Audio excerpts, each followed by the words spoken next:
liberty together we'll always stand. E Mungu twaomba uilinde Jumuiya Afrika Mashariki, tuwezeshe kuishi kwa amani, tutimize na malengo yetu. Jumuiya yetu sote tuilinde, tuajibike, tuimarike. Umoja wetu ni nguzo yetu, idumu jumuiya yetu.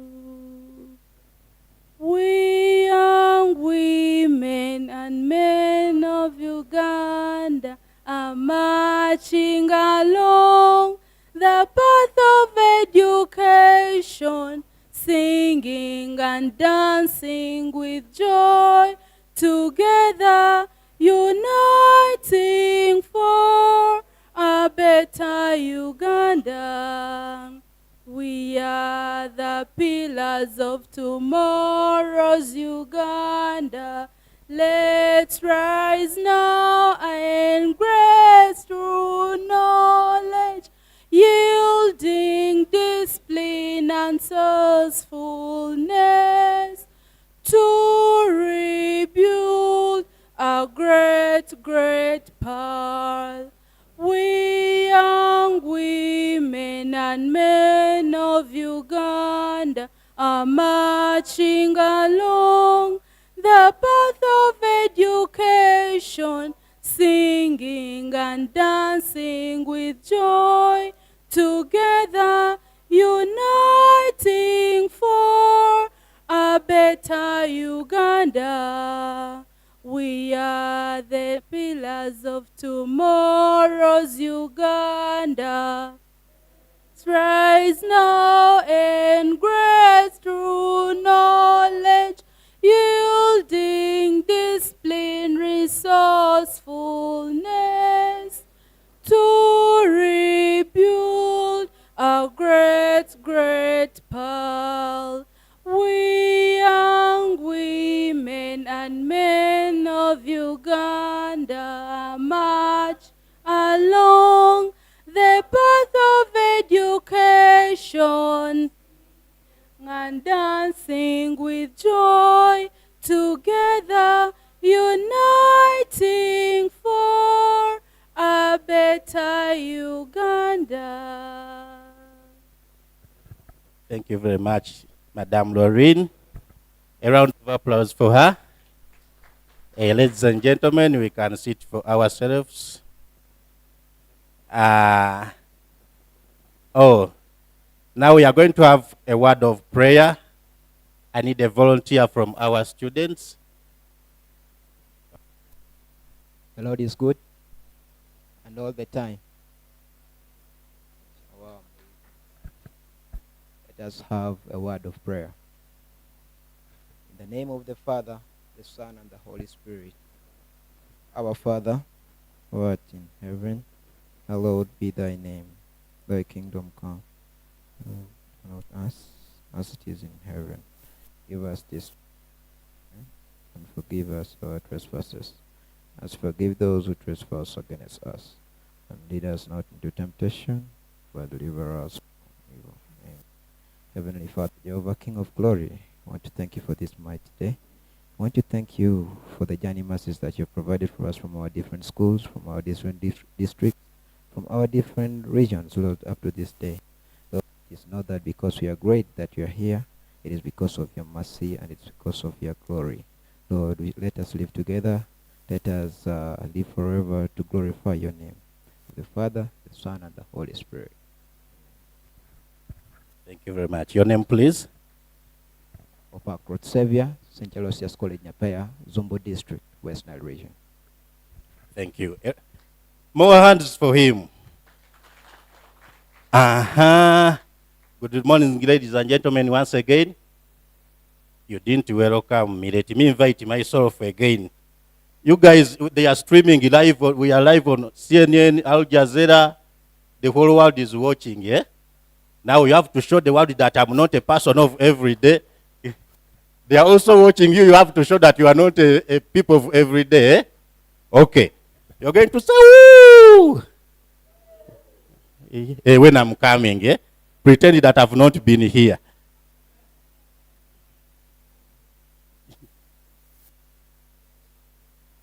Ladies and gentlemen, from East Africa, South Africa, Uganda, and some parts of Asia, let's welcome our MC of the day, Omukebete, son of Mama Mu. Yes. So, okay, to him, we are happy to receive you. Welcome. We are happy to receive you. Welcome. We are happy to receive you. We are happy to receive you. We are happy to receive you. Welcome.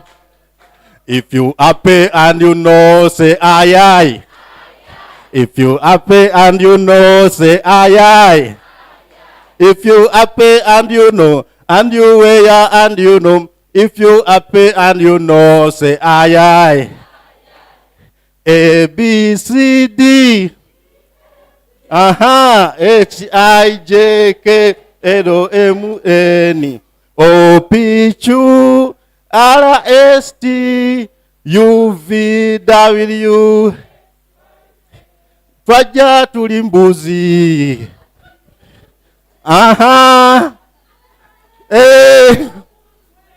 Mama twaja tuli mbuzi.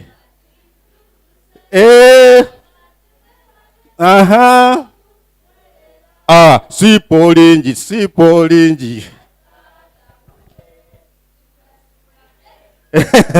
Thank you. Mwekubireko mu ngalo.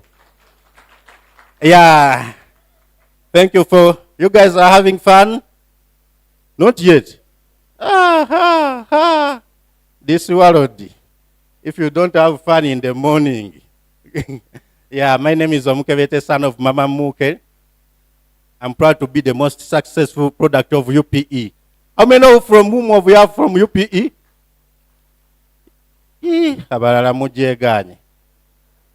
are supposed to be many. How many from whom have you from UPE? Maso Madanga tell you. Now I want you to turn to your neighbor. Eh? Remove only those who are putting on specs. The rest are UPE products. Aga katonda. Katingo mwana UPE checha kurwaza amaso wali osomati. GP killed bongo. Does it affect the eyes?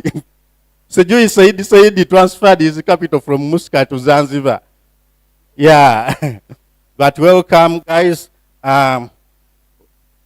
Without wasting a lot of time, allow me to introduce this amazing gentleman, the national chairman of ISAF, Mr. Hakim, to give us welcome remarks.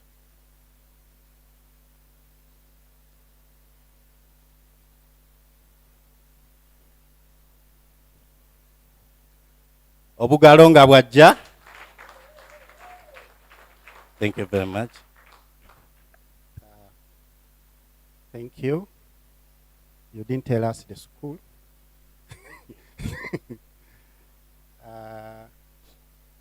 Good morning, everyone. You were a bit warmer, but now you are responding like he warmed us. Good morning, ladies and gentlemen. What I'm not sure, whether pupils and students, they're also called ladies and gentlemen. There. Now there is a contention. On the high table, moreover. Okay, good morning, pupils and students. You are too cold. Why? Didn't you get breakfast? Pressure? No, there is no pressure here. You are at home. Good morning, pupils and students. Oh, sorry. They are learners. Hey, good morning, learners.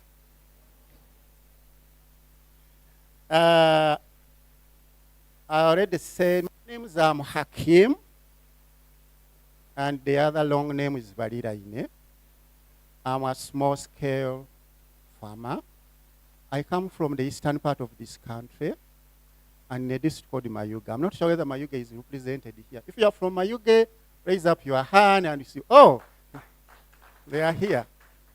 Thank you for coming. For represent at least this time. I'm the national chairperson, as already said, of Eastern and Southern Africa Small Scale Farmers Forum.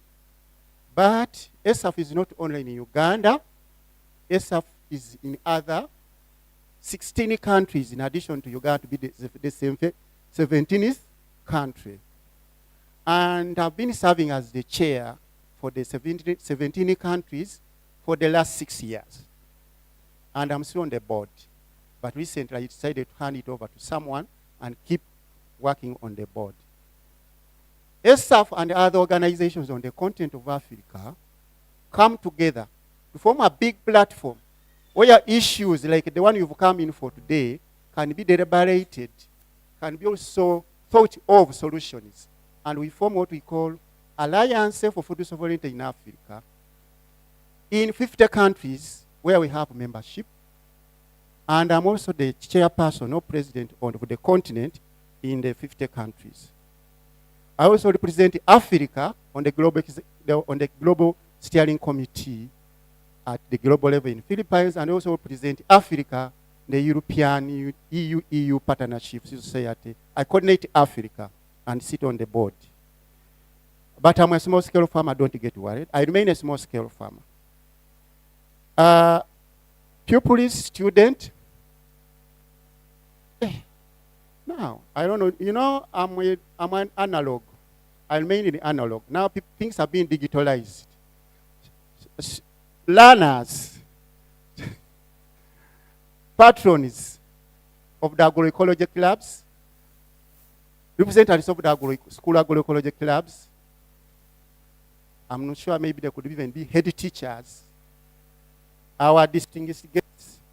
But there are even those people who are competing into the poems, and those who are assessing. How are they called? These people who assess when people are doing something.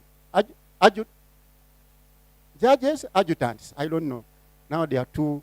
Whatever ways, if you are here, because for us we just see results, we don't know what happens. The board members of ESAF who are here, our lead on the technical arm, the staff of ESAF, led by the national coordinator, and invited guests. Ladies and gentlemen, you are welcome. Today, feel at home. Everything is going to be good on everyone who has come here. And if you are a competitor and you are here, you are all winners. Just clap for yourselves. So there is no need of worrying of what will transpire. By the time you sit on these chairs here, you know that you are all winners. But at the end of the day, there will be the winners. Is that English? Because you know I'm a farmer, so you'll have to teach me. Because if you are all winners and one has won, that becomes the winners, isn't it? There is the winner, winners, that kind of thing, okay? Yes. Eastern and Southern Africa Small Scale Farmers Forum ESAF for Uganda. We are not only here in Kampala, and we work with farmers in the farmer groups in different districts, and we cover up to now 54 districts. And in each of those districts, you who may not be knowing, we have leadership in those districts. So when you want to know more about it, you will have to get in touch with the leaders in each of the districts. This is how we work with farmer groups, then leaders at each of the districts. And we are focusing on a number of areas, but today I will not talk about other areas. I will go directly to what is linked to what you've been brought here for. And under a number of thematic areas, we have what we call the agroecology. And in most cases, agroecology becomes something new, something unique, something interesting. But now in the school, on the school side, this is where it becomes more interesting. Under agroecology, we are not only looking at pupils or learners at different levels. No, even in the communities, we have community agroecology schools. The adults in the communities, your mothers, your uncles, your sisters, brothers, they are in these community agroecology schools. They do different things. What they have not been able to do, which we are anticipating to have in the future, is also for them to have a competition. And they come in here on different aspects. That's the unique thing for you people are doing in your clubs. So that's an inspiration. We think even these people should have a competition. And they come here and they see how you sweat before others. But is it true that they will sweat? Then we have also agroecology business hubs. Regardless of looking at the communities, regardless of looking at the schools, but we also have business in agroecology. These communities, they have businesses. They are enterprises they are doing in the communities there. So we at ESAF, we make sure that we look at it. How can we uplift? How do we link them? How do we link them to various aspects? Market, whatever angles, we do that. Then the other one is we are here, but whatever we are doing here, if it is not heard and seen and read by others or understood by others, it will remain in this room. But there are those other people who are able to tell others before even reaching home. You will see, they will be telling you, we saw you on TV. So we are training the media, the journalists and communicators to understand what agroecology is and how to communicate in agroecology. That's an aspect of agroecology. Not only your side. Then the other one, apart from, you know, if I was given the authority and I asked, all teachers stand up, and they stood up, and I went to one and said, please, can you tell us what is agroecology? Would say, please don't kill me. They might run away. Why is it that? It is true that agriculture is something which we value. But the fact is that the kind of agriculture which is being taught at higher levels of institutions, at universities and college, is not agroecology. So there has been a gap of having the true agroecology to be in the higher institutions of learning. That's why we at ESAF, we decided that it's now time, not tomorrow, but today, that we should have the curriculum of the education, especially at higher institutions. Bring in agroecology. That's why we are now partnering with higher learning institutions like universities, especially Lila University. We are developing a curriculum in agroecology to have it in that we are now able to produce teachers, produce extension workers who are pro-agroecology. In that when we are in the schools and you are talking about agroecology, that teacher there will be knowing that agroecology and will be the one to lead, not us again to come to the school, because we get difficulties. You go to the, I'm going to many schools, you go to the head teacher, you tell him we want to have agroecology club here. He will ask you very many things. How do we benefit? How do you support us? You say, this is something which you people are doing every day. We want just to make sure that the learners and the community we get the leaders of tomorrow who are knowing what they are producing. So why agroecology? That has been the question. One, we know very well you people looked at very many things. But we know very well that food production is key to everyone. And we need to have food on table. But what type of food are we having on our tables? Do you know who is producing it, how, and why? These days we eat to eat and live. We don't analyze what we eat. Where is it coming from? And this is where we have challenges in our life, which are not intentionally that we want to have these challenges. Some of them some of them are affecting us greatly. You've heard about non-communicable diseases. You are here. Non-communicable diseases are diseases which you can get not from a mosquito, not from contagious, not from what, not from if I have it, him cannot get it. But it is only mine. It is associated that it's about our lifestyles. And when they say lifestyles, what do we eat? How do we eat? Where is it coming from? So it is now time that we need to look at these areas of production and make sure that we bridge the gaps which are causing us this kind of problems in our lives. And the only way is to assess the food system. When we talk about food system, we are talking the productions, we are talking about from production until when the person eats it. Can we check at each of these levels what is transpiring there? Who is working there? What is being used there? How is it being used? Who is affected? Who is doing what? We assess and find out the gaps and address it holistically together. That's why we thought that by bringing learners and the schools in this arena, it will shape the future leaders, the future people, the future citizens who understand their world, who can appreciate that we can produce food without using external input, which are becoming a challenge. But we can also correct our environment. We can reverse the biodiversity loss. We can make people live in a healthy environment. Everyone needs to have a healthy life. Then we shall stop spending money irrelevantly.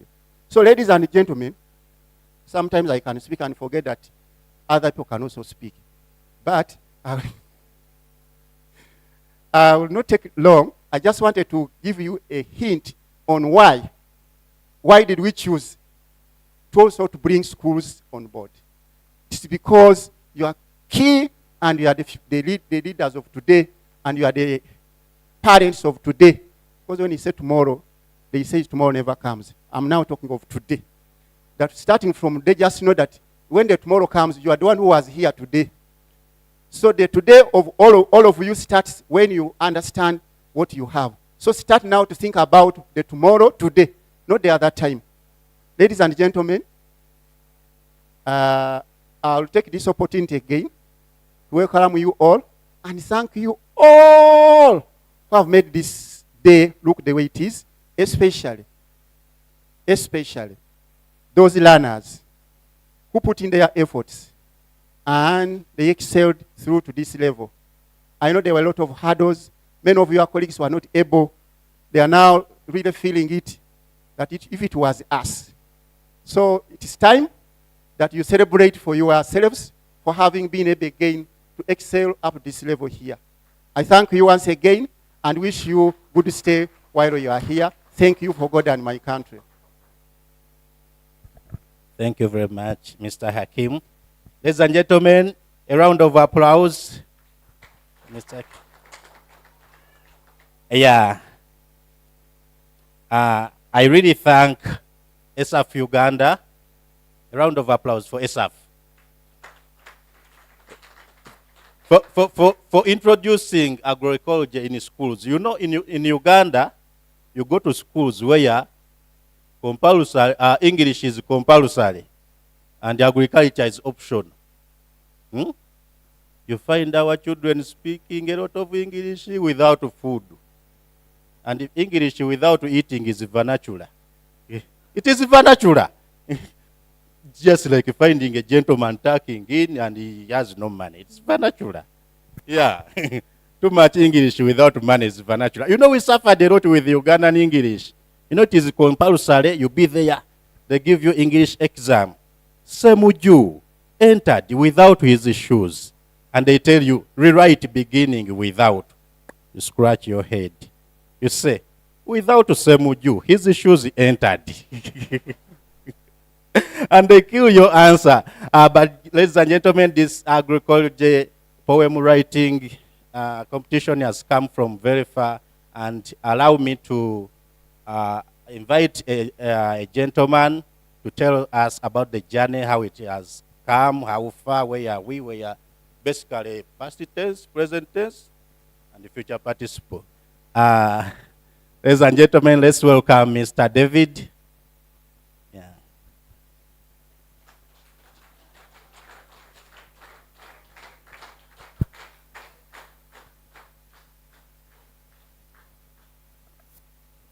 Thank you so much, MC. Good morning, ladies and gentlemen. I'm so happy to see all of you, and I would like to add on Chairperson's welcome and tell you that you are very much welcome. I know it has, we have started from far.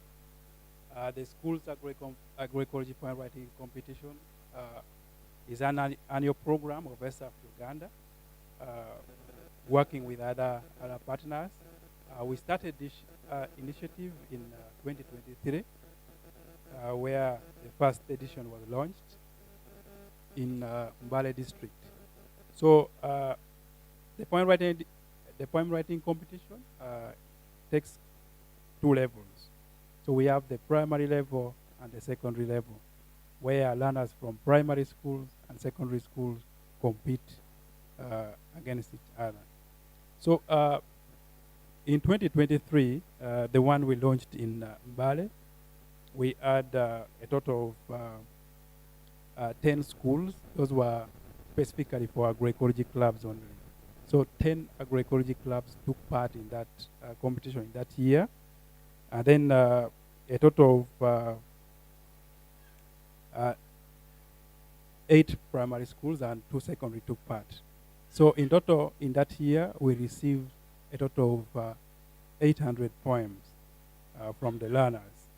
And then the second edition was in 2024, where 1,023 learners took part in that competition. It was launched in the Mitiana district, and that year, the winner was St. Joseph Nama SS. In that year, 24 schools took part.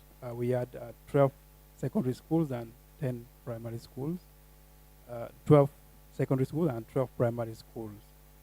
Then this year, under the theme embracing agroecology for healthy communities, we are running the 3rd edition of the school's agroecology poem writing competition. And we went through a series of stages. The first stage, which is the inter school competition, where learners competed within the school, and 3 learners from each school was taken to represent the school at the district level. So those learners also competed with other learners from different schools at the district level. So at the district level, that is where we picked the best to represent that district at the regional level.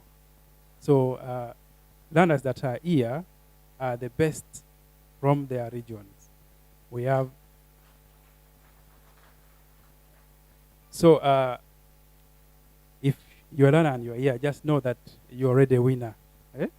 Because it started from primary, from the school, and now you're here at the national level. So we are all winners, the learners that are here. And I'm very happy to see all of you here. So I know in the next items in the agenda, we are also going to have some bit of competition where, as Chair said, we now get the winners at this level as well. So when that time comes, I wish you all the best. But this program, for this year, we had a total of 39 secondary and primary schools. We had 21 secondary schools and 18 primary schools. So you see where we have all come from. It has not been easy for us to make here, for the learners and also for the patrons. I also like to appreciate the patrons and also the administrators of the different schools. They have been working together with us and also with our partners to ensure that this competition is successful. And also together with our partners, KRC and JESE, we were also in position to have 10 nutrition clubs from Rwenzori sub-region. That is 5 supported by JESE and 5 supported by KRC. Thank you so much, KRC and JESE, for the support and working together to ensure that this is a success. With all that, I would like to say that this is not the end. This is an annual program, and each year we want to see that it is bigger and better. So we want to see that the learners and also the younger generation are involved in the promotion of agroecology. And together, we are going to be promoters of agroecology. Thank you so much for coming and also for being part of this.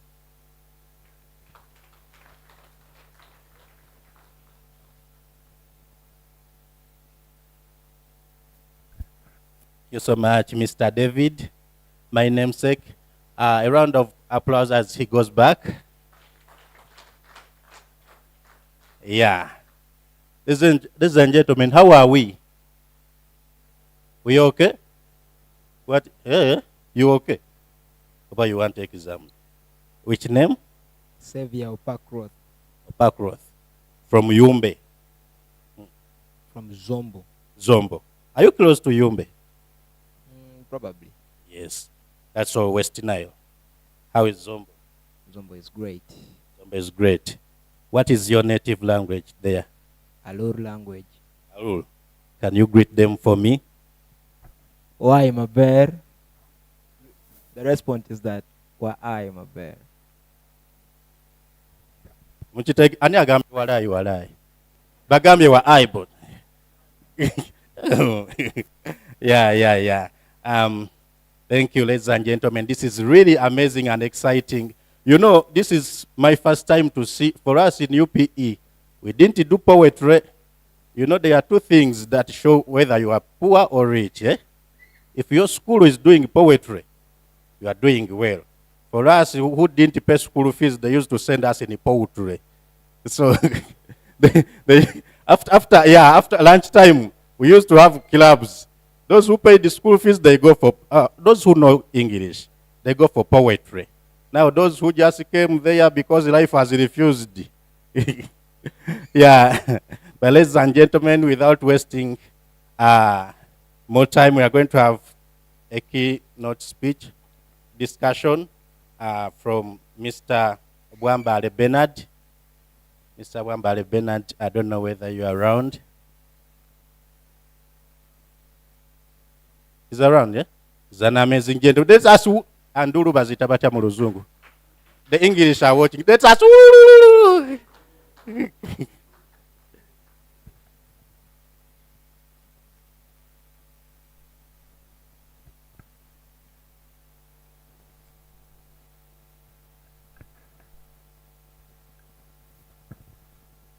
Ladies and gentlemen, good morning.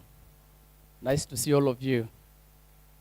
I am very sensitive with the protocols and whatever, so to avoid mixing up things, let me stand on the already established protocol. Yeah? So, ladies and gentlemen, my name is Bernard Bwambale. I am not very sure if that screen will help all of you to see, but I'm just going to present to us what you already know. Only that I'm going to put a little bit of context to it. So I'll be sharing with us about our theme of the day, embracing agroecology for healthy communities. So I'm going to give you a little bit of context when we discuss agroecology. What are we talking about? What should each one of us try to do out there to make sure that we achieve what we want to achieve? Now, every year there is a report that is published in the world. So it's a global report that is usually published every year. Now for 2024, rather 2025, this is now a report of last year but published this year. It says that globally we have enough food being produced out there. We have a lot of food being produced out there. But the problem is that we still have millions of people who sleep hungry every single day. And the context is, it is well explained in that report, that while we have a lot of food, the problem is that the safety of the food and the cost of food are compromised. So the cost of food is actually higher than what you would expect. Now the question is, why are millions of people not accessing food? And the report says people are not accessing food because the food is highly costed. So the cost of food is extremely high. Now, when you dive into the report, why is the cost of food high? The cost of food is very high because the farmers are spending a lot of money in inputs, chemical inputs.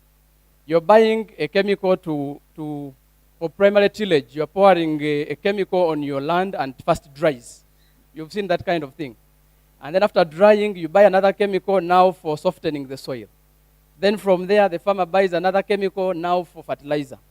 Then shortly after that, they buy chemicals now pre-planting. Then after that, you're buying another chemical for, it is now time for flowering, so you want the flowers not to fall off. That is what. So at the end of the day, someone is spending more money than they would have actually used in production of food. So who bears that cost? The consumer. When this food is produced, it goes to the market and you buy it expensively because you have to pay for what the farmer actually spent. You see that kind of narrative?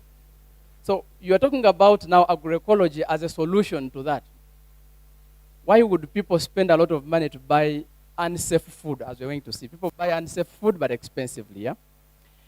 So I tried to a little bit break down this agroecology thing. I know you may not be able to see, the lighting is not proper. But agroecology, in simple terms, it is practicing agroecology, or rather agriculture with wisdom. That is the simplest I can say. You're doing agriculture, but with wisdom. And it has a lot of things that we need to think about. If you're doing agroecology, it means you are minimizing, actually sending away the chemicals away from your farming system. I'm going to explore why we need to chase away the chemicals as early as yesterday, why we actually shouldn't use these chemicals. So that is one narrative we need to think about. How do we take away chemicals in our farming system? What are these chemicals doing anyway? We shall also explore it there. Secondly, we want to think about how do we go back to the grassroots. Our grandparents used to produce food and they had their seed with them. And they would share their seed, for instance. That my grandmom shares the seed with your grandmom. And they are busy enjoying the sharing of the seed. Currently, if you want to produce food, you need to buy seed from a company from US. And then you bring it on your farm and it doesn't germinate. You've had those cases. First of all, you've bought it expensively and it's not germinating. The other is that you can get seed from that external person, plant it in your garden, and then you can never keep it for another season. In our olden days, that wasn't the case. You would have your seed, share it amongst yourselves, and you know the seed is resistant.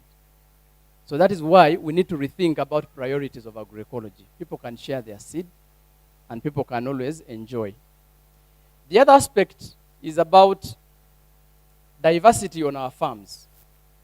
You know, if you have agroecology principles tell us that when you have a farm, you have more than one plant or animal on the same farm, isn't it? So just imagine you have soybean, then you have beans, you have groundnuts, you have matoke, you have all those sorts of foods on your farm. What that does is that if I have diversity on the farm, it is likely to translate into diversity on the plate. Does that make sense? So the more food you have on your farm, the more likely you're going to have a diverse meal, and so you're likely to have diverse diets. Do you see how we are going to handle malnutrition then with that? So diversity on the farm will also translate into diversity in the market. What are you taking to the market? So if you have diversity on the farm, it will translate into diversity in the market, and it will translate into diversity on our plates. Does that make sense to us? So that is where that principle comes. But also just imagine you have a diverse kind of farm. You have animals, you have plants, you have different plants. It means that now you have all sorts of nutrients within your farm. And so those same nutrients will come on your plate as well. So you're addressing so many things with that diversity bit of it. The other issue is about synergies on the farm. Now just imagine if you have rabbits and goats and chicken, and then you have vegetables, and actually the rabbit urine is going to be a fertilizer in your garden. The waste from animals is going to be fertilizer or manure in your garden. So you are not buying anything. What is waste from animals becomes fertilizer for the plants. So you see that you are able to synergize. Your farm is speaking to, every component of your farm is speaking to each other. This is what we are calling agroecology. Unlike conventional farming, what will happen in the other guys who are not agroecological, it would mean that if they want to plant food, they are going to cut the entire forest, for instance, and put maize. So you replace it with maize. Yet the agroecological farmer will have the same maize on the same field where he has beans, where he has groundnuts, where he has matoke and other things. So the issue of synergies, your farm, which is agroecological, can actually complement each other. The components of your farm complement each other, and so you do not need to invest a lot of money. Synergy. We have an aspect of recycling, that what was waste the other side can become profitable the other side on the same farm. So you see people thriving. We can quickly talk about maybe culture. Food is our culture. I love the Afsa saying that my food is African. You've heard about it? So food is our culture. Just imagine in your area, you have particular foods that you eat. People eat millet, people eat bo, people eat malakwang, and etc. Food is our culture. Nutritious. Then what else do I need? So agroecology provides us all these kind of principles. And maybe lastly, I could also talk about cohesion there. You know, when a farmer, in the olden days, even agroecology farmers who are here, there is a lot of social cohesion that these farmers have. For instance, when you go to your neighbor to pick his seed, you can exchange beans for ground nuts, isn't it? Farmers do that a lot. You give me beans and I give you ground nuts. Now, there are particular beans, for instance, kidney beans or black beans, and for you have yellow beans. I'm not saying NRM, but yellow beans. So you would find that you give me your yellow beans and I give you my black beans. Now that way, we are all, we are creating a social movement. We are together moving as a team.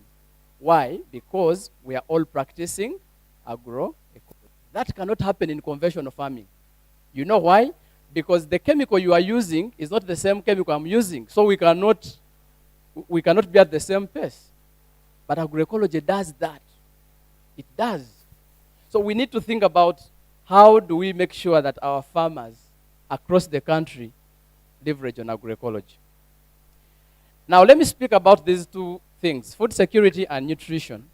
When you look at industrial agriculture, these guys of chemicals and whatever, in fact, they could be one of the causes of food insecurity. Because, one, they practice monoculture. You know that. They will plant one type of food, but on 10 acres of land. Now, nutritionists who are here, I can see my colleague Joshua and Sharon, they will tell you that the more you consume one kind of food, the more you are becoming malnourished. You see the point? So it is us who are in the agroecology that we can provide an alternative for nutrition and for sustainable agriculture at the same time. So you're delivering sustainable agriculture, but also you're delivering nutrition. I also want to clearly put it here that there is a difference between a nutritious meal and a healthy meal. Does that make sense? The difference between a nutritious meal and a healthy meal. You can actually eat a nutritious meal, but also a healthy meal. The meal that has all the nutrients, but also it is healthy for your body. So that's what the agroecology movement is supposed to provide as an alternative there. Now, this is what we talk about when we talk about malnutrition. Those photographs there. These are children who are severely malnourished because they have not had nutritious meals. And we think that agroecology can be a solution to solve those problems. Why? Because agroecology is providing you, first of all, a nutritious diet, and also it is giving you a healthy diet. On the contrary, if you're running away from agroecology, you're not going to have diversity on the farm, and so you cannot have diversity on the plate. So these situations of malnutrition can be addressed by diversity on someone's plate. So the more diverse your plate is in terms of food and nutrients, the more we can actually run away from these cases of malnutrition. So that is how we can link malnutrition reduction and agroecology. Now, let us also explore the health and environmental benefits of agroecology. Maybe before I can take you through this, I just want to quickly show you that in this country, there is a lot of misuse of chemicals in agriculture. Chemicals all over. And I want to show you the status as of now, that Uganda has all the laws actually that protect us, that are supposed to protect us from those chemicals. The laws exist. The Constitution itself has a whole chapter to protect all of you here from misuse of those chemicals. We have the Uganda National Environment Act. You've heard about NEMA, isn't it? there is a whole act that protects us from those chemicals. We have the Agrochemicals Control Act, we have the Organic Agriculture Policy, now we have the Agroecology Strategy. All those ones indicate that the government is supposed to be interested in organic or agroecology. But let us guess what? What is happening is that now we see a lot of those on our market, isn't it? You've seen those things. Even at the lowest level, you will see those bottles there. Now, what is the problem with those bottles? That even when we have all these chemicals around, we see that the industry of people who are dealing with chemicals, the chemical importation has also increased over the years. So over the 12 years, I just tried to get a summation of the last 12 years. Currently, Uganda imports 6,000 metric tons of chemicals. 6,000 metric tons of chemicals. These are the ones that are coming to the country. Similarly, the money that we are spending, currently Uganda spends $75 million on chemicals. $75 million on chemicals. Now, if we spend all that money, I don't want to go to ask how much we are spending on agroecology. I checked the budget last night, and I got surprised. In fact, Nasi, I don't know how we can convince this government that you read the national budget and you don't see agroecology there. You get the magic. So what is happening now? I want to give you context. That currently in Uganda, chemicals that are registered, let me just take you there. 65% of the chemicals that are used in Uganda are not registered for use in the countries where they come from. Does that make sense? That more than half of the chemicals you see in your villages cannot be used in the countries where they are made. What kind of scam is this? So we ask ourselves, if we have more than half of the chemicals used in the country not approved for use where they are coming from, so why are we supposed to be the ones using them? The owners are not using them. For you, who is not the owner, you are using. So what are we supposed to do? Okay, let us look at another context. The World Health Organization has indicated that those chemicals I've mentioned, first of all, some of them are carcinogenic. Now let me use simple words. Carcinogenic means that they are compounds that can actually cause cancer to human beings. Does that make sense? So someone brings us a chemical that is coming to cause cancer. And this is science. Secondly, that some of them are mutagenic. Mutagenic means that a chemical can change your DNA. It has the potential to change your DNA. Why on earth would we have a chemical that can change someone's DNA and is present in our country and we are watching? Thirdly, that they are reproductive toxicants. That means that it can affect reproduction. So just imagine you're a man, and then you're exposed to these chemicals and they affect your reproductive system. For women, there's another case I will explore on it a little bit. Others are endocrine disruptors. What is that? Endocrine disruptors, they mean that the chemical can actually affect your endocrine system. The endocrine system is your system that makes hormones. So, meaning that these chemicals can actually alter our hormones. So, if you're a lady and you're supposed to be going for your menstrual periods, you cease to go there for a month or two and you keep skipping just because you have exposure to chemicals. Others are fatal when inhaled, that when you come closer to its container and you inhale it, you can die. As simple as that. You see why we need to go agroecological really. And then there is toxic to bees. We know bees, these are the pollinators we have, isn't it? That you cannot have thorough pollination if you don't have pollinators such as bees. But research tells us that these chemicals are actually toxic to bees. The elders who are here, you remember in your olden days, that every 2 weeks you would see bees moving from one point to another, isn't it? And when I was in school, they used to tell us that a swarm of bees, you remember? A swarm of bees, that you would see bees moving from Namugongo and they go to Chireka. Easily.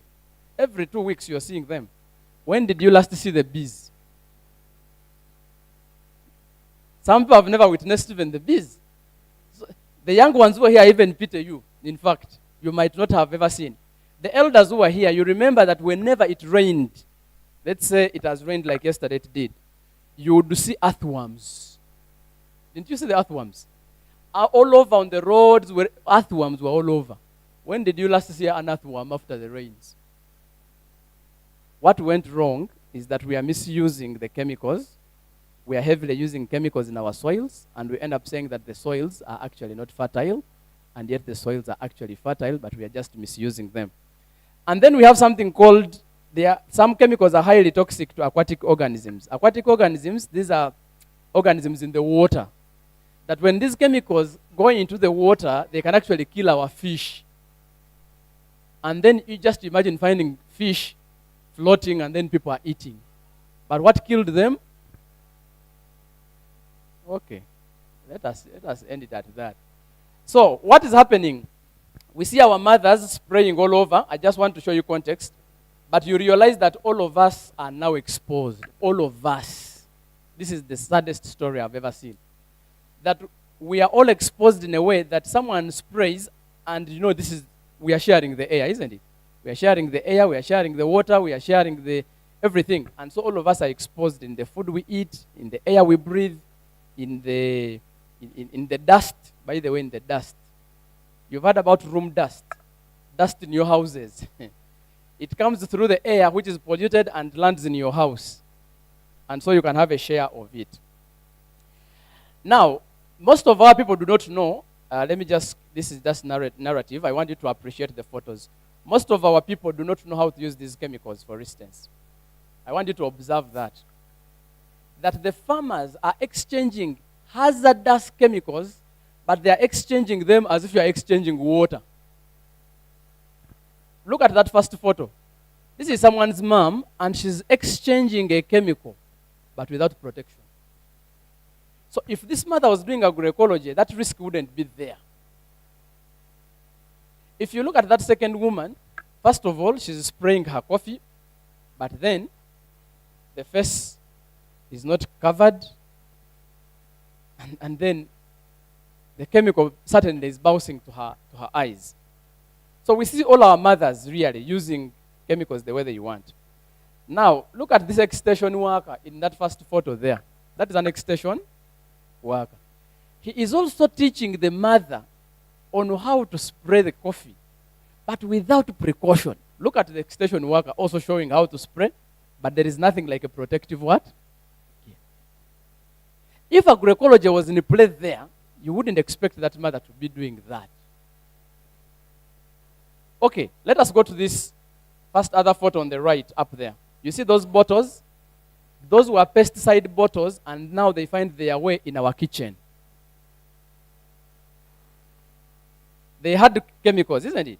Now they're in the kitchen, and that's where you are keeping majani, you are keeping salt, you are keeping sugar, you are keeping in the bottles that initially had chemicals. I hope that makes sense. As if that is not enough, that now people can even get a bottle of soda and they go to the shop and they put for them the chemical. When now that bottle, after removing the chemical, you take it to the shop and you put cooking oil. So just imagine a bottle that had a chemical which was cancerous. Now you have your cooking oil there. Women are always in the kitchen. So you're in the kitchen inhaling wrong smoke, but also you have exposure to the chemicals. You see where we need to go, eh?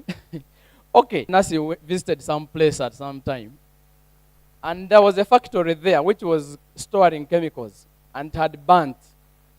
So all of those chemicals you see in the air, that soot or smoke, those were chemicals. So it burnt, and so the whole community for 20 days, it had that.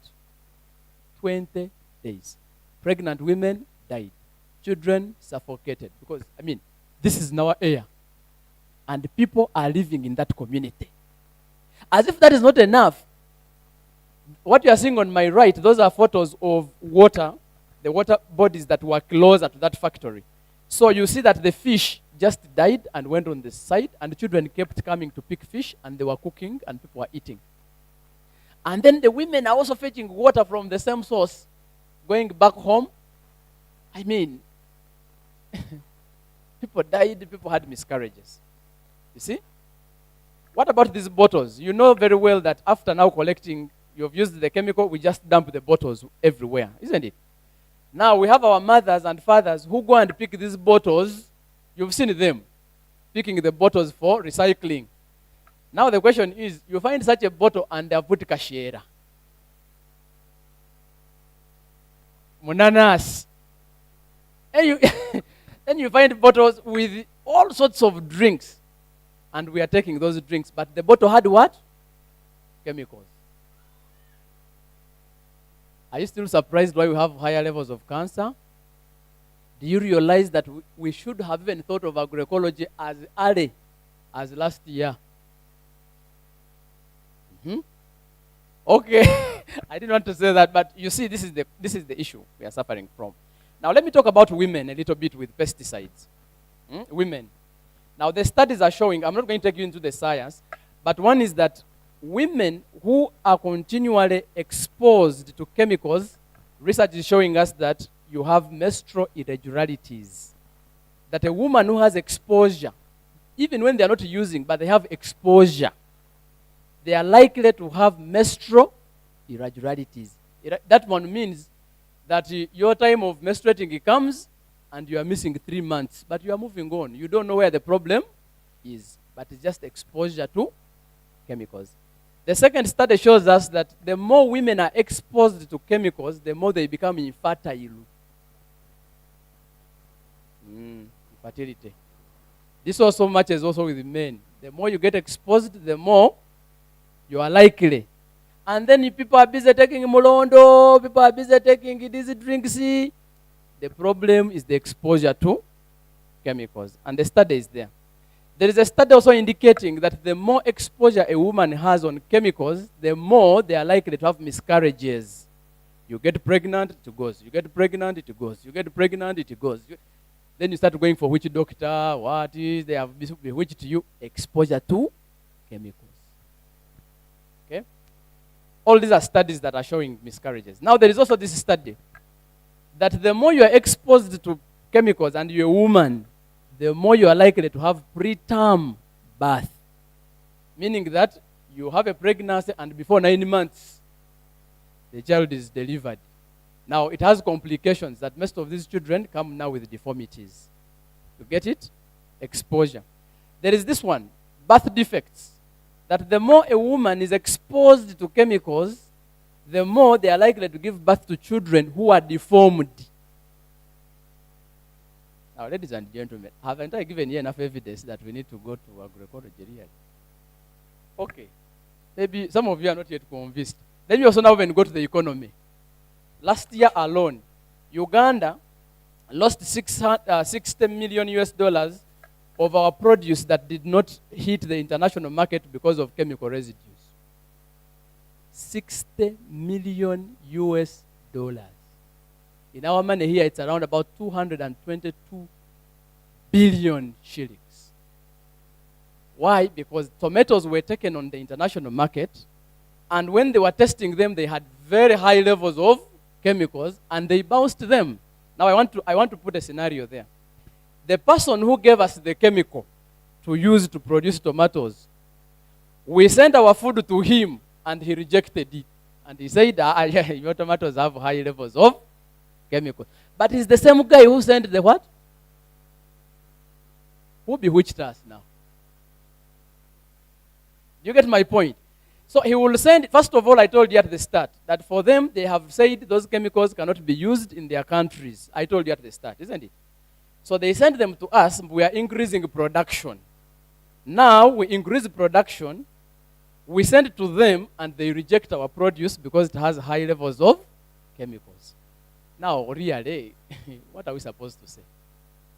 So because of that scenario, we lost $60 million dollars because of those foods that were high in chemicals.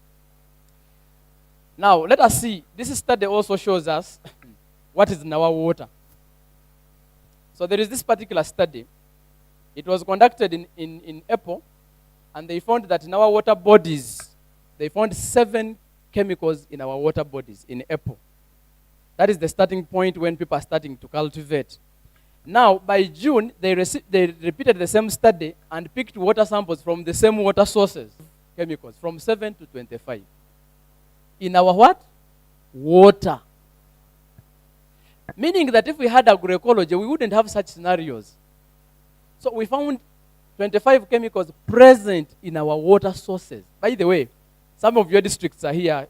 Kamuli, Kapchorwa, we have Budaka, Bujiri, Wakiso, Kayunga, Rakayi, Sembabule. The other side in the west, we had Masindi, Kamwenge, Bushenyi, Ntungamo. Up there, we had Kitugum, Gulu, Nebi. All those districts were part of the study. But you guess what? Chemicals were very present in our water bodies. And what is annoying is this one here. That the top pesticides that were found in our water bodies were those ones that had been rejected from the countries of origin. And they were the ones in our water bodies. So, what about in the food? We also have, you've seen tomatoes with white, isn't it? Now, you go to a market to buy a tomato. The nutritionist tells you tomatoes are nutritious. And then you get kachumbari, but the tomatoes are having white powder, which is a chemical. That's why I told you there's a difference between nutritious and healthier food. So you can have a nutritious tomato, but endowed with chemicals. So this is what we are talking about. So with agroecology, we do not expect that you can see a tomato with chemicals. So imagine if you are eating kachumbari for a whole year, and the kachumbari is having that white stuff. What is happening to your body? Poison. Okay? Now, we had these treatments. I've already shown them to people who have attended other sessions. That first of all, this research was very intense, that you would get the tomatoes, you try to wash them with cold water and see if the chemicals are still there. Now, on washing the tomatoes, maybe let me just show you the results there. When tomatoes were washed with cold water, we realized that the chemical reduced, but it reduced by 30%. 30% after washing the tomatoes with cold water. What does that mean? That 70% was still present in the what? Secondly, some of these tomatoes were washed with warm water, and the reduction was also 38%. What does that mean? You have a 62% of chemicals still available in the tomato. Now we said, okay, let us peel and see. On peeling, the chemicals really reduced, but they reduced by 69%. What is the difference? So you have a 21% still present in the what? So why would we continue using the chemicals then if they are killing people? Do you see now the agroecology thing? So we need to have thought about agroecology as early as possible. Look at these brothers here. This study investigated whether chemicals can also be in human bodies. So before I give you the results, I want you to first understand those two photos. What comes to your mind when you see those photos? Let us begin with the one on the right. First of all, this is someone's father. He's naked carrying a pump, isn't it? And it's a hot day on a Sunday morning. And the guy is busy spraying. But when you look at the side, there is water. There is a water source there. Meaning that there are children and adults who are actually picking water nearby. Already they're going to have a share of the what? Of the chemicals. Secondly, when he starts sweating, the chemicals that is spraying are directly entering his skin. This is someone's what? Father. And then we say cancers, what? But this is it. Look at that other gentleman on the left. When you look at his face, the man is frowning. What that means, he was spraying the orange, and the chemicals bouncing back to the what? To his eyes. And then you hear people are now blind, people are not seeing very well. So, what was this study showing? The study showed that people had chemicals in their urine and in their blood. This was just conducted in Wakiso there. So, and when you look at the chemicals, glyphosate, what you call Roundup, present in people's urine. 2,4-D, the elders who are here, you know 2,4-D, present in people's urine. You know?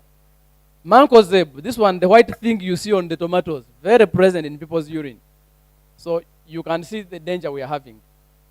So these are just biomarkers now showing that. And then lastly, on the chemical thing, we see that farmers who are using chemicals, they have a lot of challenges, including impaired visual memory, motor functions, complex attention, even failure to sleep. Failure to sleep. When you go to bed and you wake up by mistake, you cannot go back. All those are studies showing that. So, environmentally, I have shown you how these chemicals are in the air. And usually, this air, remember the dust carries this, and then they go to people's houses, they go to people's bodies. We have seen how water is contaminated. We have seen how human bodies are contaminated. We have seen how water bodies are contaminated. We have also seen how some of these chemicals can be present in the soil for a very long time. Okay. So after saying all of that, we no longer have our food sovereignty because now we are dependent on Vazungu for chemicals, for seed, for everything. We need to restore our food sovereignty. How to do that? You and I. We have to go back to the basics of agroecology. We must go back there. So all these dangers, I've already talked to them in a snapshot. I've talked about the health crisis we are having of cancers and other diseases. I've talked about the environmental collapse. I've talked about the economic issues, the money issues. I have also talked about probably climate issues. Now, climate, every time you are contaminating the air, these things are sending ozone gases, and then at the end of the day, we lose our critical mass of the climate. So we want to recommend certain things. The policymakers who are here, I don't know if they are already here. Our policies that we make up there should be tailored to supporting communities towards agroecology so that we minimize the use of the chemicals. But as long as our policies are not tagged to agroecology, we are doomed as a country. So our policymakers who are here, please think about an agroecology, for instance, policy, agroecology policy. If we have an agroecology strategy, please, every time you're budgeting, fix in money to help us address these issues. Why should you have a strategy and you don't put money to implement it? We implore you, ladies and gentlemen who are here, who sit up there, please let us enforce the agroecology strategy. Put a budget to help us run an agroecology budget. If, for instance, the planting season has reached and the government is giving inputs to farmers, why don't we have agroecological inputs also given to farmers? Why do we want to give inputs as chemicals? Why? I don't know who bewitched us, but there's a problem. We need to think about it. Policymakers also who are here, we want to encourage you. Look at these youngsters we have. They should be receiving this information from their schools easily. Because some of us, you may not get us after a year or so.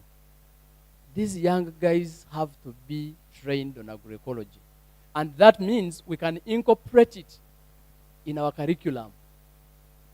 Head teachers who are here, please, I beg you, if it were possible, I would even kneel and request you in your circles to start training children on agroecological principles. Your science teachers must have this knowledge and incorporate it in the teaching. If we don't do that, these are children, and you keep telling them that they are the future. If you do not handle this issue, the future may not be there. So I implore you, ladies and gentlemen, please push for a curriculum inclusion of agroecology at secondary, at primary, and tertiary institutions, including the universities. Most of the extension workers that are getting out of the university, they are conventional. They even come to communities, they do not understand organic farming, they do not understand agroecology. Why? Someone is having a bachelor's of agriculture and they do not know agroecology? Please, let us work hard and incorporate it in our curriculum. The media personnel, please let us make more noise around it. Join me in this campaign. I'm also a media guy. Let us make more noise around agroecology. We do a lot of advocacy and make sure we are listened to. People who are in the financial institutions, fund us. People in agroecology, give us the money and we implement what? Agroecology. We go to the grassroots and execute these duties. Support communities to go agroecology. Our communities, we also need to start embracing this thing. I have told you how all of us are affected. So you should be the ambassadors of agroecology in your village, in your school, in your community, in your home, because you are also affected in one way or the other. I have talked about the education initiative. Now, for education, let me add you another version. As we are waiting for curriculum, let us make sure that, for instance, we have agroecology clubs and they are functional. We are using them as spaces of training our students, our learners on agroecology. Have those clubs and let them operate. Have some vegetable gardens at the school where people can demonstrate these skills. Really, it would be very hard if I come to your school and you don't have a demonstration garden, which is organic or agroecological. Please let us set these things for our children to actually learn. And then teachers, let us go and train the teachers. Well, the teachers will help us to train the students. And then, of course, the head teachers, we need to have partnerships with these organizations so that we scale up our agroecology movement and make sure that every one of us is actually sorted. Now, for us, the consumers, we also need to start embracing organic food. These guys of KRC did a study last year. It was an interesting study that consumers reported they would prefer nice. Can you imagine this kind of? I read the report and I was like, okay, now. They said for us want a big tomato. As long as it is good. Now the question is, you guys of agroecology, can't you also give us attractive tomatoes which are organic?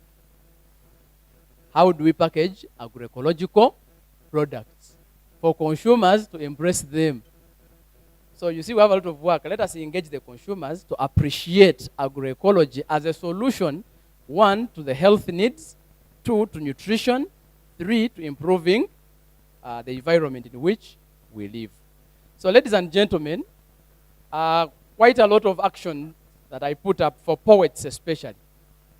Please, the poets who are here, young people who are writing our poems, I want to think that what we are writing, we should translate it into projects. Why should a student write a very nice poem and we just give them a prize and it dies? Nancy, does that make sense? A student, 100 students have written articles, and then we look at them, we smile, these kids are very bright, and then they just remain with us? No. We need to encourage them that whatever they write, we translate it into actionable work. So that is one. Even you guys, when you're writing your articles, please go home with your article, read it, like it, but make sure you translate it into what you want to communicate. That is when we can actually advance. If we don't do that, we shall win prizes, but we are not winning the war that we are fighting. So please share your poems with your families, with your communities. Plant gardens at your schools, plant gardens at your homes, but also demand for sustainable food systems at your homes. I know that children can say, Daddy, I want to eat chips, and the daddy will do what? What about if you demand for organic food at home? Do you think your father and mother will refuse to buy them? Please demand for them. Why can't a student go to school at the start of the term with organic products? Does it hurt anyway? We have to do that. So I really want to encourage our children, our learners to advance this. I have given you some quotation that, of course, this one should go to everybody who is here, that each sustainable farm, if you're writing your article, if I was one of the reviewers, I would prefer it this way, that every sustainable farm becomes a verse of your article. Each of the health communities becomes like a stanza. And then each of the policies that supports agroecology becomes one of the lines that you write at the end of your article, so that we can embrace what you're writing and put it into practice. Ladies and gentlemen, why can't I stop here? I want to thank you very, very much for giving us the time. Some of the reference materials are there. You can be able to pick them. I will give you the notes. Whenever you need them, you can go to, I think Nasi will share with the colleagues at ESAF. I have tried to put those materials, and you should be able to have access to them. I made them for all of you, so you shouldn't. Thank you so much for your time and attention. Thank you, thank you, thank you. Thank you very much, Mr. Bernard. Let us escort him with a round of applause as he goes back. I hope he has been very clear. Yeah, I love that part of food security. Guys, have my uncle, he was selling mangoes here in Kampala. But every time KCCA was arresting his mangoes, said, my mango. What he did, he went back in the village. Now he sells under the mango tree. Instead of selling mangoes, he sells stones. You buy a stone, 1,000, you beat your own mangoes. What you beat is what you take. If you miss, you buy a fresh stone. Because the stone missed is not resellable. Yeah, ladies and gentlemen, this event is being streamlined on YouTube and all our social media platform. Someone in the technical team, could you please help us display the YouTube channel so that everyone subscribes? There'll be a lot of information displayed there. YouTube. For now, you can just go to YouTube and you say SF Uganda TV. SF Uganda TV. Yeah, you can subscribe. You can tell your friends to also subscribe. A lot of events and information will be put there for everyone to see. Now, time is on our neck, but at this event and this competition, we have very many sister companies and organizations and schools. Right about now, I want to invite participating members. We have 2 participating schools that are going to be invited here. From St. Joseph Modern SS, we have Mr. Nsimbi Arnold. And as he comes, we should also have Madam Ainembaba's Joan from St. Peter's, Zambia SS.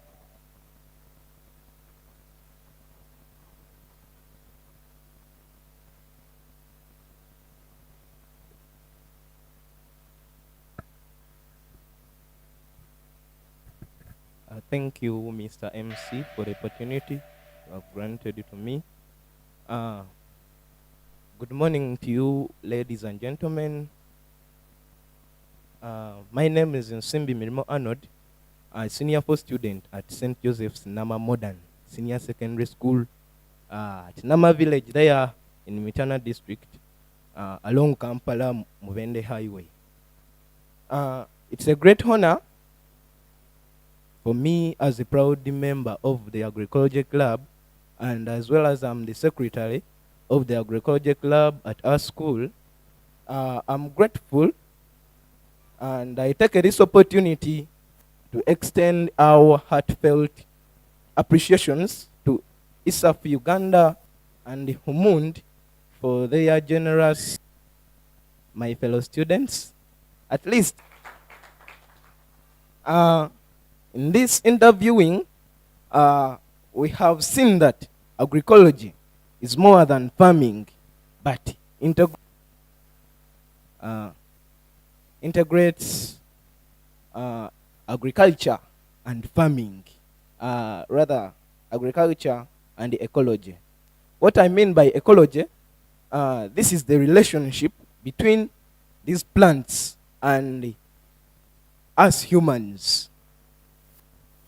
For the time I've been a member, I've participated in various activities like debating, like planting of trees. If you visit our school, we have running projects like the tree planting projects about this. If we need a greener environment, let's plant trees, we irrigate them, therefore they will grow up, hence provide us with rainfall. We don't need to do many things. Just plant trees, irrigate them, they grow up and provide us with the rainfall we need. I've engaged in debating, and I remember one day on the National Organic Week, SF Uganda held a debate at our school on on organic and inorganic farming. All participants were awarded with certificates, and prizes were given to those best debaters. So I really thank SF Uganda. Ladies and gentlemen, today I would like to share with you my journey in this club. I first came to know about this club from SF Uganda through its coordinator, Miss Nabwami Christine. I don't know, I'm not seeing her. She's not around, but if she was around, she could say goodbye to all of you. So, together with my agriculture teacher, Mr. Sech Tumal, is present there. Mr. You can wave to the audience. Yeah, he's the one. So, they explained to us the importance of organic farming and also the importance of protecting and conserving the environment. So, in so doing, we have participated in practical organic farming. Their passion inspired me even more to join the club. So, in the time I've been a member, I have learned agronomic farming skills. For example, compost making. When I talk of compost making, most of the people think of only cow's urine, cow dung, but also there is fertilizers they have taught us to make, like right now I know how to make the lactobacillus. It's a type of fertilizer. There are fish fertilizers. So I've gained a lot, and I once again thank you. For real, you have built me, and I'm grateful for that. These skills have opened my personal life. Apart from that, they have opened my future career opportunities. Right now, in case I get any problem, let's say it's a family issue, I lost parents, I can start my own business by making these organic fertilizers. Prepares, let's say these sessions like this, I really request to attend, and I also share with the other people the little knowledge I have. Because I witness when I use these fertilizers, they are really working, they are less harmful to us, so, and they are friendly to the environment, by the way. So, ladies and gentlemen, when I reached home, I informed my father about this club, and he was ignorant about it. Yes. He was still arguing with me. So, it was third term of last year when I went back to school. I requested my patron, he assisted me with some fertilizers, which I took home. For really, we sprayed them on the banana plantations that is harvesting a lot of food at home.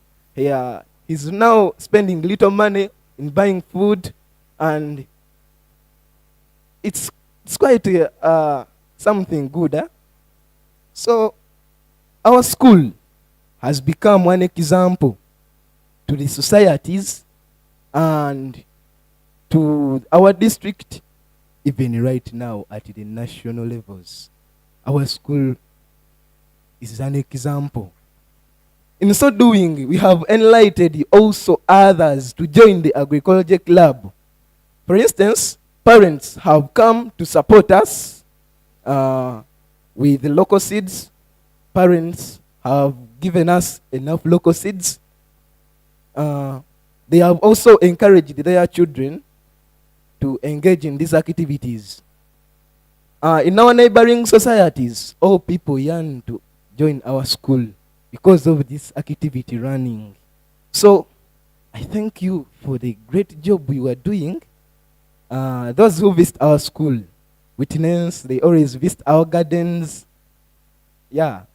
For the projects running, according to the ancient clubs in the school, we have made departments in the agroecology club. The debating club, which was already in the school, has also joined the agroecology club.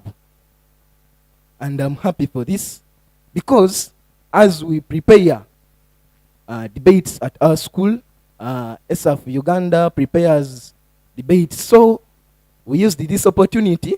Now the debating club is standing.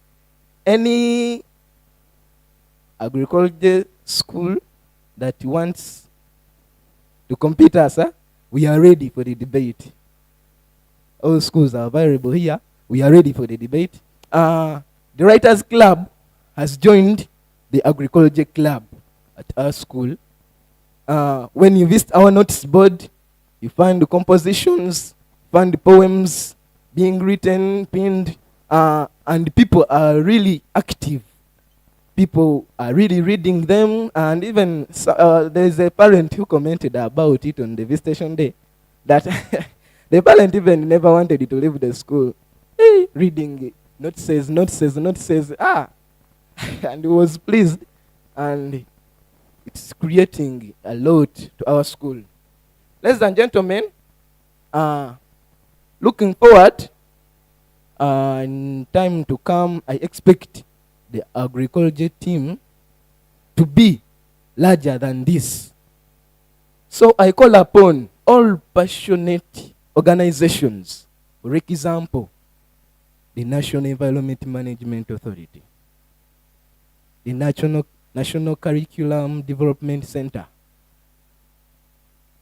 This can be made as, by the way, a DIT subject. So I call upon all of you to create opportunities like study tours, workshop, and maybe scholarships for the passionate members. So I recommend all schools, societies, and as we are broadcasted worldwide, I also call upon countries to embrace agroecology, because it's not only a solution to poverty and hunger, but also a way of restoring the environment and conserving it. So once again, I appreciate SF Uganda and Humundi for working with us, believing in us, and training us into ambassadors of sustainability. And this has not been made shrewd, but has been made must, that the younger generation should be ambassadors of sustainability. We promise to use the knowledge and the skills provided to us responsibly, and we believe to become champions of agroecology everywhere we go. So, ladies and gentlemen, together we can make agroecology a lifestyle, not just a subject. Thank you. May God bless you. Thank you very much, Anot. Tumongero Bugalo. Yeah. Thank you. Just an amazing gentleman. You guys have understood the English, eh? He said the agroecology, those things are good, eh? You've understood. Who has not understood? I didn't eat your fees. If you don't understood, yeah. Without wasting further time, I want to invite from St. Peter's in Zambia, Ainembabas Joan. You have 7.5 minutes, please. Eh? Where you sit too much, put the idiom, what, yeah? Good morning. My name is Ainembabas Joan, a student from St. Peter's in Zambia. Well, thank you very much, ESAF, Uganda, for this opportunity. It has really, made something in us, some great work in us. So me, I was requested to talk about how ESAF and the environment at large. Well, I came to know about it when I went for an exhibition in Jinja. And then, I think the second edition is only me who participated in our school. Like, people took it lightly. Anyway, I'll leave that aside. So, slowly writing, I came to know about my talent. Thank you about that. So, and also we formed the Agroecology Club. That club is booming in our school, and I'm telling you it is. So, I made sure people join, and they have joined, especially the young ones, senior ones, and then the newcomers. And then, on top of that, because I'm an entrepreneurship student, you see how things are connecting. So, we do projects. And then, our project is also about agriculture. So, you see the links up there. So we have a rabbit farm, a small farm. It's not large, because like in our school we don't have enough space. So what we do is that we deal more in urban farming. When I talk about urban farming, everyone understands what it is. The smallest space, but of course you have got to utilize it. So part of the school, I've encouraged people to join Agroecology Club. They have got skills. They are now able to make up their own projects. Yes. I've encouraged people to write poems. So, just as the other one was saying, when you go on our notes board, you find there poems, compositions, articles. That's true. That's from all that encouragement. And then on another hand, the environment also. Our school has a program, since it is under the Catholic school, Kampala Archdiocese schools. It has a program of the Achiteka Education Week. So in that week, of course, they are also they are up to conserving the environment. So in that week, we all participate as the Agroecology Club. We all participate. We plant trees in our communities. We plant trees in our school. When you come to our school, it's green. Yes, though we have some pavers, but it's green. The trees, it's attractive. So thank you, ESAF, for that. How would we get to know that if it wasn't ESAF? So thank you so much.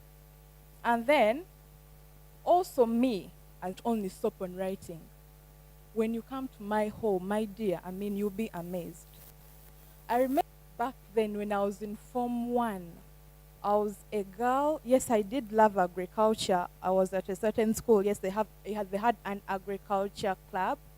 And I'm telling you, I had that interest, the extent that I started competing with Form 6 students, and I was in Form 1. So it came to be like I was the winner in that club. So just know, people from outside in school, they came to consult from me, and I gave them the wisdom and the knowledge about agriculture. So thank you. We get to know where the food we eat, where it comes from. Thank you so much. You people, after what they've showed us here, what the Mr. showed us here, you people, I think from today, let me put a step or a full stop of eating Graco. You people, I've just realized it's very bad. We just eat chemicals. Thank you so much for that. I've got it and I've understood it. So, with agroecology, it has enabled me to discover myself. I can now speak. Man, you people, last time, just leave the thing apart. I would not. I would be afraid, nervous, and what. But now, yes, I can. Yes. So thank you very much. Thank you, Mr. Lubega. Thank you, St. Peter, for allowing ESAF Uganda to make an impact, a positive one, in our lives. Thank you very much. Uh, with that, I have so much, but of course I can't finish it up time. Uh, Let me stop here. Thank you. Thank you very much, Joanne. Guys, we add her another round of applause. And thank you very much, ESAF Uganda. Now, these are the debates we want to hear. For us, when we were there, we are younger, you hear debates. Today's emotion, as it states, mother is better than father. Now your parents look at you. They look at the jerrycan they produced. Now, we also went there boldly with our English. Now, we were thinking that there can be a mother without a father. Or there can be a father without a mother. Hmm? Mother is better than father. So, ladies and gentlemen, we are going to go for break tea for a few minutes. Please keep time. We're already time bad. Yes, we are going to be back here in like 30 minutes. Thank you very much.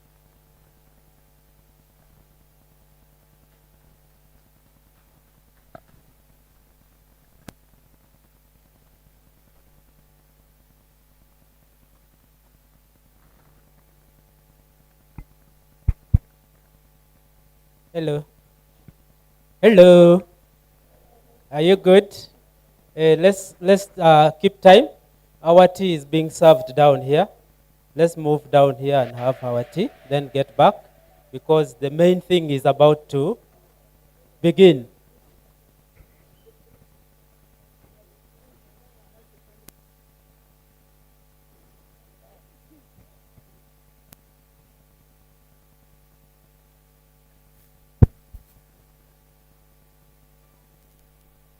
Yes, a moment, just a humble reminder as we enjoy our break time. Kindly remember to follow our socials. On Instagram, it is ESAF Uganda. The same with Facebook, ESAF Uganda. Instagram, it is ESAF Agroecology. And most importantly, on YouTube, it is ESAF Uganda TV. Please make time and follow. This event is live. There are comments and what you give a feedback, and encourage your friends to also follow. Thank you.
Hello, hello, hello, hello, hello.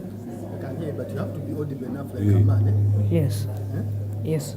You're too near the speaker. Try to go to the other side. And greet her. Say hello, ladies and gentlemen. How are you doing today? Like now.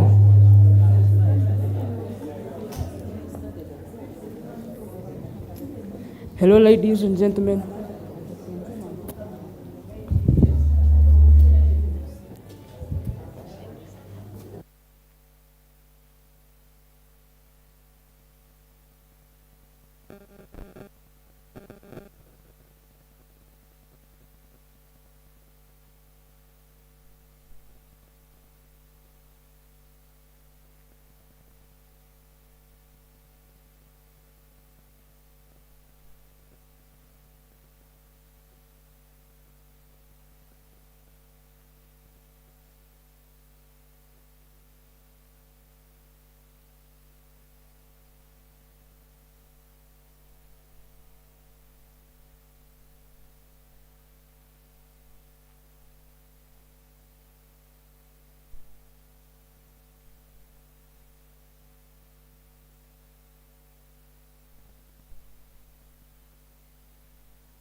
Ladies and gentlemen,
All right.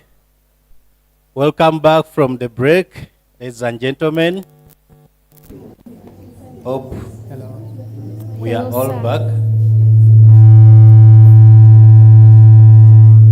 Good afternoon, ladies and gentlemen. We can hear you. No, We can hear you now.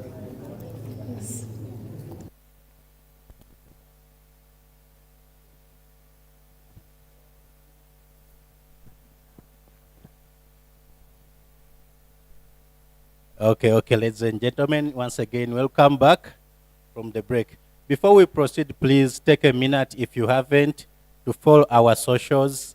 It is LinkedIn, SF Uganda, Instagram, we are SF Agroecology, SF / is it called the / hyphen, underscore, that is stick that is lying down, yeah? Underscore Agroecology. And at Twitter, we are at SFUG, YouTube, SFTV Uganda. SFTV Uganda. Yeah, ladies and gentlemen, as we proceed with our next session, allow me to call the country coordinator, Madame Nancy.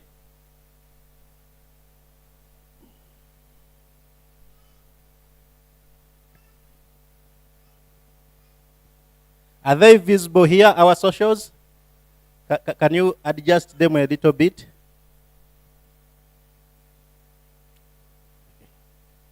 Thank you. A round of applause for Madame Nancy as she comes. Omkevete, don't move. I'm using 1 minute.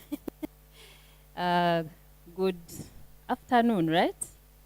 Yes, good afternoon, everybody. Just before we go into our next session, I just wanted us to close in what we had in the morning, the presentations, the different speeches and the inspirations from the students. I just felt to explain why we are doing all this is because we have a hope in the young generation. That statistics that Bernard shared, it looks alarming, but it is actually very true information. We had a visit to a certain country that uses a lot of chemicals and pesticides. And I think all of you know this country. For them, they are farm workers on very large farms. That is South Africa. The workers stay on the farms. The workers stay on the farms. So their families, they get into the system of dealing with chemicals. The mother is spraying, the baby is on the back, the father is part of it, the school-going children go to school within the farm, and they brought them sick. They were coughing, they had skin diseases, they had a lot of visual impairment, and we just thought that if we do nothing about it, that is where we are going. I know that most people follow the statistics that says Uganda is among the countries that uses chemicals the least, but I don't know if that is true anymore, because if you go to the communities right now, everyone is taking a shortcut. They don't want to dig. They want to apply chemicals to kill the weeds, and then they plant whichever seed. So beyond poetry, today, we need everybody in the room to be inspired to do something small. As an organization, SF Uganda, this is what we are doing right now, but we are counting on many of the people in this room to go back and do more. Everybody here has a lot of information. I'll just request the farmers to wave at us. Yes. There are many spread all over this room, because farming is multi-dimensional and it is what is that word, Mkebete? You went to UPE, but I know you know the word. It is diverse. And You can be a teacher, but you can be also a farmer who teaches, right? They do so many other things. And I just want us to have that in mind as we are doing what we are doing. Yes, we have a poem competition. We want to see if the students, understood agroecology. But beyond this, every student who wrote is actually much appreciated. Why? Because it's the knowledge that we are interested in propagating and the translation from just knowledge to practice. The student who came from Nama, Arnold, did not tell you, but when he came, I thought he would tell us. But maybe I'll just say what he told us when we visited their farm. He said, I want to study agriculture at the university. And in me, I felt so happy. Because I was like, okay, there's a student who wants to do sciences, but not only medicine, but he wants to do agriculture. Do you know that agriculture medical science is nothing without the right agriculture? Because all the people who will be so sick will be sick from bad, unhealthy food, then the medical sector will all be overwhelmed. So we need him to go and do agroecology as he does his agriculture, so that he becomes a promoter of agroecology. Yeah, so you said you were in UPE. You did poultry. As others were doing poetry. But agroecology is about that poultry. Yes, it's also about that poultry that you did. And how can we translate it into our practice beyond English? He said your English does not do what? You can, if you tuck in when you don't have what? Money? It is vernacular. Let us adopt the vernacular of agroecology, because it doesn't need English, it doesn't need local, it's just a practice, a science. We can learn it in our different languages and still live healthy lives. So I welcome you to the next session. I just felt like I should close in that, then we go into the recitals. I'm looking forward. I was in a UPE school, Shimoni. Ojimanyi? Bajisengula. Bajija mu kibuga, ne bagitwala mu kyalo. But I was in a UPE school, and ndi wano kati. Okiraba? Yes, so I think let me end it here.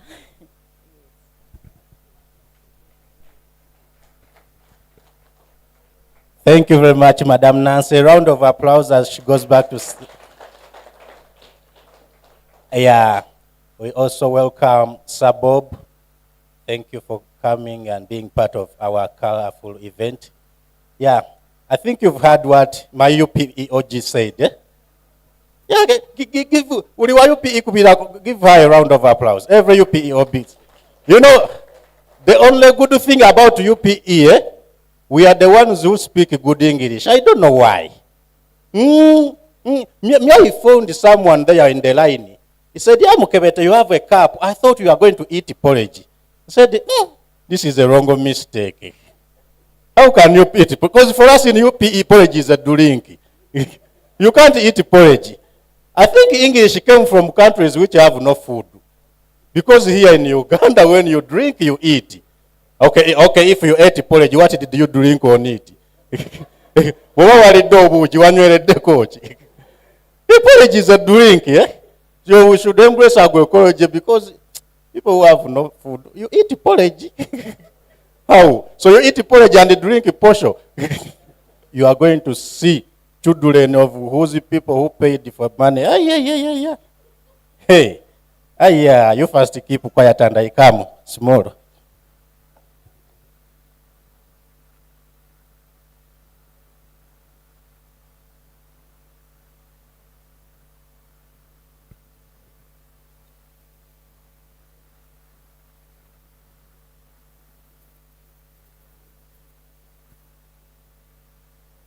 Okay. With a lot of energy, I want us to welcome Tumwine Daniel from Buhinga Primary School, Fort Portal. All the way from Fort Portal. Daniel, the stage is yours.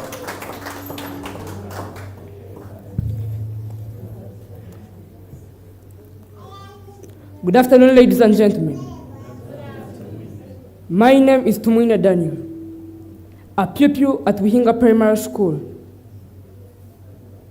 located in Fort Portal Tourism City,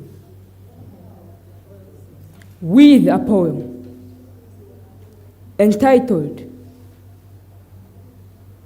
A Symphony of Hope. A symphony of hope. In the fields of green, where life begins, agroecology's wisdom, a story to spin, a balance of nature, a delicate dance between the earth and humans, a harmonious trance. The soil's rich fertility, a treasure to behold. Compost and cover crops, stories untold. The microbes work tirelessly, breaking down decay, releasing nutrients in a never-ending way. The pollinators buzz in a joyful throng, bees and butterflies singing their song. From flower to flower, they flit and play, collecting nectar on a busy day. The crops stand tall in a diverse array, a rainbow of colors, a symphony to sway. From maize to beans to squash and more, a polyculture's beauty forever in store. A farm's ecosystems, a web of life to survive, where every creature has a role of strife to thrive. From beneficial insects to soil-dwelling worms, each plays a part in the agroecological farms. The farmer tends with love and gentle care, observing nature and listening to its share, a beacon of change through the years, a connection to the land that dispels all fears. Therefore, let us grow roots and weave these tales of the earth to believe, in practice bold, a future retold, and in agroecology, we delight and achieve a symphony of hope. Thank you.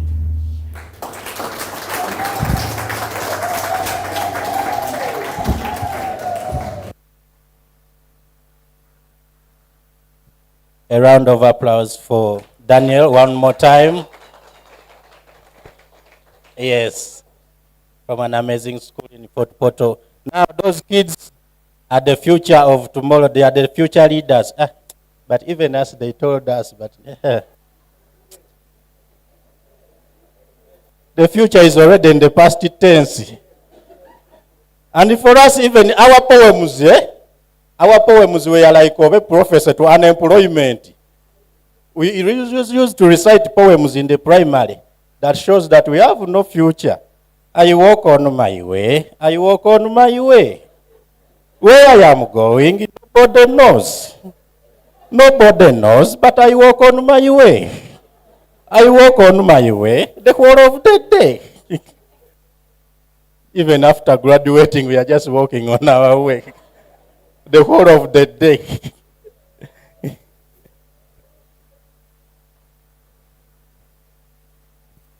Yes, ladies and gentlemen, we are going to have Tukashaba Christine from Rutoma Primary School. Christine, the stage is yours.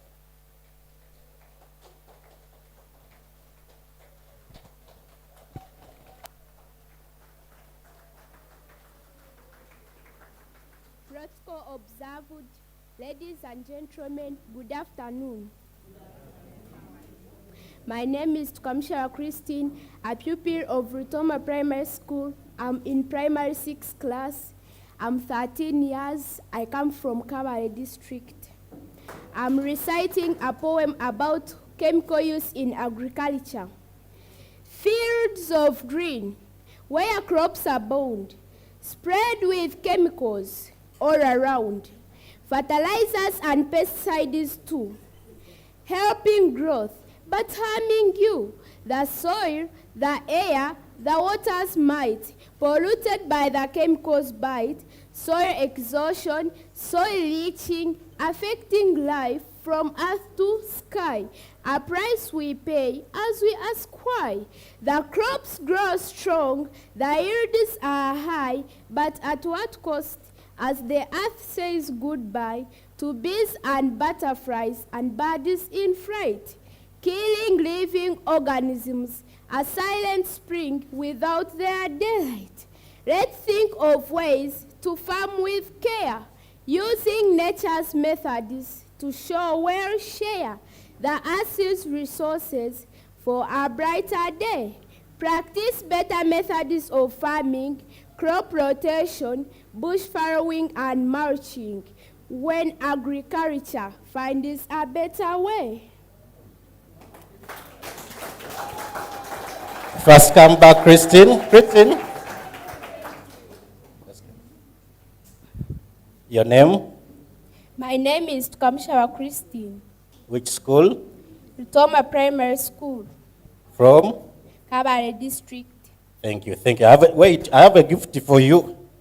You know, life is very difficult. You might not win.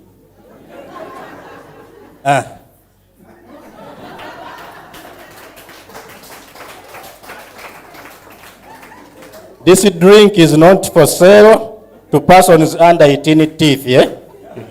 Okay, thank you very much.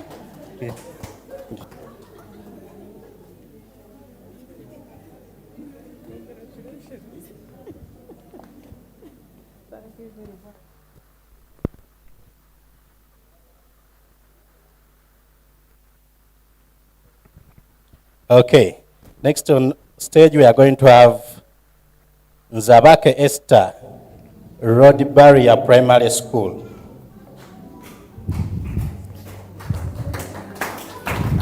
AC.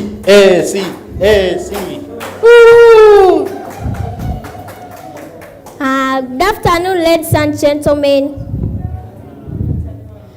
My name is Sabake Esther from Rodbaria Primary School in Kasese District. I am here to recite my poem titled, A Promise to Our Environment. Rodbaria.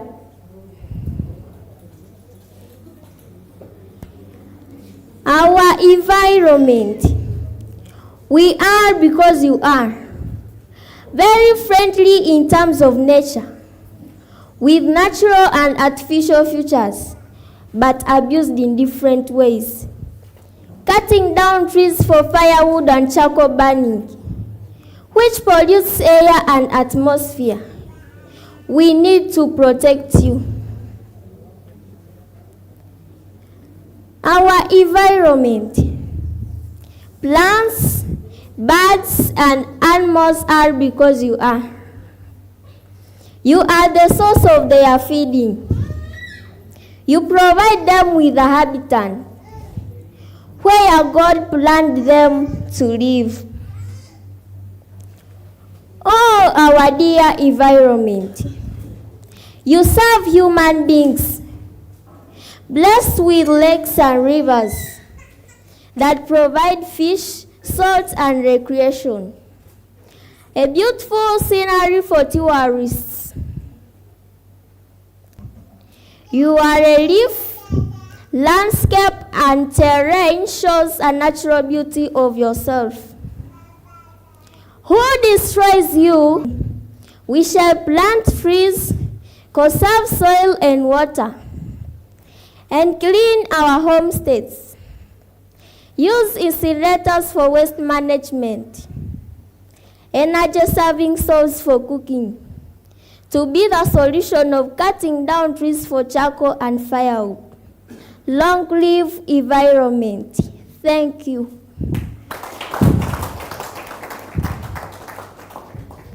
Thank you very much, Esther. Those fingers are not enough.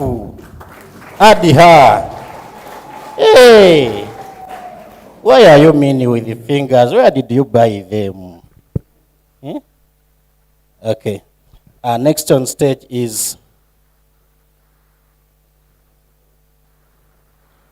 Nalebe Daisy from Kosna Daycare. Nalebe Daisy.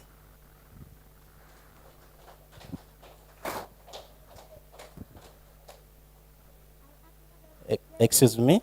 Extend here. Is your mic on?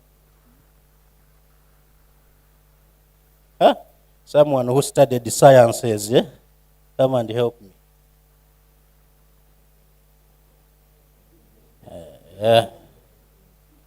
My social studies refused to work. Mike.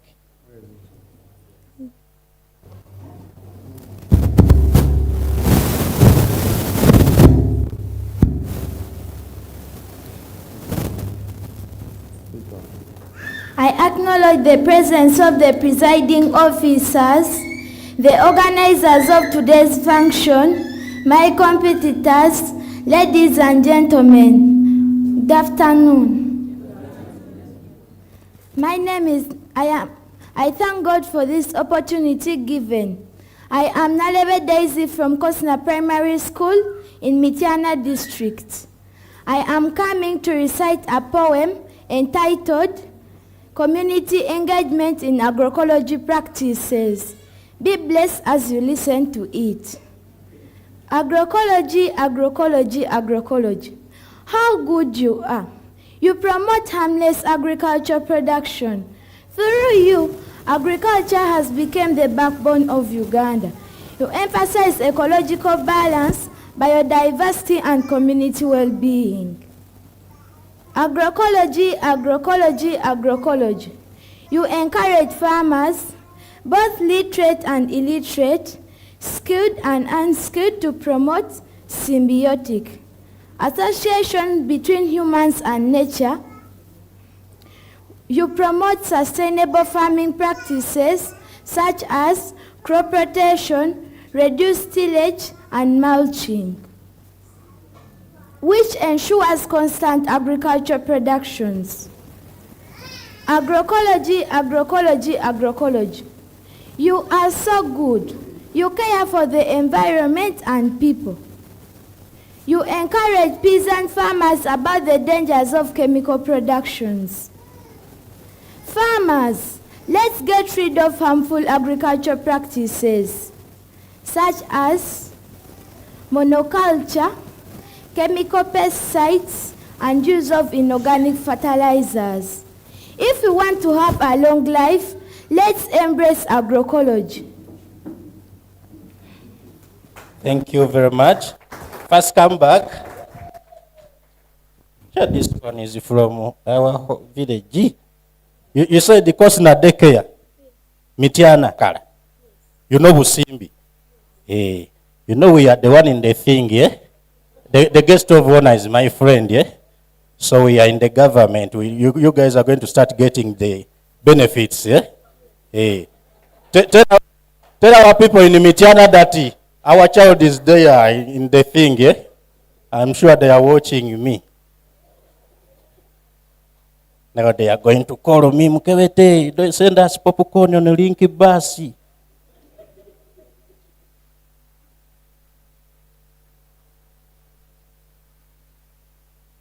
Okay, we are going to have Casita Jovan from Lisa Primary School.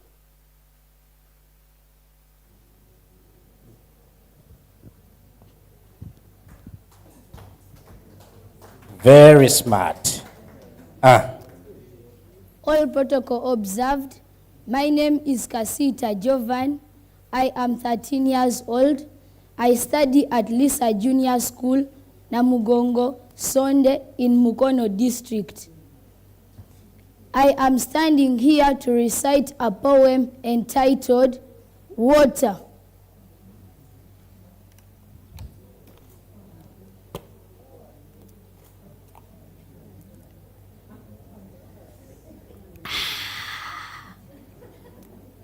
Water, oh water.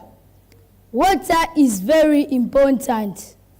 It quenches our thirst and makes us feel better. It is found in lakes, rivers, and oceans. In the sky, we see it.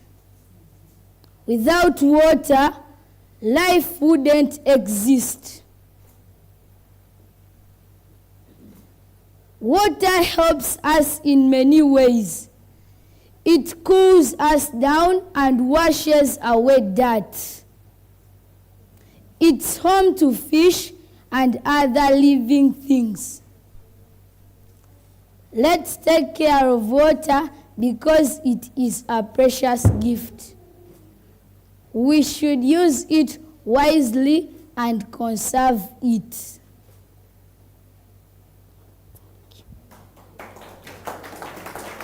All right. More, give me more applause. These are the things I want. Let's give a round of applause to the writer of that poem, eh?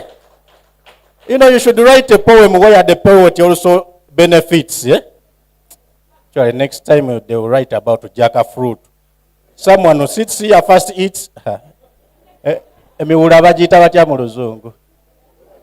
Dig it, see?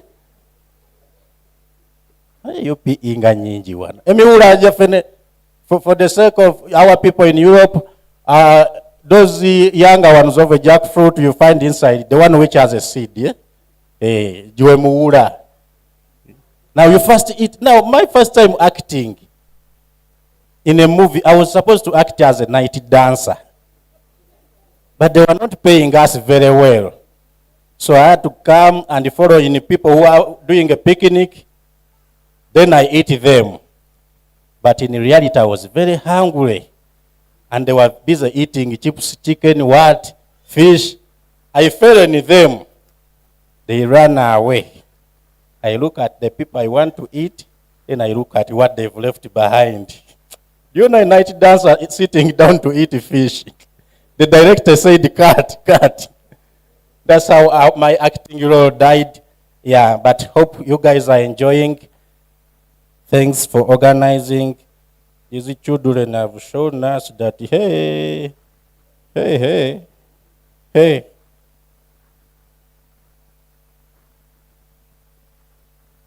Yes. We are going to have Judith from Nyapia Primary School. Judith. A round of applause as beautiful Judith comes on stage.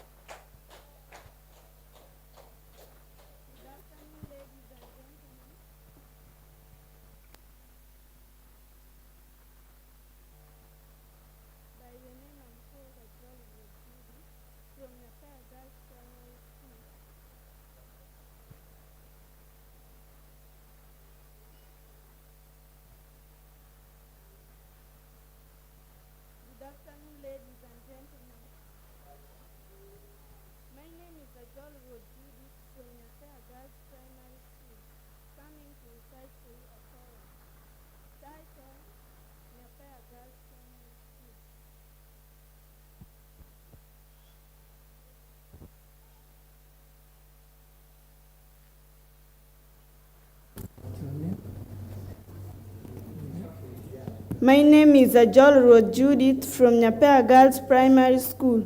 coming to recite for you a poem titled Seeds Right. You all who practice farming, what you should have in mind is seed like human beings have rights. Just follow the do's and don'ts, then smile at the end of the harvest.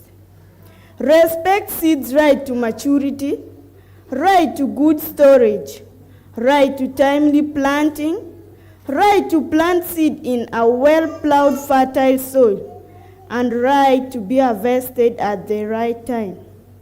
Farmer, when you give seeds all the required conditions, you will make others jealous of you, wishing they were you. Just because your stores will be full from the bumper harvest, and you will be a king. Farmers, never plant the same type of seed season after season in the same piece of land, however rich the previous harvest was. Wake up, farmers. A great harvest depends on you. Treat the seeds well, for they are your treasure. Give them their desired rights, then await the outcome. For the space in your store will not be enough to stock at the end of the season. Remember not to kill seeds, for they are the backbone of the economy, and the raw materials for many industries and factories originate from seeds. I repeat, don't kill seeds. Rather make them multiply, multiply, and multiply. Thanks. Thank you very much, Judith. Let's have Chimbe Sharif from Green Pride Primary School. Chimbe Sharif. Our man, Sharifu, our man. Oh, yo, Sharifu, hey, yeah. Yes, Sharif. And there are other municipalities coming. Eh? You show them. Good afternoon, ladies and gentlemen. By the names, I'm called Kimbe Sharif, a learner from Green Pride Nursery and Primary School, Magamaga Town Council. Green Pride Nursery and Primary School, Magamaga Town Council, Mayuge District. I am going to recite a poem about pollution entitled The Pretty Girl. The pretty girl, the threatening pretty girl, wears harmful substances, yet showing no response. When it gets the globe, affects nature and life in many forms like air, land, and water. She hides in water, causing harm to water bodies, makes rivers silted, and makes water colored, brings bad smell, and suffocates aquatic life. She is a threat to modernity. She is killing life. This charming girl dresses like a queen, yet dreaded with rage. She enters the sound system with loud sound which damages the ears, breaks property, and causes stress and insomnia. She is a threat to modernity. She is killing life. This attractive girl smartly wears a spacesuit to jump in the sky and beyond the galaxies, to deplete the ozone layer, to bring acid rain, and to increase temperatures on Earth. She is a threat to modernity. She is killing life. This nice-looking girl, dressed in overall, on the farm, likes the following: cutting down trees, application of chemicals, and poor disposal of wastes. She makes sure that tilling land is so hard and intends to kill life. She wants to make the green fade. She is a threat to modernity. She is killing life. This pretty destructive girl, so stubborn with humility, if treated ethically, like managing industrial wastes, planting trees, practicing good farming methods, and putting strong measures to very loud sound. When we work together, we can stay in harmony with this pretty girl, for God and my country. Yes, Sharif, thank you. First come back, Sharif. The poem is called Green Girl, beautiful, pretty girl. Sharif, you know, government appointed me to look for serious citizens in our country. This is a gift from Minister of Agriculture. You know, sometimes you need to sit down, eat your life, and first think, yeah? Yeah, you can enjoy, yeah? Thank you very much. And yes, in the primary school, we have our last contestant, Mutua Desire Hannah, from Divine Power Nasaran Primary School. A round of applause for Hannah.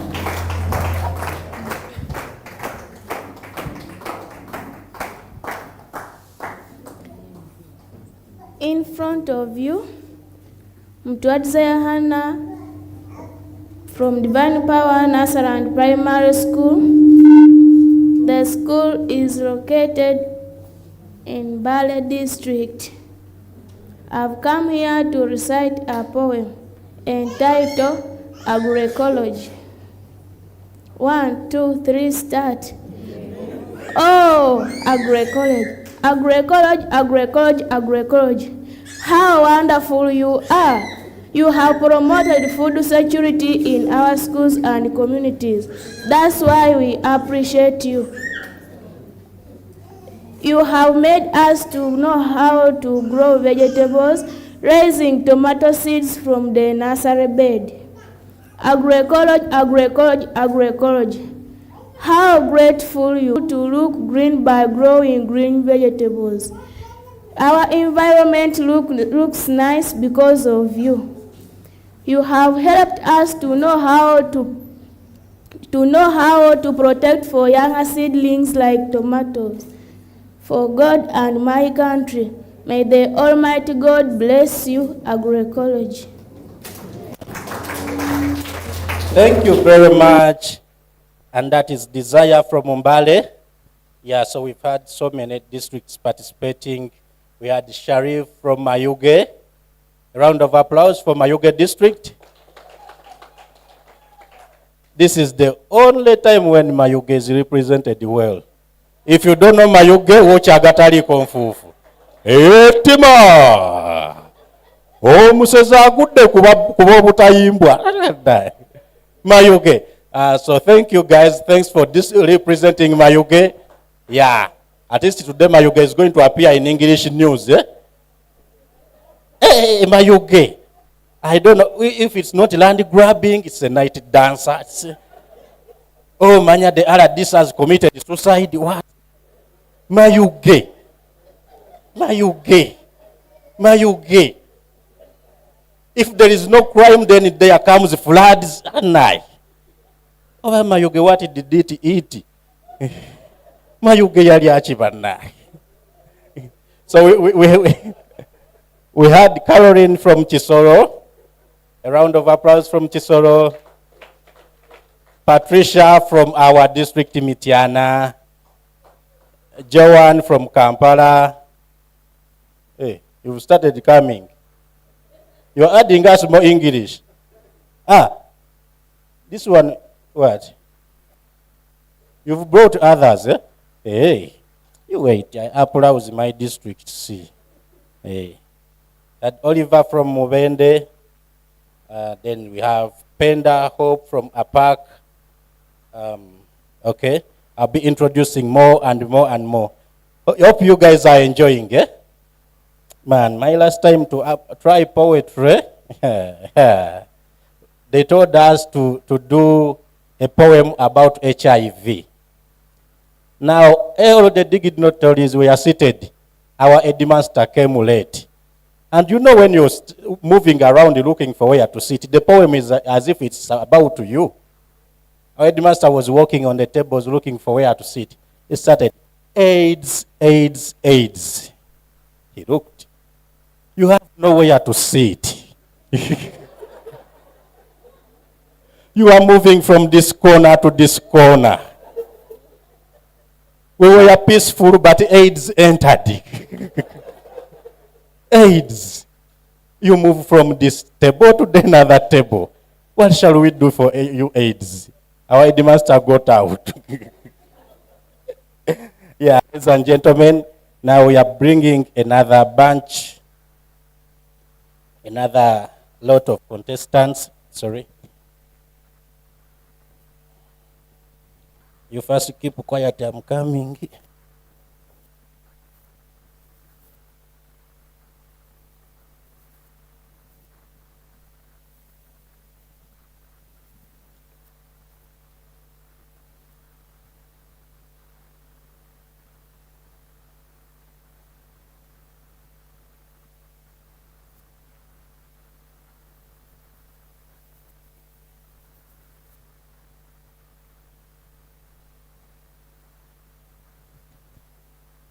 Okay. Thank you for keeping quiet, ladies and gentlemen. Now we're going to have, all the way from Chisoro, we are going to have Chiseme Carolina, representing Chisoro.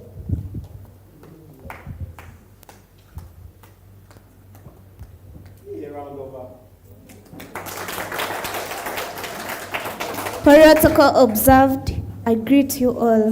My name is Dushime Caroline from Kisoro District, Uganda Matters Soko Vocational Secondary School, going to recite a poem, Chemical Use in Agriculture. Fields of grain now sprayed with care. Chemicals applied to make them appear fair. Fertilizers, pesticides, herbicides, now a double-edged sword, boosting yields but harming what's adored. A cocktail mix to make crops shine anew. But at what cost? We must ask and see. The earth, the air, the water, and humanity too.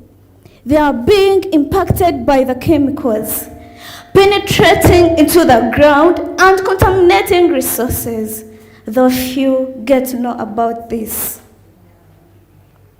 The farmers' hands that sow and leap are now exposed to toxics in endless leap. Their health is at risk. But sustainable farming, a path to explore. Organic methods to nourish more. The crops grow, but at what cost? Ecosystem is weak in a fragile vice. Creatures needed have died off. Bees, butterflies have faded away. In the nature shed, the chemicals spread. Let's balance our needs with the nature's might. Sow seeds of a different kind, free from chemicals. For we strive to be stewards of the earth, in harmony, for a brighter light to our future generations. Thank you. Yeah. Thank you very much, Caroline.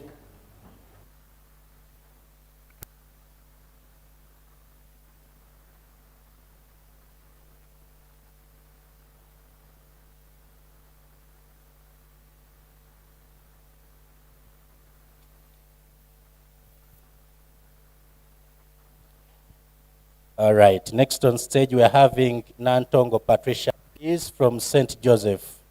A round of applause.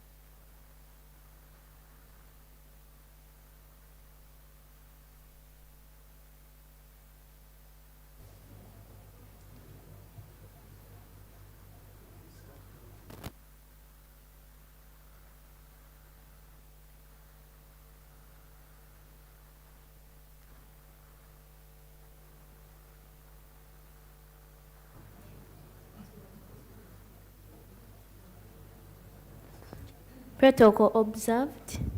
Good afternoon to you all.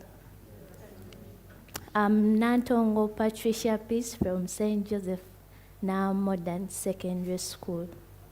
And my poem is about organic farming. Organic farming, organic farming, organic farming. A gift to our nature. I find riches rare in its embrace because there is no food sweeter than that organically grown. It's a sanctuary for all men, women, and youth to embrace. Because of its wisdom, we share yields that are healthy and harmless. Let's embrace organic farming. No regret if we rely on it. Our land is in yell, yearning for organic farming because it's friendly to us to no end.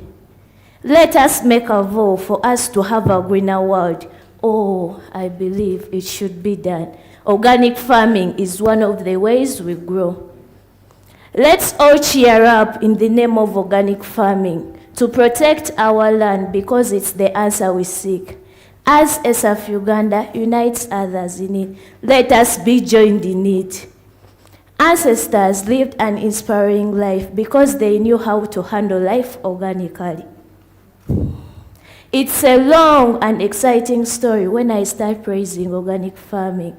It's nutritious, dietitious, and healthy, but it's also the message to tell the world. In this space, I feel just right because of its assured quality. Time immemorial, it forever stays as the heart of agriculture. As for when we dropped it, agriculture lost diversity. Let's globalize the struggle, let's globalize hope. Thank you.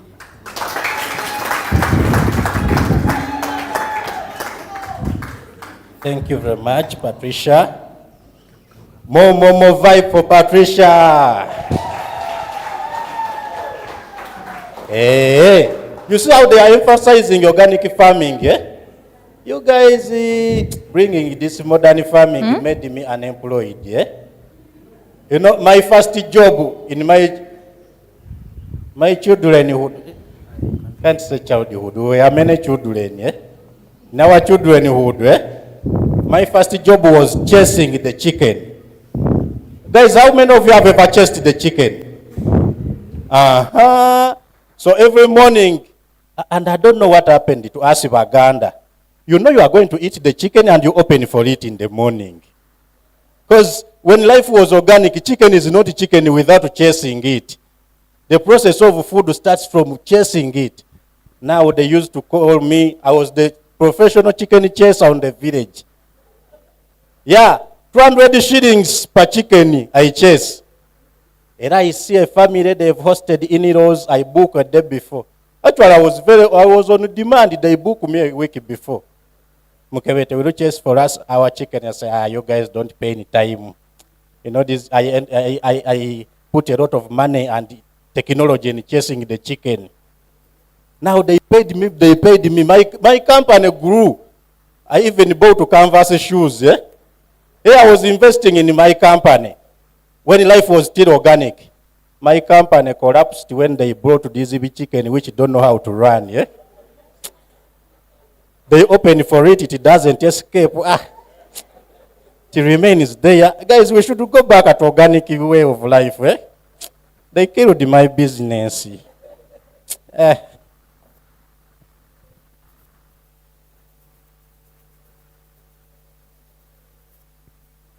Yes. Are we there? Yeah, we are going to have Aine Mbabazi Joan. You've already seen her, those who came early. Aine Mbabazi Joan from St. Peter's in Zambia. Ululu! Hey.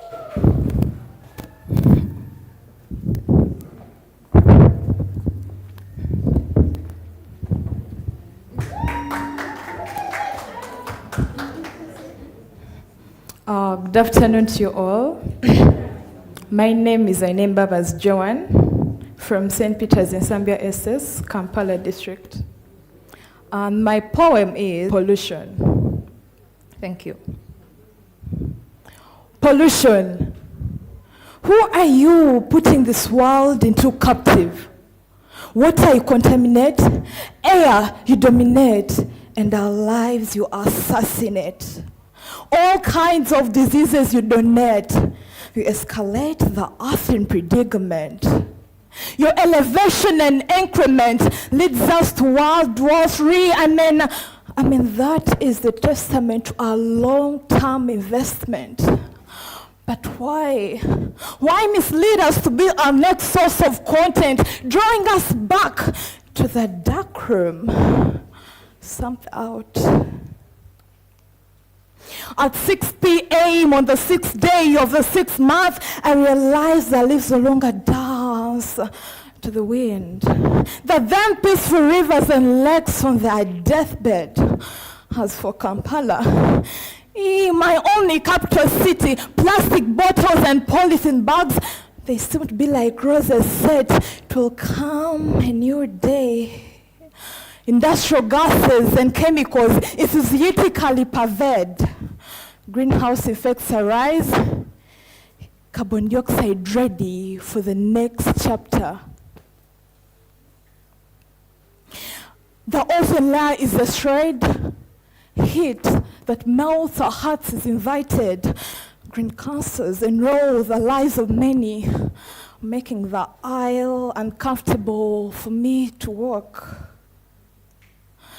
Now, before the earth is set in a jungle of regret, before pollution becomes brave enough to uncover the skeletons in its closet, remember the paramount of our environment, not the paradox of pollution. Let's turn our ink into action and acknowledge the greatness in our planet. Uncover the magic that sets this world apart. If we treat the chemicals before disposing them, the environment is saved. Recycle and reuse the plastic materials. Innovation is embarked. Join the Esther family to plant trees in our communities. Let sanitation take the lead. Places of convenience to construct. Additionally, for those that are seeking the mesmerizing melody, the earth is the referral. If we tick every box and cross every T, T and dot every I, we can end pollution. Just give me a hand. Thank you.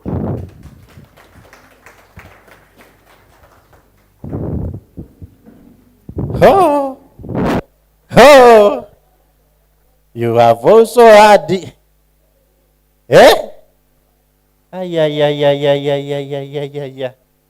where people can put money in their children. She spoke English, I heard as if an ambulance is, A round of applause for her. Yes, we're going to have Nabukenya from Gunguru Primary School. That school is also, so those who touch on that road up to put a round of applause. Eh? But we have failed in English. Why do they put Mitiana after that? But now, okay, Nabukenya from Mitiana.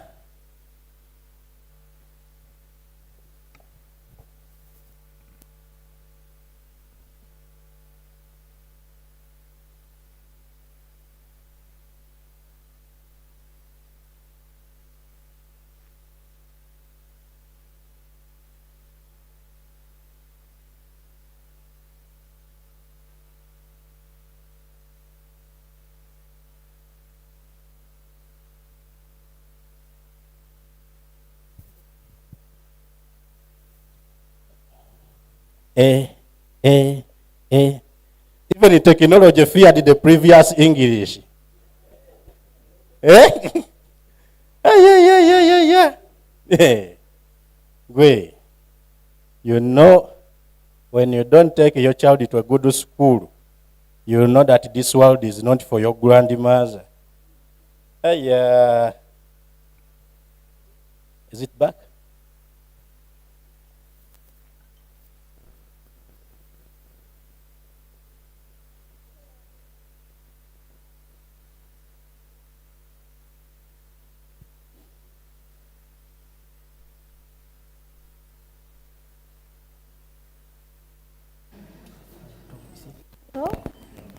Hello.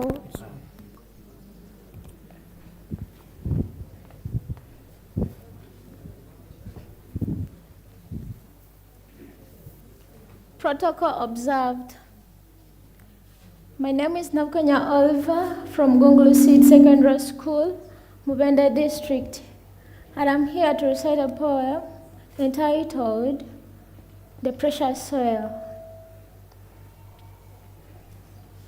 Agroecology blends rich land with farmers' work of his hands, embracing soil conservation, farming smart.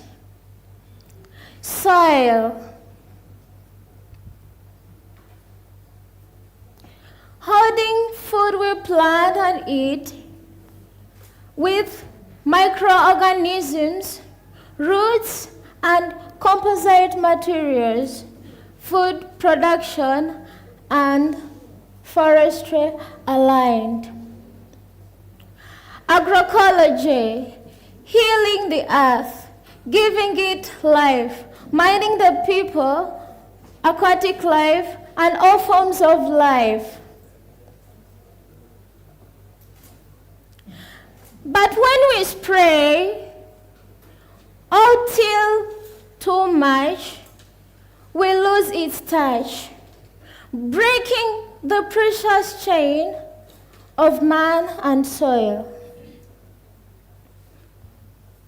Agroecology, not just the yields, but the justice sung in every field. Farmers' voices and seeds sown right for food production, both man and animals. Thank you.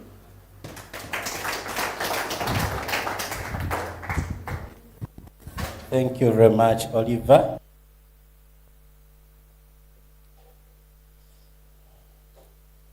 Thank you very much, Oliver. Yes, chap, chap, chap, chap. We're going to have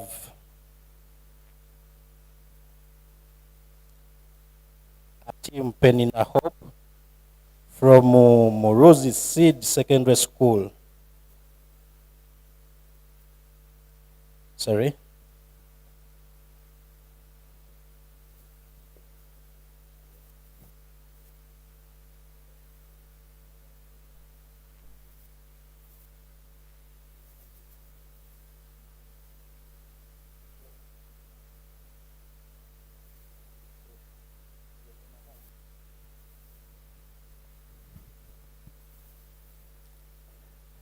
Yes, they are still wiring Hope.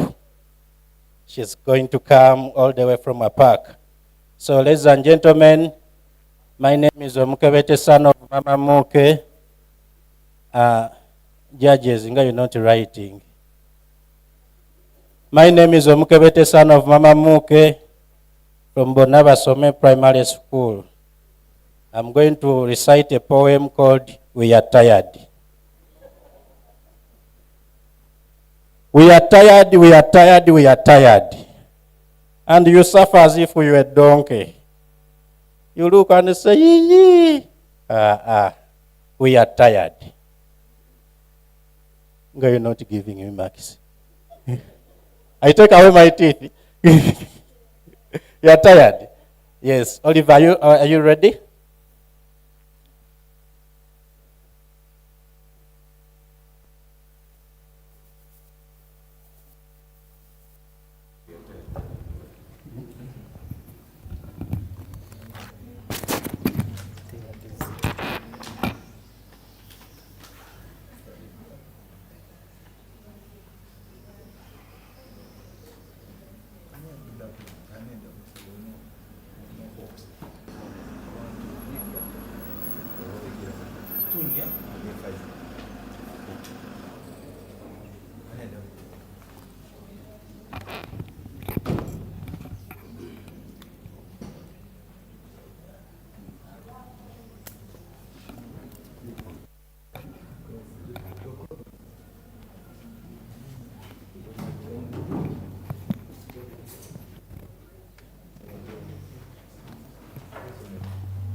Working. Good afternoon. Good afternoon.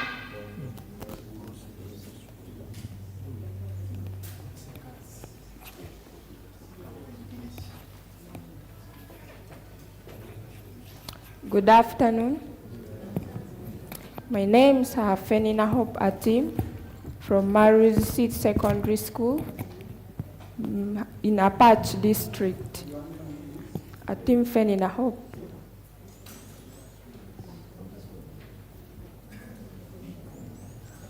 In northern region, have come to recite a poem, Forestry. Seeds sprout, roots grow deep. Agroecology's gentle creep.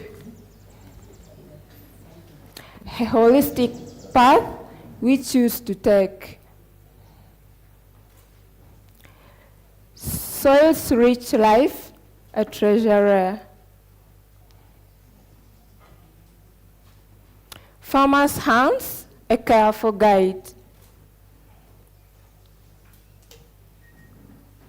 Where agroecology artistry resides, a symphony of life in every plot. Crops intertwine, a harmonious blend. Nurturing the earth with love and clutch. A balanced ecosystem day by day. Agroecology's wisdom, a path to take.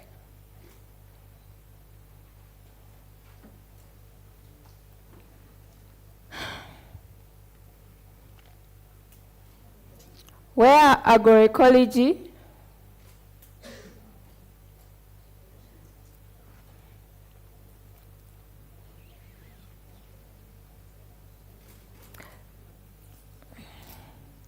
where humans, natures and earth, in fields of greens, where earth meets sky,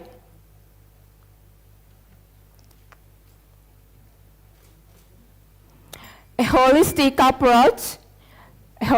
approach blooms, as whole ones always die. In agroecology's garden, we find a world of wonder intertwined.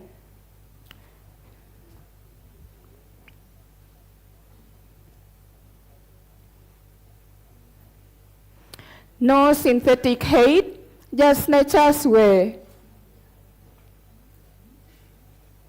No chemicals, no artificial might.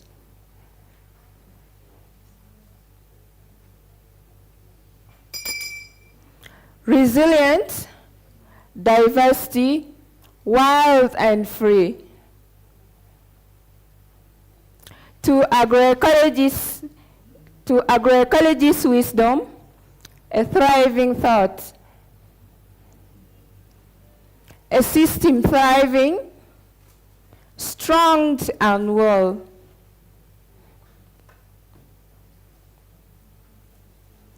Sustainable, equitable, wild and free. A future promise for everyone. Thanks. Yeah. Another round of applause for Hope. Yes. We're going to have Nimaro from Guru Secondary School. A round of applause for Guru. Yes, Clover Nimaro. Yes. They are still giving her electricity. You know this new meme. Unity. Ladies and gentlemen, are you having fun? What the English is too much. But mine, they refused, they denied me marks. They give you a poem called You Are Tired and You Refuse. Some people are not tired. But anyway, hey, this world, you also see it. Nimaro, are we good? Okay.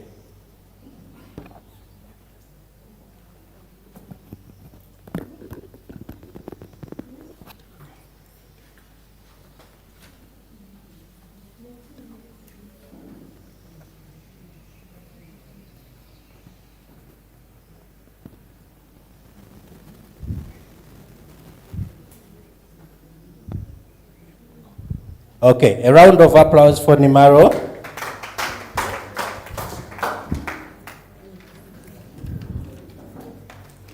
Good afternoon. I'm by the name Nimar Clover from Gulu Secondary School. Gulu Secondary School located in Gulu City.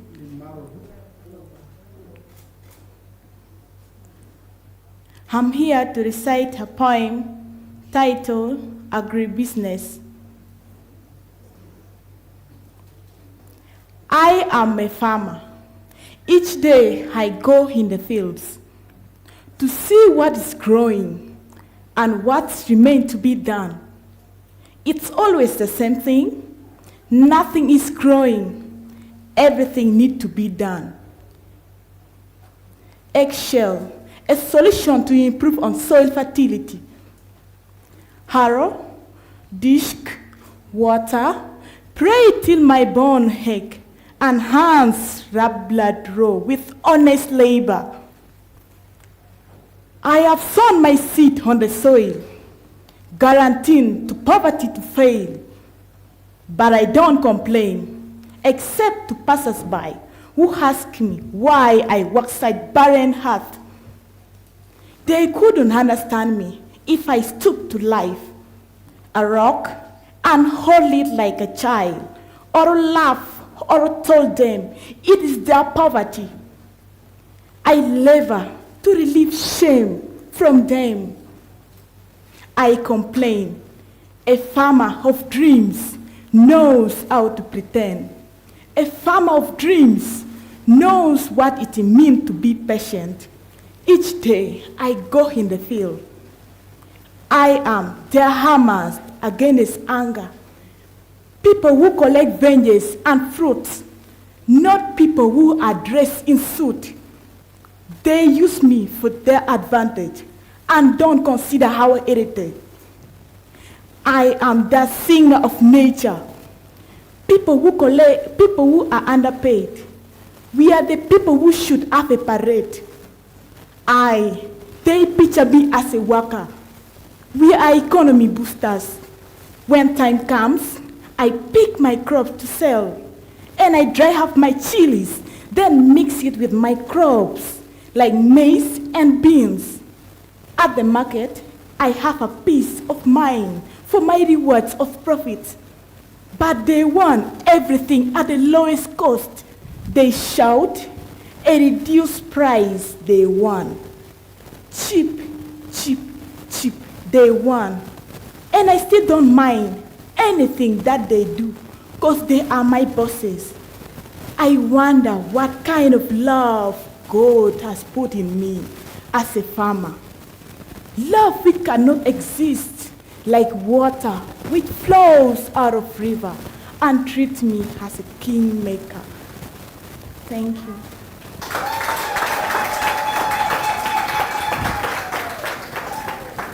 Thank you very much, Nimaro. Another round of applause for Nimaro. Yes. I love the fact that everyone who comes here recites about eco-foods, ecosystems, and the natural foods. Guys, do you know when you eat these manufactured foods, you can die a disease which is not yours. Hey, they check your dead body and there is no disease. They go, you know, when you eat poorly, they will put on your death certificate, natural death. They say, why? He died naturally. But how can nature kill you?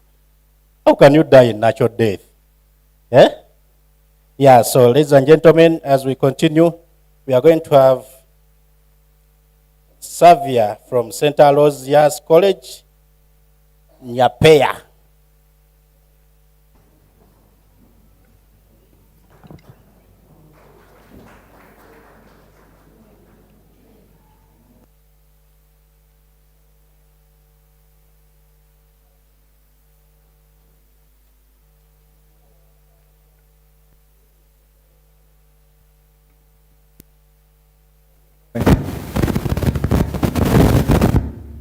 Entitled. Hello everyone. Are you afraid? No, don't be afraid. Okay. I am Opakot Xavier from St. Aloysius College.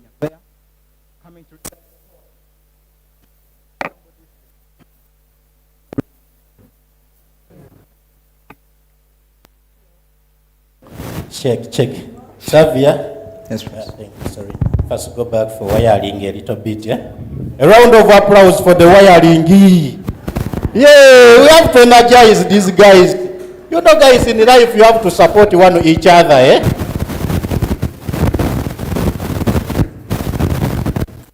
Yeah, even me, I come from a very humble family, Humble in terms of poverty.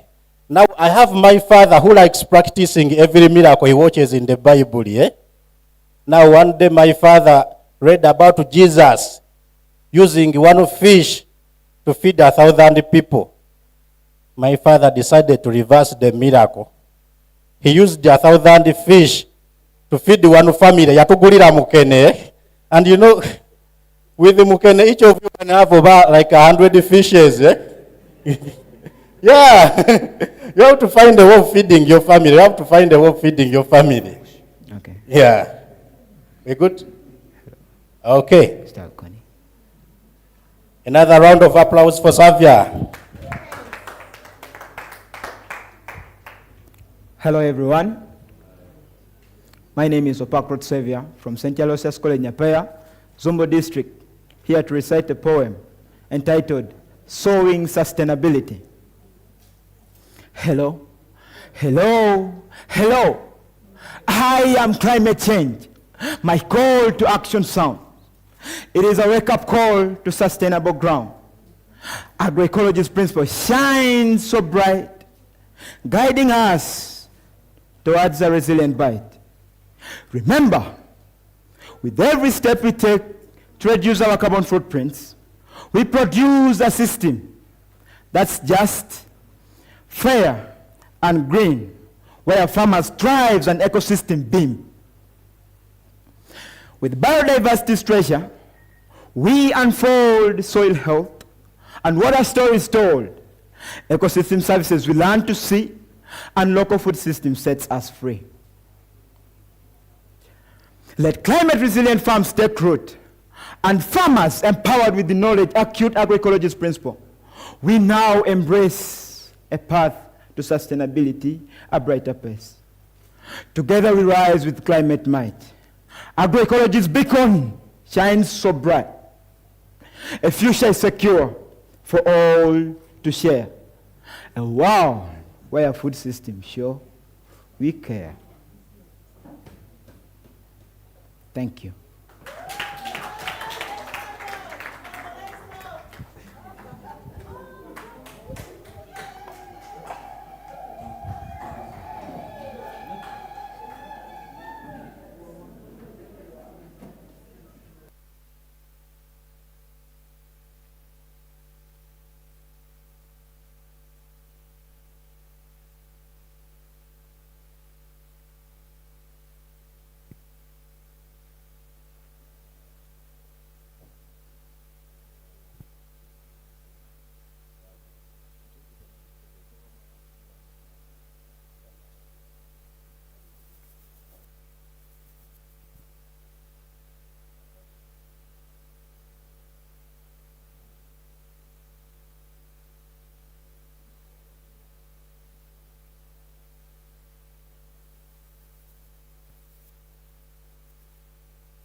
Okay. Ndete munampaki. Because people are watching from abroad. I bring. You will give me what? For sure, how many? Our friends from Europe, you have understood, eh? Okay. Right now, I want to acknowledge the presence of Madame Grace Baguma. She's our guest of honor, and she's from the National Curriculum Development Center. A round of applause. We are going to see her later. So now, as we are about to wind up, let's have Boyo Jordan from St. Thomas Comprehensive College. Boyo. Okay. But Thomas, a round of applause for Thomas.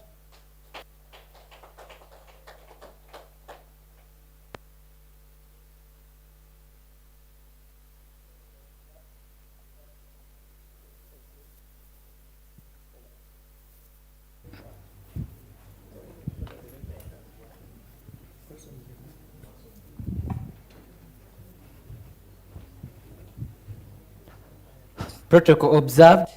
Good afternoon. My name is Boy Jordan, a student of St. Thomas Comprehensive College, Mbale District. I'm here to present a poem entitled Heal the Earth.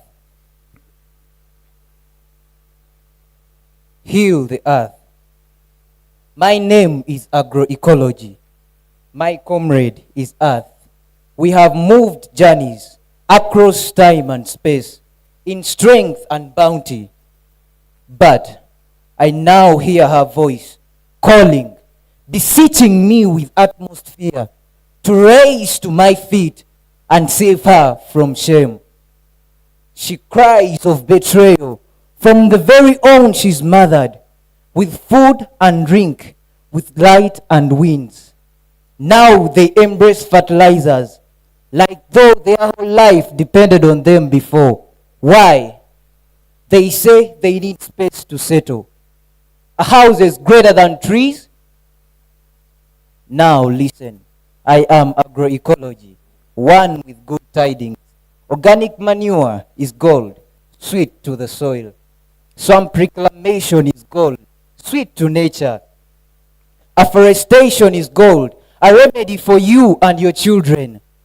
I speak words of wisdom, for I am Agroecology. I speak words of wisdom, for I am Agroecology. Let you all, sons and daughters of us, embrace me as part and parcel of your lives to shake off looming disasters. Sustainable farming, organic manures, swamp reclamation, and educative farming. That is B, Agroecology. Together we can heal her and live in infinite peace. Thank you.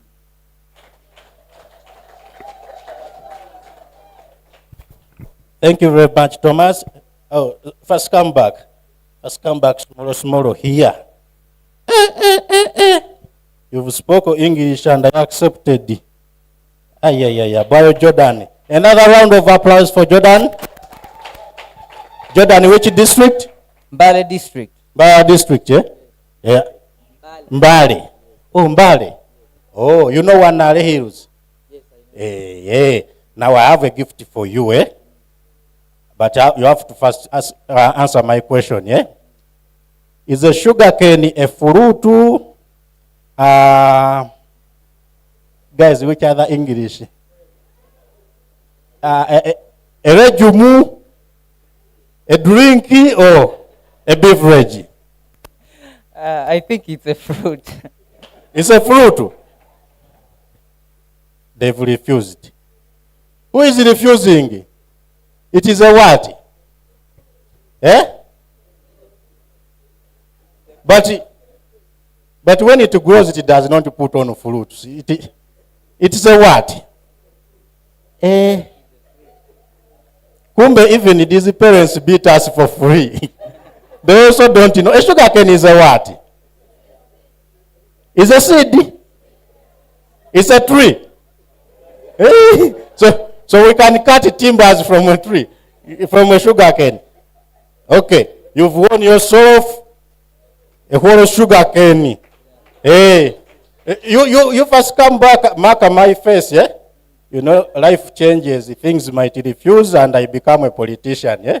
You remember me, eh? That the man who gave me, eh? Hey, you never know. Hey.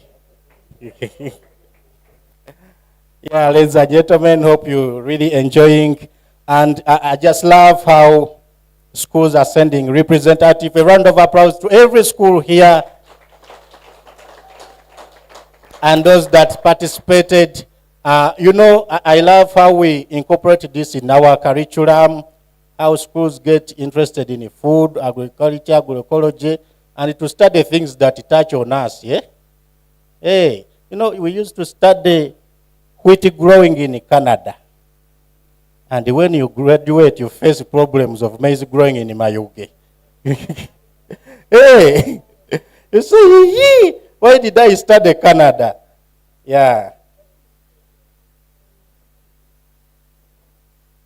And yes, our last participant.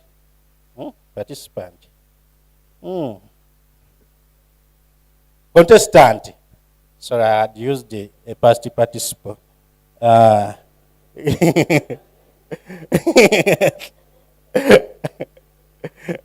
last contestant,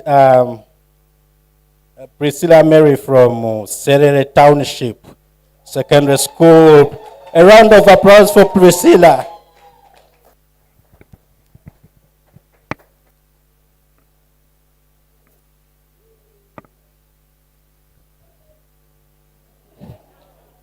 Protocol observed. Good afternoon.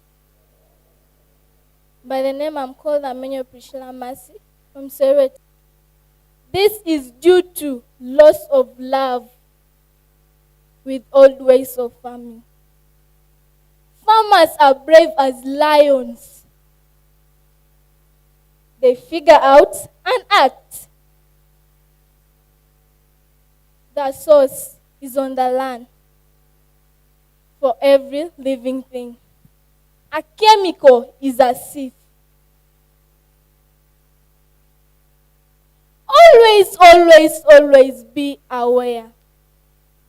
Our lifespan is on the earth that provides. The sky and high are the source.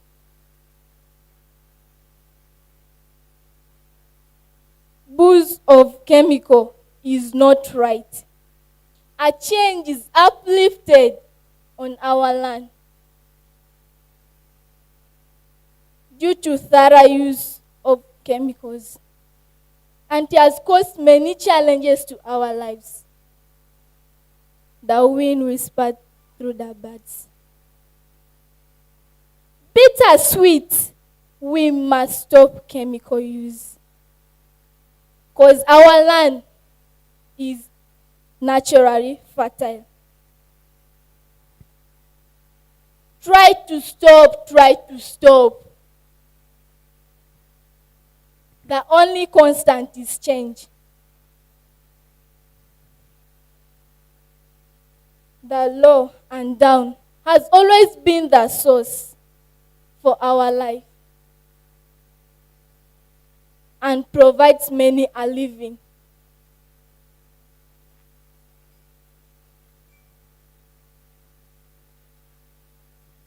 Farmers are always brave. Farming is the best provider. Insects symbolize growth.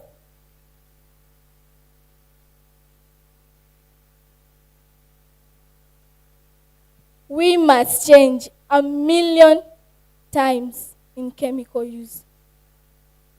We were strong as Hercules. The stone said to the birds. In the coming generation, what a beautiful country during summer.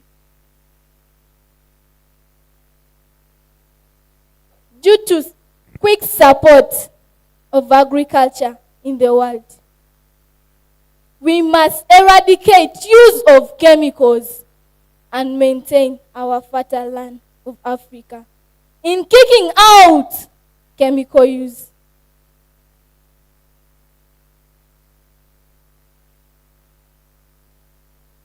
A land beautiful as a rainbow.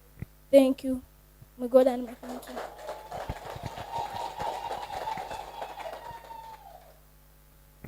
Thank you very much. Another round of applause for Priscilla Massey. Yes. And she has been our last. Guys, how is it? It's very good. Can we have a volunteer poet? From the teachers. Hey. By the way, teachers, what if these children are the ones who teach you these things? Because, how can your student... What is the proverb for poet? How can they poetize? And for you, you don't. You don't poetic. Teachers, at least volunteer, even if it's not about agroecology. At least, you know, teacher, you can find any random topic. You say, our salary, our salary, our salary. It moves like a tortoise. When it comes, it runs like a rabbit. You look at this world, you wonder, where is my salary, my salary, my salary? Let me beat the children.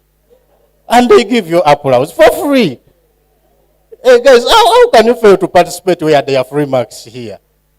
So ladies and gentlemen,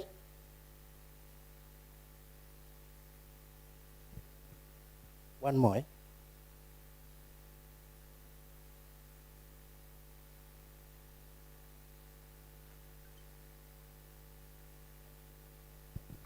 Yes.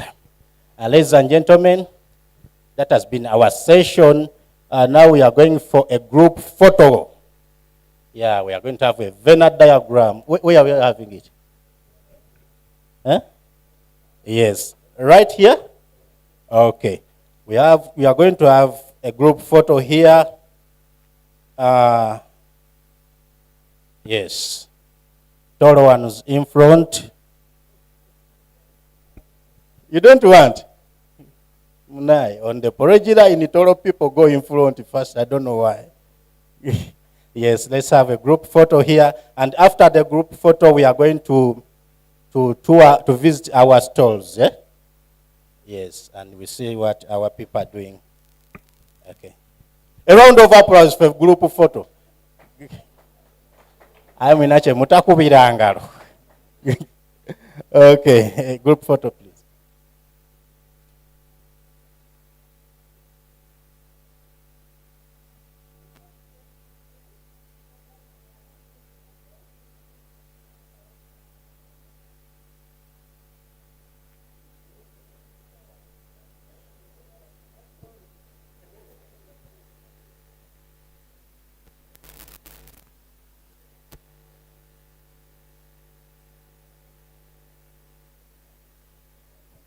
Yes, where is the camera which is streaming?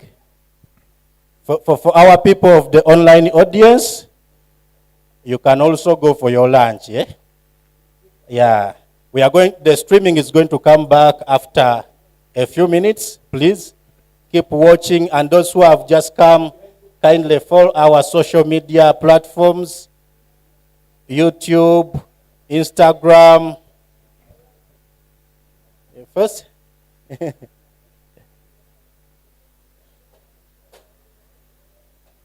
All right, the socials are here. Very well. We are going to keep putting there a lot of information. So LinkedIn, we have ISAF Uganda. Instagram, we have ISAF _ Agroecology _ Then Facebook, we have ISAF Uganda. Twitter or X, we have at ISAF UG. And then YouTube, ISAF Uganda TV. Thank you very much.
Thank you.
Kindly take your seats.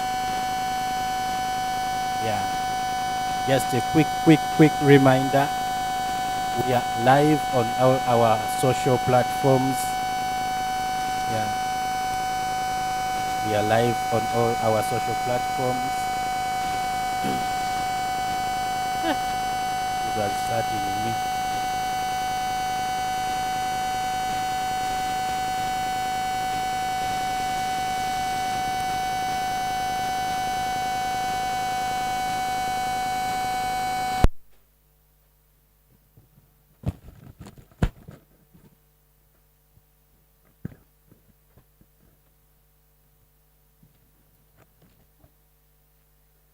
Okay, ladies and gentlemen, welcome back from the lunch. Yeah. Thank you, SF Uganda. And yes, kindly, this is a quick, kind reminder. We are live on all our social media platforms. Take a minute to like, follow, and comment. We are here at LinkedIn. We have SF Uganda. Instagram, we have SF_agroecology. Then Facebook, we have SF Uganda. X, or call it Twitter, we have at SFUG. Then Facebook, SF Uganda TV. Those who are, sorry, Instagram, it is SF Uganda TV. Yeah, those who are,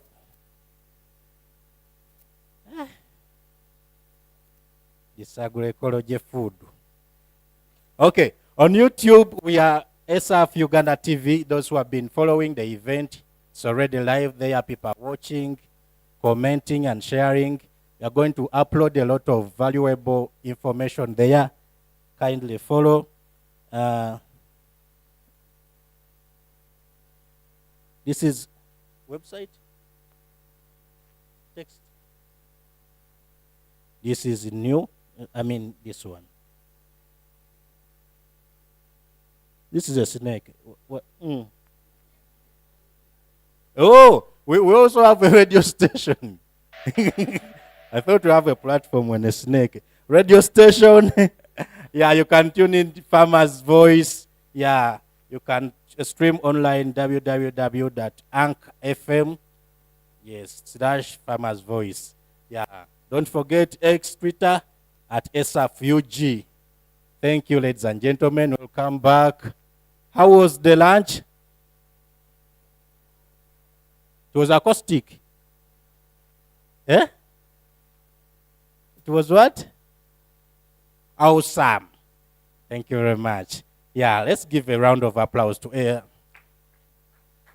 SF Uganda. Thank you. We also applaud all our service providers. The woman who was serving meat. May God give you a good husband. Yeah, by the way, ladies, if you go to social functions like this, hey, the way you serve meat is another way of interview. A man can look and beat pictures that say, this one, if she gives me one piece before I marry her, now what if I marry her? Won't she just give me soup with the bones? For sure. Yeah. And yeah, thank you. And amidst us, we have a honorable member of parliament, Honorable Abdul Byakatonda. Yes. He is a workers MP and member of Uganda Parliament Alliance for Food and Nutrition Security. Honorable Abdul Byakatonda, you can wave for us. Yes. I am your voter. I don't know your constituency, but after here, if you give me an envelope, I can change my voting. Hey, these things, the one who eats you, akuwagowa. Yeah. Ladies and gentlemen, allow me to call the country coordinator, Madame Nancy, to tell us a word, one or two, and then she calls us for us, our chief guest. A round of applause for Madame Nancy.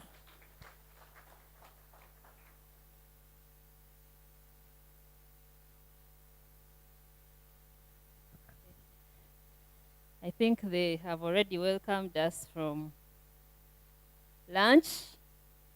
I've eaten so much I can't even breathe. Yeah, but thank you all for still here, being here with us. Welcome, sir. Thank you for joining us. We shall have more conversation. I will invite our guest of honor. You know, we've had the meeting, but it hadn't been opened. But we shall open it now, officially. And I'm very sure that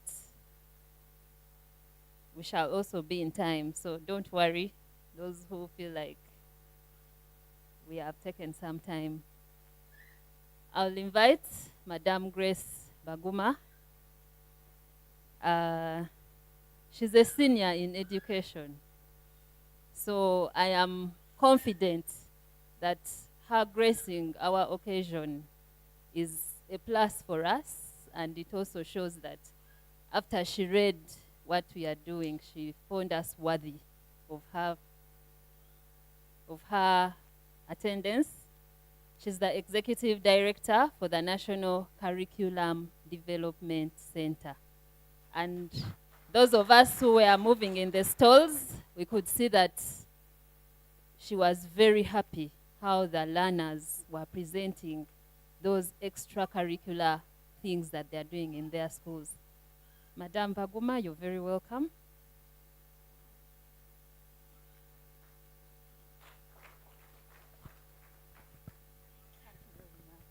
Thank you very much, the organizers, the Honorable Member of Parliament here present, the coordinators in the from the different regions who are here, the funders or the organizations that are participating in this. I don't know them offhand. I know Humun. And when the colleague I was sitting next to said Humun, I said, what is Humun?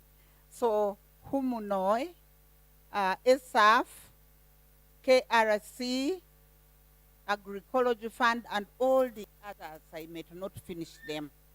My colleague from National Curriculum Development Center, Mr. Wakweya Ahmad, here with us. You can wave. Maybe he will speak at some opportune time. And the teachers, the Farmers Association leaders from the different organizations, all of you here participating schools, children, teachers.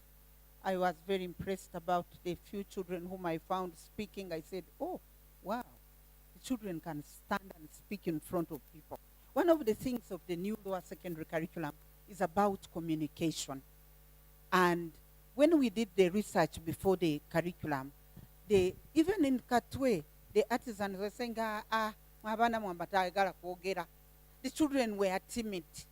They could not stand and express themselves. But what I was seeing here was just clapping for myself and saying, oh, wow, we have achieved it. And when we went to see how they were explaining, I'm very sure part of what we are seeing were the projects the teachers are giving these children. Am I right? And the child was able to take us through.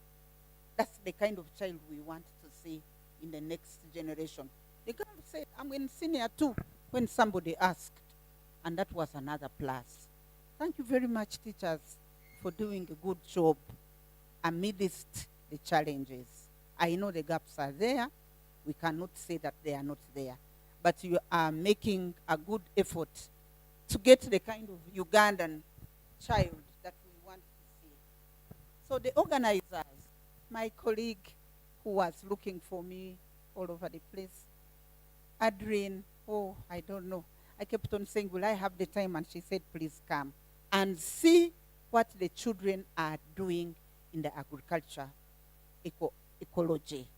And I'm happy that we are adding value by having this kind of interventions to consolidate what is learned in the classroom, but also in the whole school approach to get a whole person. So, development partners, thank you for a thoughtful intervention that we are seeing and receiving here today. And fellow educators who are here, all of you, I express my gratitude for the invitation from ESAF and all those to be able to be your chief guest. I am humbled that I can be able to be part of a very, very good long journey that is going to take us to another level as Africa, as Uganda, as children, so that we know that when we are living with the environment, it's not about pesticide, it's not about what we do with it. The love or the protection of the environment in terms of how do we not litter and spoil it. I applaud the innovation, the innovative blend of creative arts and agriculture education that we are seeing today, where the children are able to come up and present poems to all of us to make us appreciate the ecology and the agroecology and the fact that we must live in a world where our indigenous people were actually doing it, but then later on they were called primitive and they abandoned.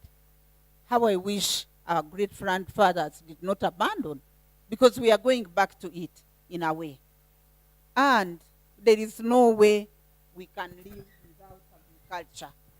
We have to eat food. We have to preserve food. Food is also around us in one way or the other. The poem writing was another milestone, which I think is a powerful tool for the youth to express their understanding of environment and agricultural issues, because it brings out the innovativeness and the creativity that we want to see in the children and even in the teachers. How are the children thinking about something and expressing it in poems, in writing, in whatever they were reciting for us? It is another plus in terms of getting it assimilated as part of their behavior or part of their lifestyle. Because if I can speak in my poem about the ecology, agroecology, and all that, then it means my mind and my brain and my thinking also goes around it. But it also looks into another dimension, the critical thinking skills in a child or in the children that we are nurturing and making grow, in terms of what we called generic skills. Is this child able to respect the environment, to respect the agricultural practices? You see how respect goes and becomes cross-cutting. What about problem solving, which we are also emphasizing? How are our children in poem writing enabling us to look at how we can solve the problems of ecology or agroecology for that matter? So this intervention is very, very timely, is very useful, and the country needs it like yesterday. So I recognize the competition as a valuable platform for building awareness of agroecology and sustainability. We are talking about climate change, sustainable development. How do we sustain the soil and the climate and whatever is around us if we do not have to expose the young ones to the aspects that they can think about, do, practice, and go out there and show us that they can actually talk about them in a poem, but also show practically what they are doing. That was great.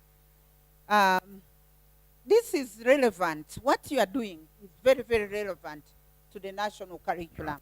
I have already given doses of the mention of it. The creativity, which we are wanting our children to be. Many times, developed countries were saying, hey, African children are dull, African children are not bright. But we were not teaching them these things. So we don't blame them.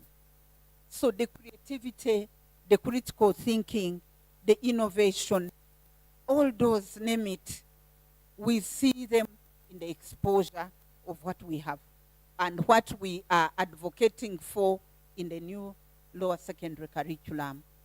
And we are happy that in some communities, the parents are coming to say, the children can now do ABCD. We want children to create as much as we can, not what the other person is doing and another one, the duplication.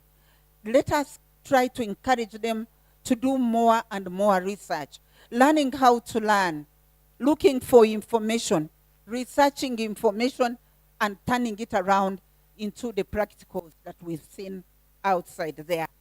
It is a very, very welcome intervention.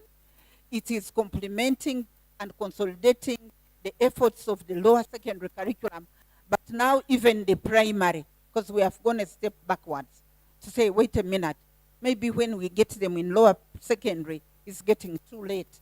What about these primary ones? Can we get the continuum running and the thread running through? And I hope that we shall be somewhere. The impact is beginning to come, and we are happy. So the new competency-based curriculum includes environmental stewardship, sustainable agriculture, creativity, and communication skills, but also the other generic skills like ICT, learning how to learn, respect, problem solving, and name them. So the 21st century skills are also embedded in it. Yes, our African child, our Ugandan child cannot afford to remain behind. Therefore, 21st century skills are here to stay. And I'm happy that this intervention is indeed consolidating that effort. The extracurricular activities that we see happening in this intervention are also another aspect the national curriculum is looking at in our Department of Lifelong and Co-Curricular Skills, lifelong skills and co-curricular, where we are looking at talent development and among others. And one of the things when we are talking about clubs, we think that there's quite a lot that we can do together in terms of the guidelines, how the teachers can handle children when they go for follow-up activities in agriculture, in English language and literature, in environmental education, in life skills, in sports, in music, in performing arts, name them. Because we want a whole person, a child who excels in whatever they are. The role of agroecology in sustainable development cannot be underrated in terms of how we see it making us achieving food security, for example, conserving biodiversity, mitigating climate change, and those are things that are here living with us, colleagues. Climate change has come to stay, but what is it that we can become resilient in to be able to live together or to live on this earth? So I encourage schools to integrate agroecology, practical ecological practices in both curriculum and co-curricular programs of the different schools. I know somebody is going to say these are just a few schools, but we hope that this is the beginning of the long journey, such that all the schools eventually will get this and do it and enjoy learning and being in schools. I also encourage schools to look at critical aspects of nurturing in poetry, critical thinking, imagination, environmental consciousness, among others. I congratulate the students for using their voices to speak on matters that affect their future. Oh, wow. The way when they were speaking, I was saying, oh, am I dreaming or it's a reality? The children spoke so well to us about. Yes. We give them a better one, a better round of applause. I also recognize the organizers of the competition, the ones that I have, ESAF, Human, among others, all of you who are here at Namugongo Choto today, that I cannot, the words to thank you are not enough.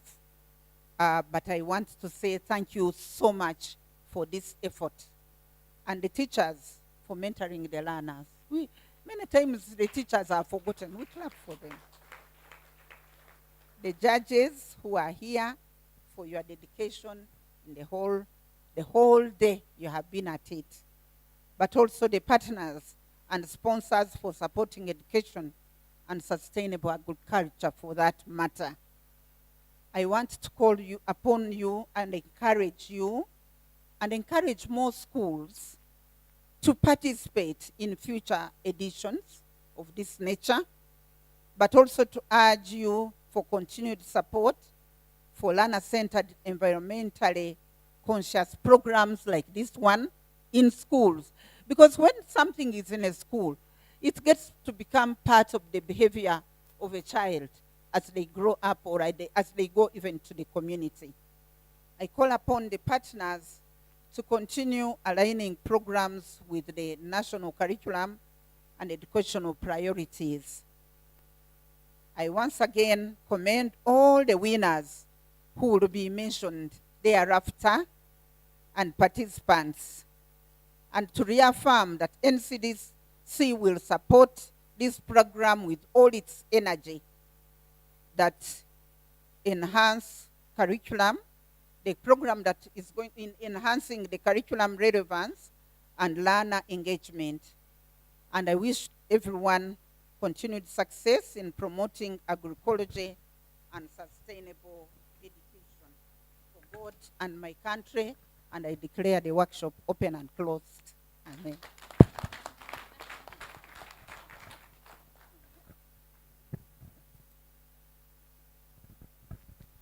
Oh, thank you very much, Madam Grace. Ladies and gentlemen, another hand of Gundi for. Yes, thank you, thank you. Even a bit for me, another hand of applause. Yeah. You always forget me, I don't know why. Yeah, we thank you very much, Madam Grace. And ladies and gentlemen, because we are time bad, now we are going into another exciting and yet amazing session of our younger children. They did these things, we said it is the teacher who gave them kasas. Now we want them to do the things when the world is watching. Eh? Yeah, we are going to start with the primary ones. Those ones of primary, eh? Sorry, it was a typing error. It was a typing. We are going into agroecology poem recitals. Writing of poems by young poets, right? Yeah, let me have all members of primary come forward here, and I give you your exam. A round of applause as our youngsters step on the floor. Yes. All these seats are yours. Behave as if you were invited guests. Guests of honor. Wow, very smart, very smart. Yes. Now, we are going to do this without using a calculator, a geometry set, or a longo ruler. Eh? This is your first time to write a poem without using a calculator. We are going to write about healthy foods. Healthy foods. I don't expect that habit of scaring your friends. Can I have a graph book? No. We are not going to use a graph book. Hey, we used to have hobbies who scared us. You are in English, someone is asking for a graph book. You said, which number is that now? You end up crossing your work. And you draw an angle which they didn't ask for you. Yeah. We are going to write about healthy foods. The judges are going to ring the bell, which means go. Yeah? Judges, are we ready?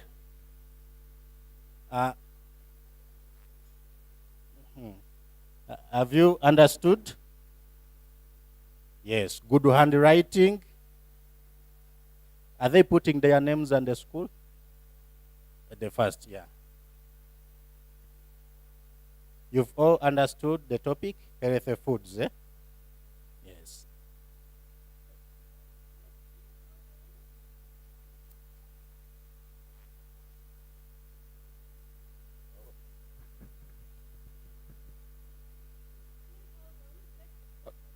First, listen. You are going to take 10 minutes to write. You start with your name and the school where you come from.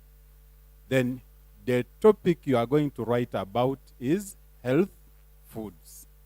So write to us what you understand around health food concept in a poem form for a period of 10 minutes, and that will be enough. We wish you success.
Okay.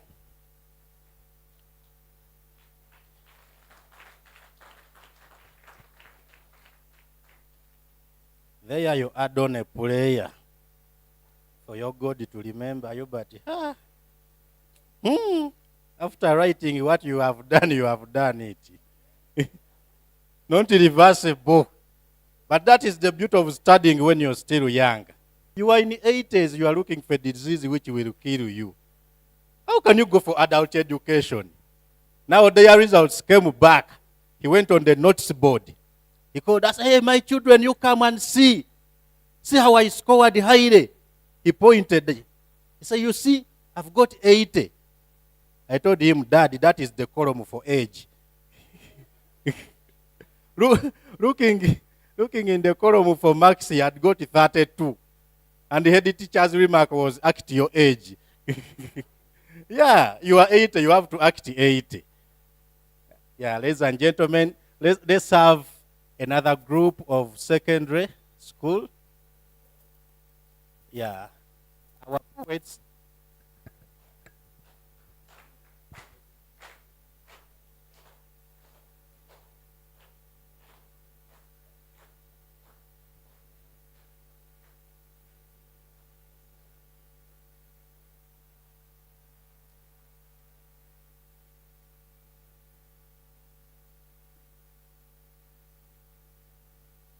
Yes, they are also going to give you instructions.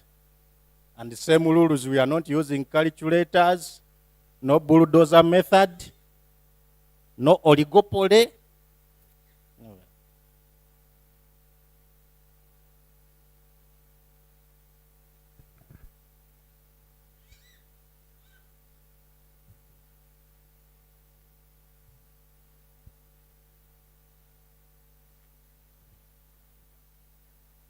Good afternoon, candidates.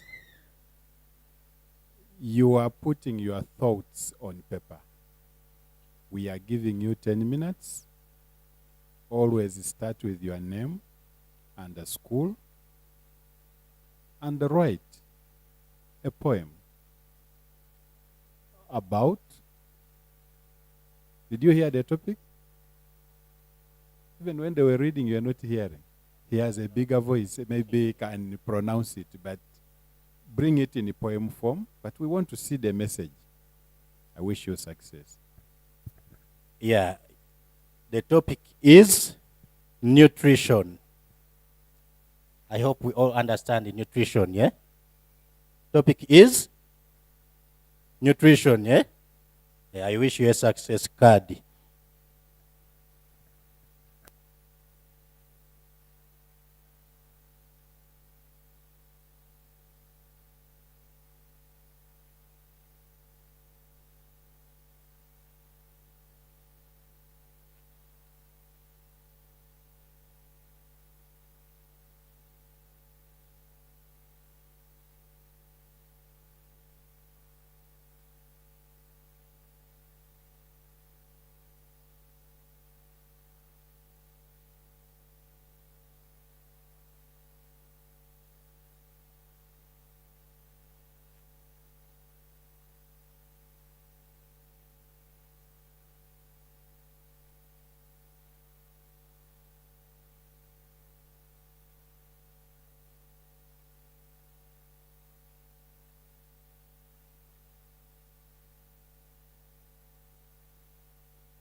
Okay. We can give them a round of applause as they take their seats. Thank you, ladies and gentlemen. You've been so silent in the examination room, eh? Yeah, you should also give yourself a round of applause. I've never seen this. But exams, even if you are not the one answering the questions, you can feel pressure. Can feel pressure. You see, eh? But I have a suggestion. Where did our MP go? Honorable Abdul went out? Yeah. I have a suggestion. Those who are in Parliament, Ministry of Education, and what? Eh? Whenever the exam starts, especially UNEB and the PLE, first get 10 marks and give every village child. Just as the exam starts, give them 10 marks. You know, when you are in the village, it is your first time where you're doing UNEB or PLE. It is your first time to sit in a straight line. It is your first time to get a very white paper. By the way, that white paper is enough to make you fail. Have a first time to do exams in shoes. Hey, it was your first time. You come and tell them, yeah, come and support me. There are many. Hey, give a round of applause for our problem. Thank you very much, MC. He's right. That day, my mom had shoes for my auntie. So, what we did, I was the smartest at school, but I had no shoes by then. So, I used to get prizes and what, but I didn't have what shoes. That day, my mom said, no, you must go with shoes. My daughter, she looked around, there are no shoes for me. They put some papers in the shoes of my auntie. So I had to walk like it rained very heavily, but I had to walk and walk up to it was far. We walked by foot from Tisoga to Mpumu. So that was a very good experience. I came back, I passed well because I was looking at the shoes and then the paper. Because up here I was bright, but the shoes I was like, how can I? So he's very right. That was my first time to put on shoes at school in PLE. Thank you. Yeah. Yes, you see life? Anyone with the same story? You people had the shoes. Yeah? You know, I was asking my father for shoes in P7. He told me, yeah, you see, me I finished junior secondary without shoes. I told him your father was broke. Yeah. You see, for that lady, for her, she put their papers. Now for me in P7, the shoes were for a guest, and they were not fitting. We had no papers. So, I killed the 2 rats. I put 1 rat here, and another rat. Yes! Who is arguing? Is it your story? You also tell yours. But now reaching the exams. Kumbe one of the rats, I think it didn't die. I was writing exams, it is biting. Like this. Now when I do it, it's like, yeah, but we suffered with life. Life was for suffering. That's why you should never take life serious. Guys, in life you only live once. Eh? In the Bible, there is a guy called Lazarus. The guy died. When he died, he was a friend to Jesus. They called Jesus. Jesus resurrected the guy. Now, after a few weeks, the guy died again. I said, man, some people are not serious. How can they resurrect you and you die again? And by the time Lazarus died again, Jesus had also died. So there was no one to resurrect him. He died permanently. Man, yeah. So guys, we are going into a session of English. If you don't trust your English, get another table, because yeah, we are going to have a panel discussion. I think these are some of the people who put in us money. Yeah, we are going to know the panelists and what. Kindly allow me to call Madam. Kindly allow me to call Madam Stella Ekutui. Ekutui, oye! Ekutui, oye! Hey, hey!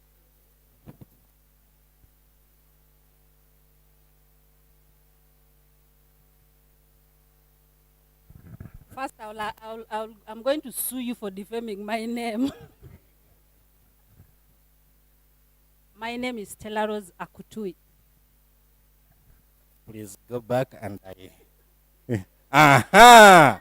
Now I want you to behave like we didn't see her. Yeah.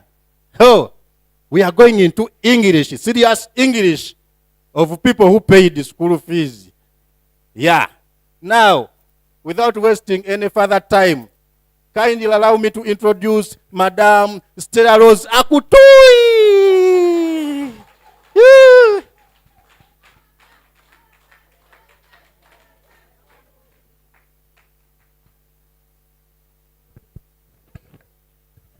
Should I first go back again? Yes.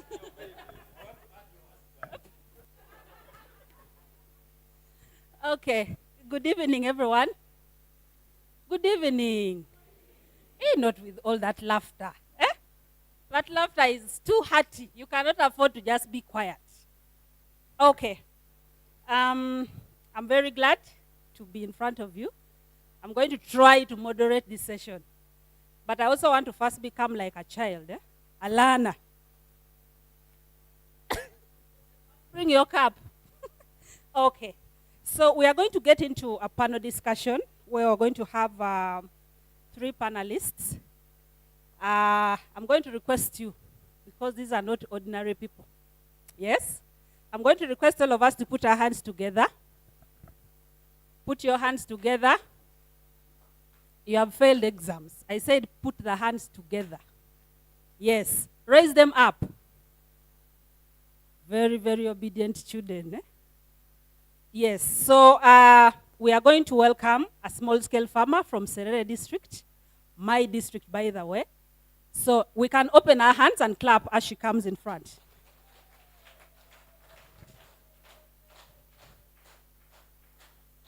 Till she sits, please. It's not easy being in front here. Please, take up your seat. Thank you. Next, we are going to have a representative from Umundi. Also, open your hands. Open them. Put them together and we clap as she comes in.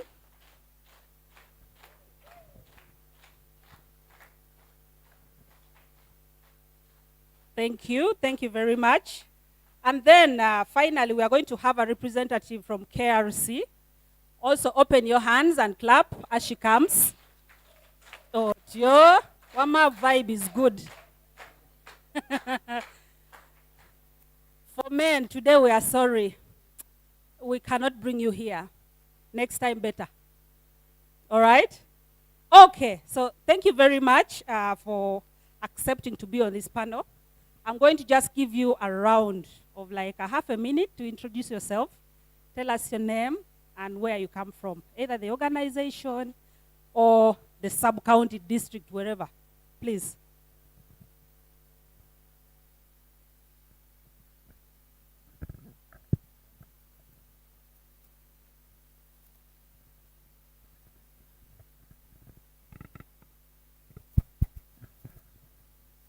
Very good afternoon to all of us.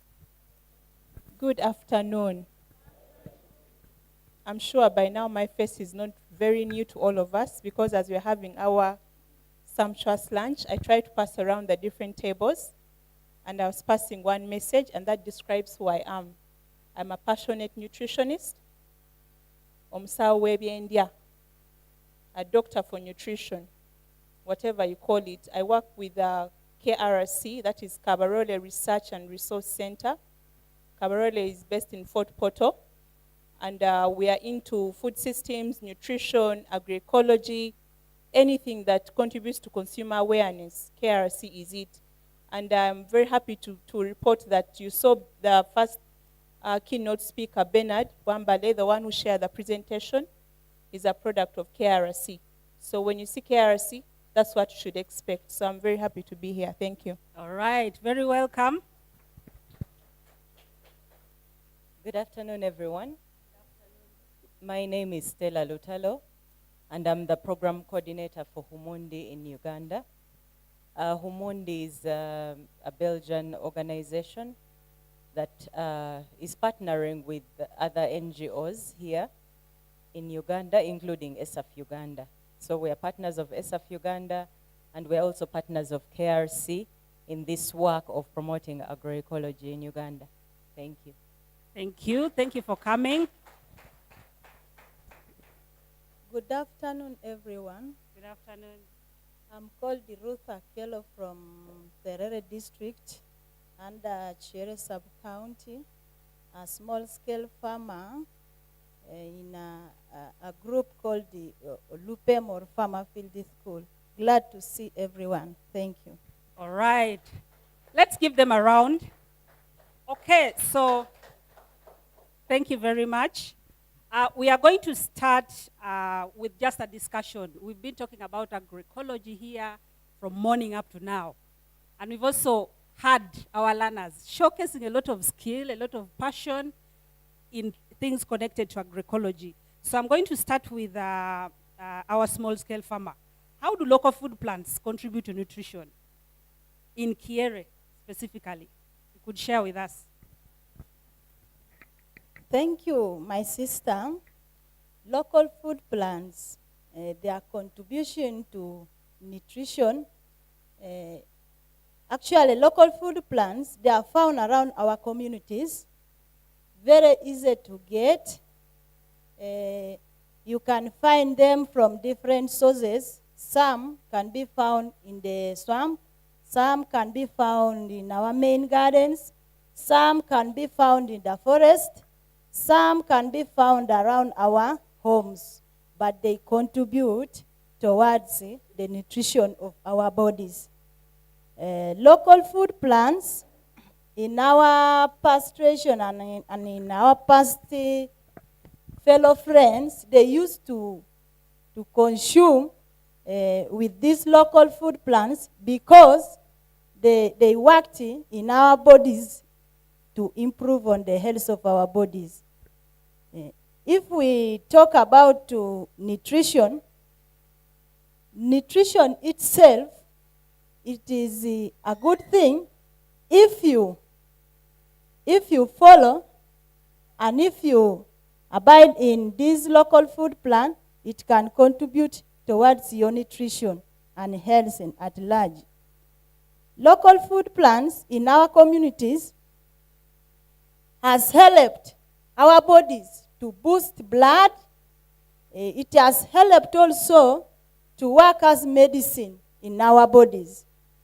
I have of a scenario where of a woman who wanted to give birth, but the time was not yet, but I picked off some of these local food plants, the root, and I gave this woman to take. Within 3 minutes, the baby was out. So, some of these things can work as medicine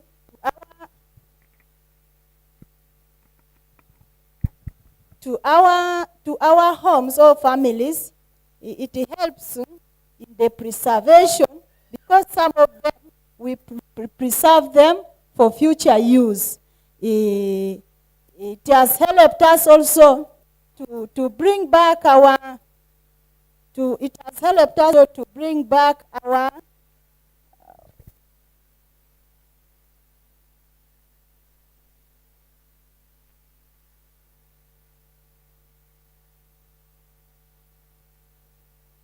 cultures in our communities.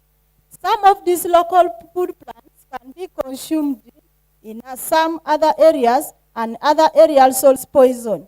I can consume some other local food plant in your community, you doesn't take it or it does not eat. So, our objective to improving on the nutrition of our bodies, let's try to bring back some of these local food plants to be around us so that it is easy to access and it is easy for us to get it in our communities. It has helped again to fight malnutrition in our communities and in our families. I beg to stop here. Thank you. For representing us, and we all know what local food plants are. Not so? Who doesn't know? Okay. Okay, some people may not know. I want to select a teacher from here to tell us what local food plants are. I am going to... Please don't look down. Don't look down. Aha.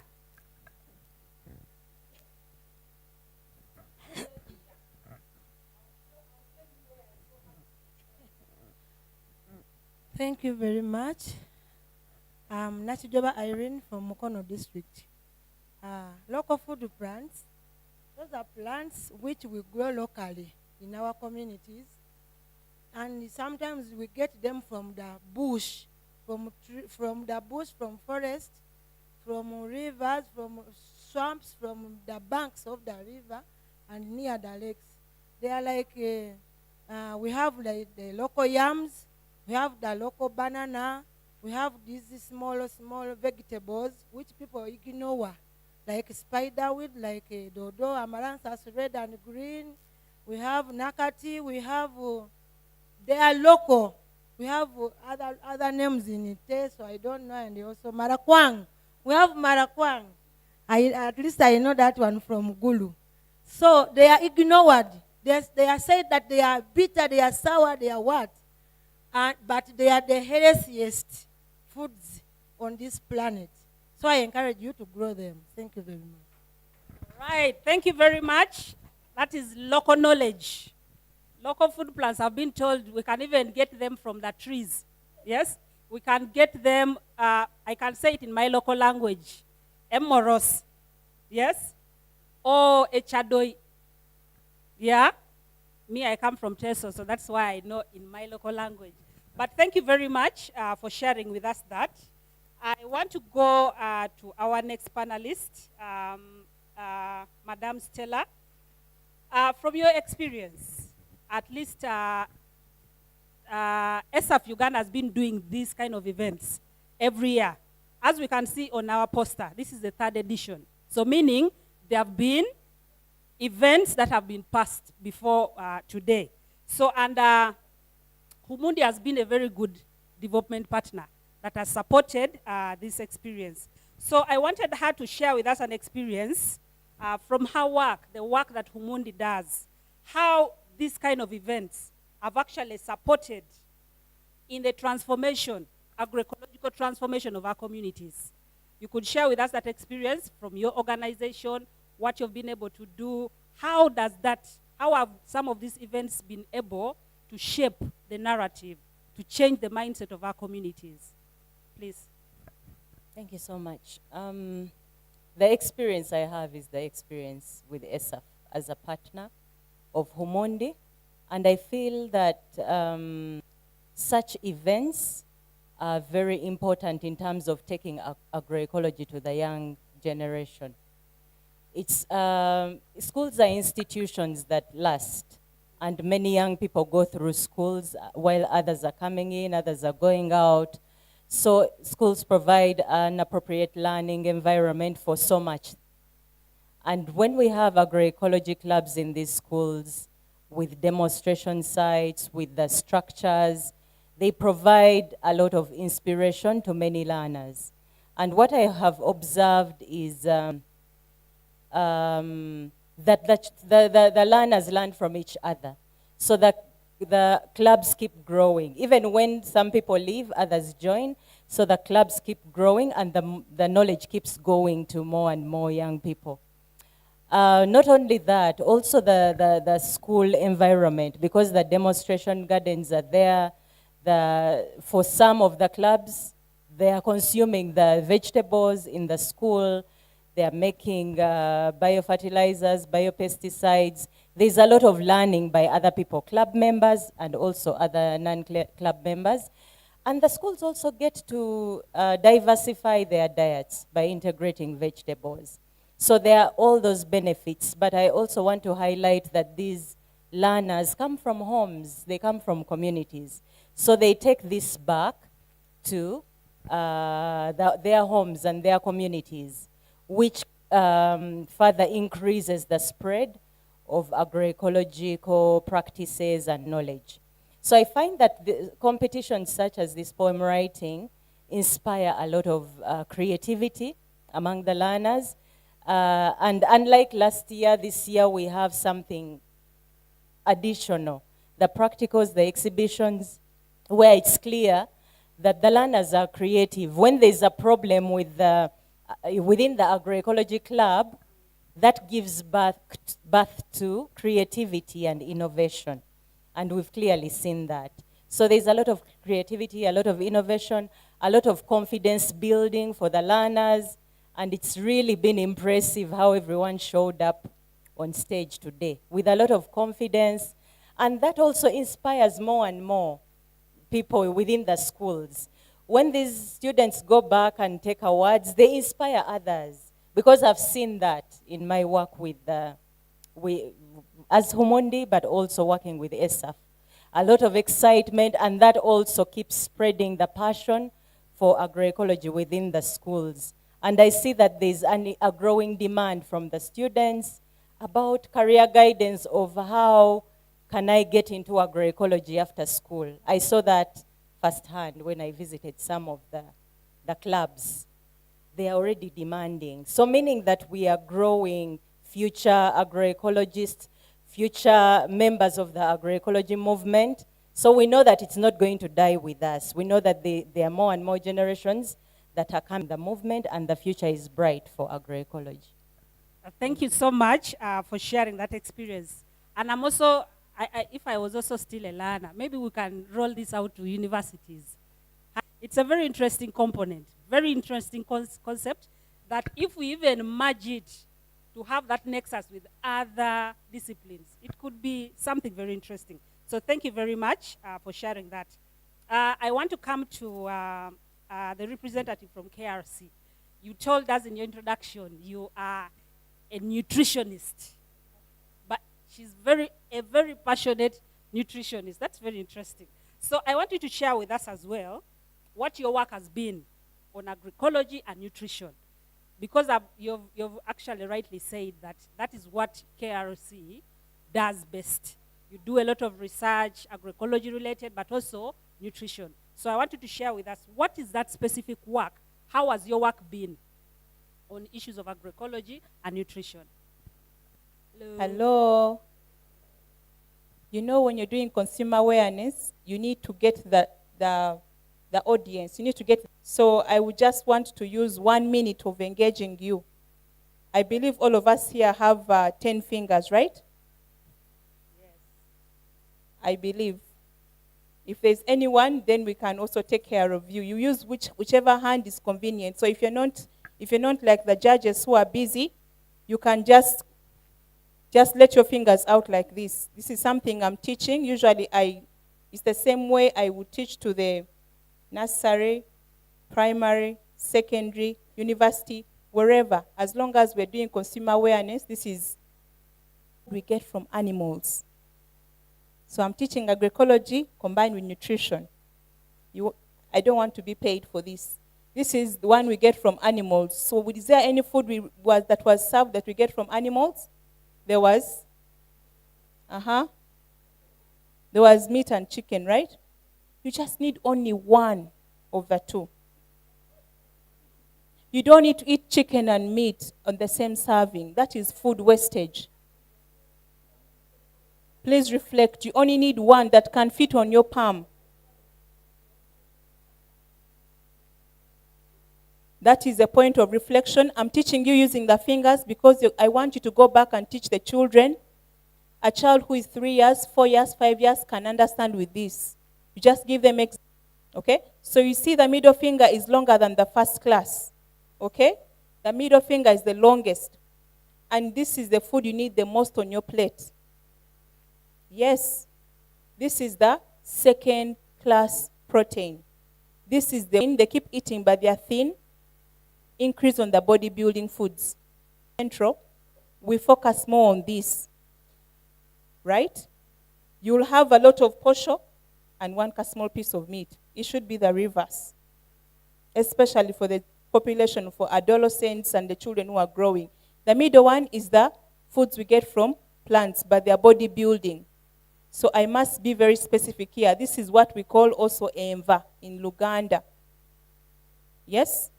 And these are the middle finger. Yes. And this is, let me give you examples. These are the grains, like the nuts, the beans. What's the middle one? It should be the most on the plate. If you're eating your portion, a small serving, you need more of the protein, because especially when you're aging, you know, women start taking anti-aging. The food is on your plate, is in your garden, the anti-aging is there. As you keep aging, your cells they need to be replaced much even greater. So you need to increase on your protein intake, but healthy protein.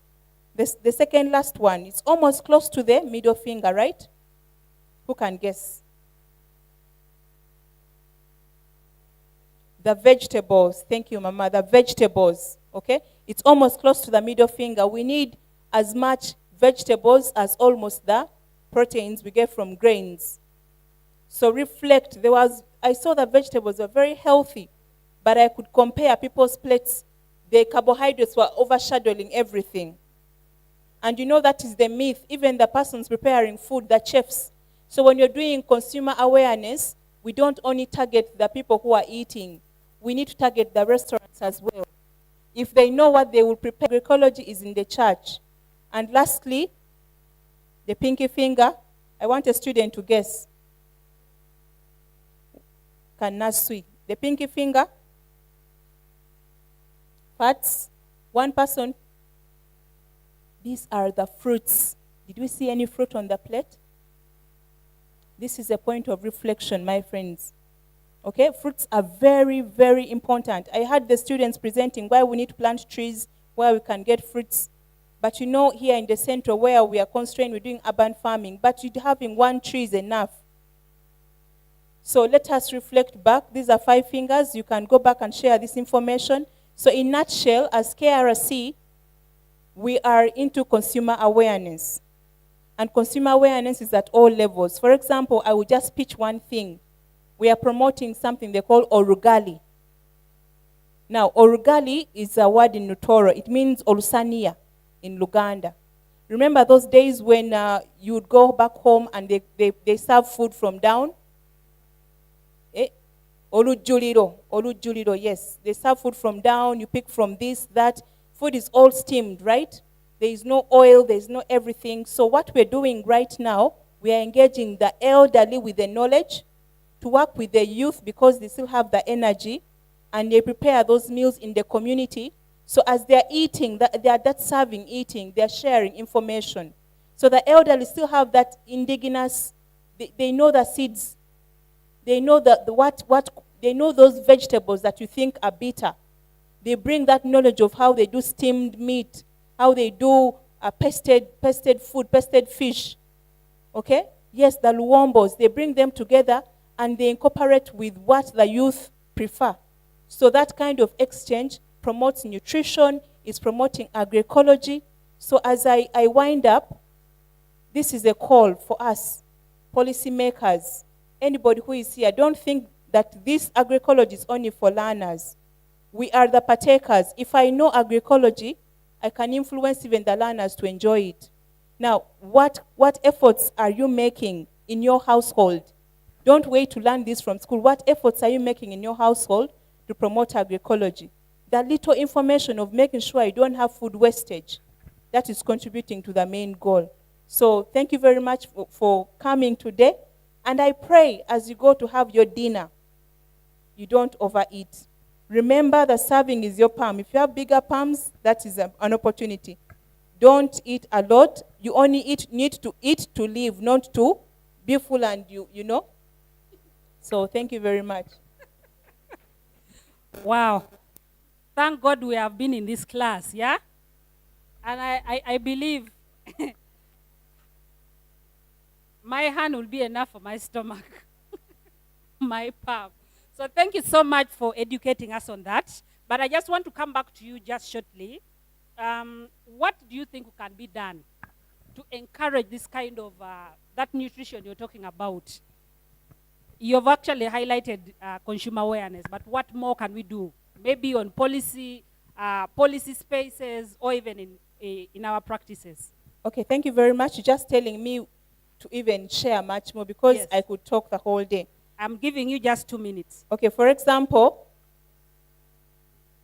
they are doing the exhibition. That is one way, as opposed to only, because the learners, for example, in school activities, the learners are already bombarded with so much knowledge.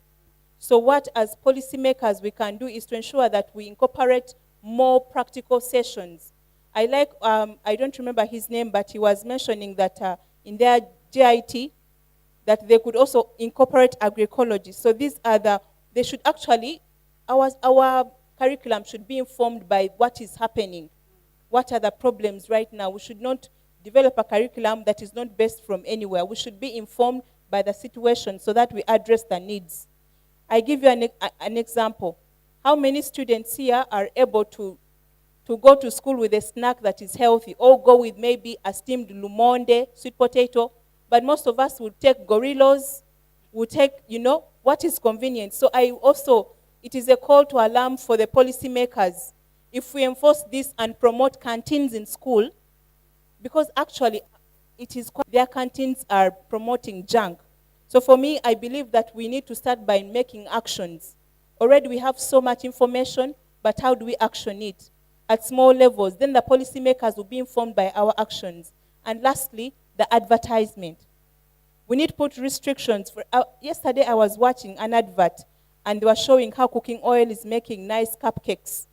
And I was like, no, I wish, just like how alcohol is being advertised, and they say should not be for persons below the age of 18. That means we are supporting that underage, that they will not be able to drink alcohol. If we put that closure that for every advert on junk food, there should be a disclaimer that it does not replace a home-cooked meal. That will stick. If we start it today, and it starts with the policymakers, how do you support us to regulate the advertisement? Lastly, if you move through all Kampala, there are wonderful billboards, so colorful. You go to every city, there are so many colorful billboards. Imagine you went to a city and the billboards are speaking healthy foods. Imagine, and there are cartoons of a carrot, a cartoon of a tomato, and on the TV we are seeing, I'm a carrot, I can make your eyes see better. I'm a tomato, I give better skin. Like, if that was the case, consumer awareness starts with that repeated information. Lastly, if you walked out of here, you've seen green there, you're seeing green there, somehow it communicates to the mind to think green. But because we are seeing these adverts, lunch, we had soda. So somehow, even that, what we need to start with the actions we are making that will inform. So for all the patrons here, the policy makers, we can make small actions, but also we need to support to back up the actions that we're making in the different institutions. Thank you very much. Wow. Thank you so much for sharing those very practical solutions. And someone one time asked, in the supermarkets in Kampala, how many supermarkets actually sell organic products? A majority of them that you find are selling fast foods. There's an organization that has a very interesting name. It's called Slow Food. Slow Food Uganda. So I found out one time that the reason why they call the organization Slow Food, the food, you should get the food slowly from the time you're planting it up to the time it enters inside your stomach. It shouldn't be fast food. Yeah, fast food. Very fast, 2 minutes, it's ready. So thank you very much for sharing. What can we do? Is there anything that we can do differently? What can we do to influence either policy change or even just the practices? Okay, thank you. One of the things is something I think you mentioned about universities and whether they can embrace agroecology. I'm happy to say that we have universities that have agroecology courses, like Uganda Matters University, like Mountains of the Moon University recently, like ESAF is working with Lira University on the curriculum on agroecology, so it's growing. And there's a need from these agroecology clubs, the learners who are finishing school and are interested in agroecology, but that connection needs to be made. Offer those courses to come and interest these learners to apply to their universities so that this agroecology continues throughout the higher institutions of learning, and we have good quality agroecology experts. And then the other is diets. We know that many of the schools are promoting agroecology, and some have demonstration gardens. But how can the schools integrate what is being grown into the diets? It may be small quantities. There can be little steps. It can't be that once a week that what we have produced can be eaten within the school setting, so that what is grown and practiced can get into the diets at the school.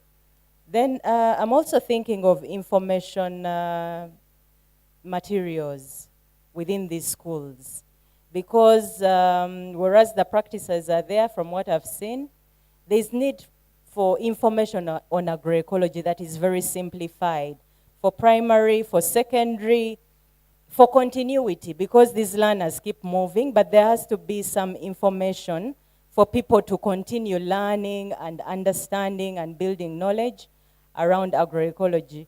I can imagine the struggle where the learners have to come and do the poems. But if this was backed up by good quality information on agroecology within the schools, it could take this to a whole new level. And also finally, exchange and learning. We are at different levels as agroecology clubs in the different schools. Some are ahead, more ahead than the others. How can we enable learning and exchanges so that we keep the clubs vibrant, not just the poem writing and this competition once every year, but how can we have ongoing learning and exchanges between the clubs? Yeah, those are what came to mind. Thank you. All right. Thank you very much. Talking about schools, I remember even when I was still in my secondary school, some days you'd go to the dining or to the kitchen, and the food is smelling paraffin. Yes? Sometimes some schools even use Panado to make the beans get ready very fast. Yes? So all those are practices that will kill in a long run. So how about if we exchanged that kind of lifestyle with cooking greens, nuts, or even not putting those kind of enhancers to our food? It's also not a very good practice that we can desist from. Coming back to our small-scale farmer, what do you think we can do to support or to promote the food plants to contribute to our nutrition in your community? What do you think we can do? Thank you very much. We should try to practice multiplying these local food plants. If we multiply, it will be around us, and we shall be improving our local food plants, and nutrition will be improved. Another one is it has contributed to fight for violence and food distribution in our families.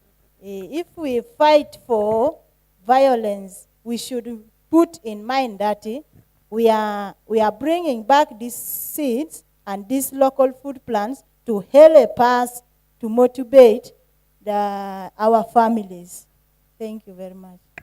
All right. Thank you so much for sharing with us all those very practical solutions. You have just highlighted something on violence, maybe gender-based violence at household level, because you're telling the husband there's no source. terimva at home, and the man has no money. Before you know, there are slaps on you. But how about if we promoted these local food plants? You can also make that as a meal, and you avoid some of these slaps. Not so. So thank you very much for sharing all those insights with us. Ladies and gentlemen, I want to give you like 1 minute just to say one final word. It can be a call to action, a recommendation, anything. Just 1 minute.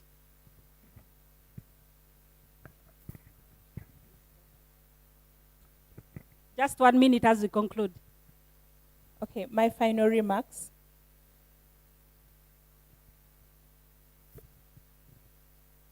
We are all nutritionists.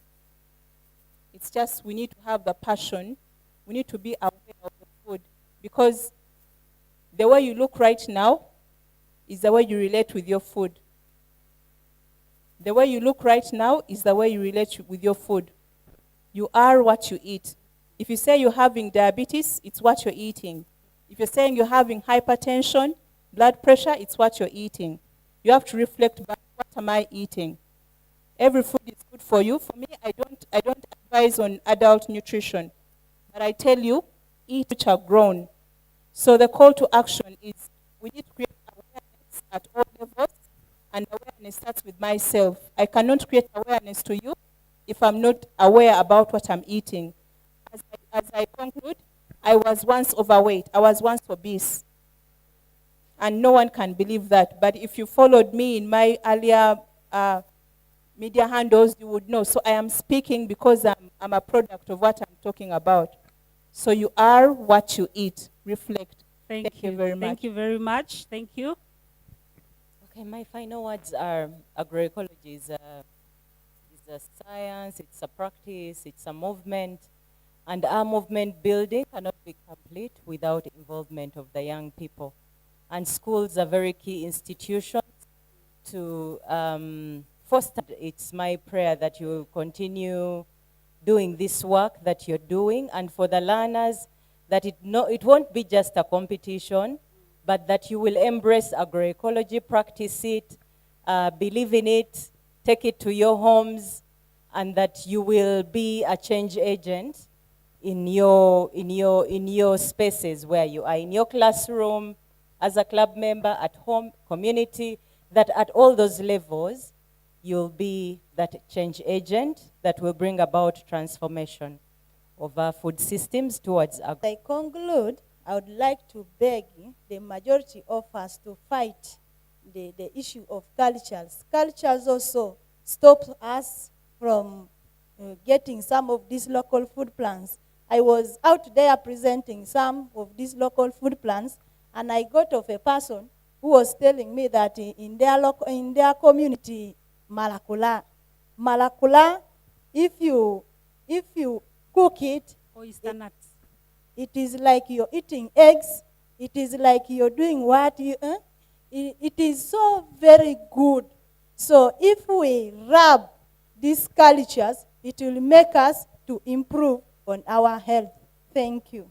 Thank you very much. Let's give them a round of applause as they get back to their seats. Thank you very much for sharing that with us. And we hope we are going to improve on our nutrition in our homes. For God and my country. Bye-bye.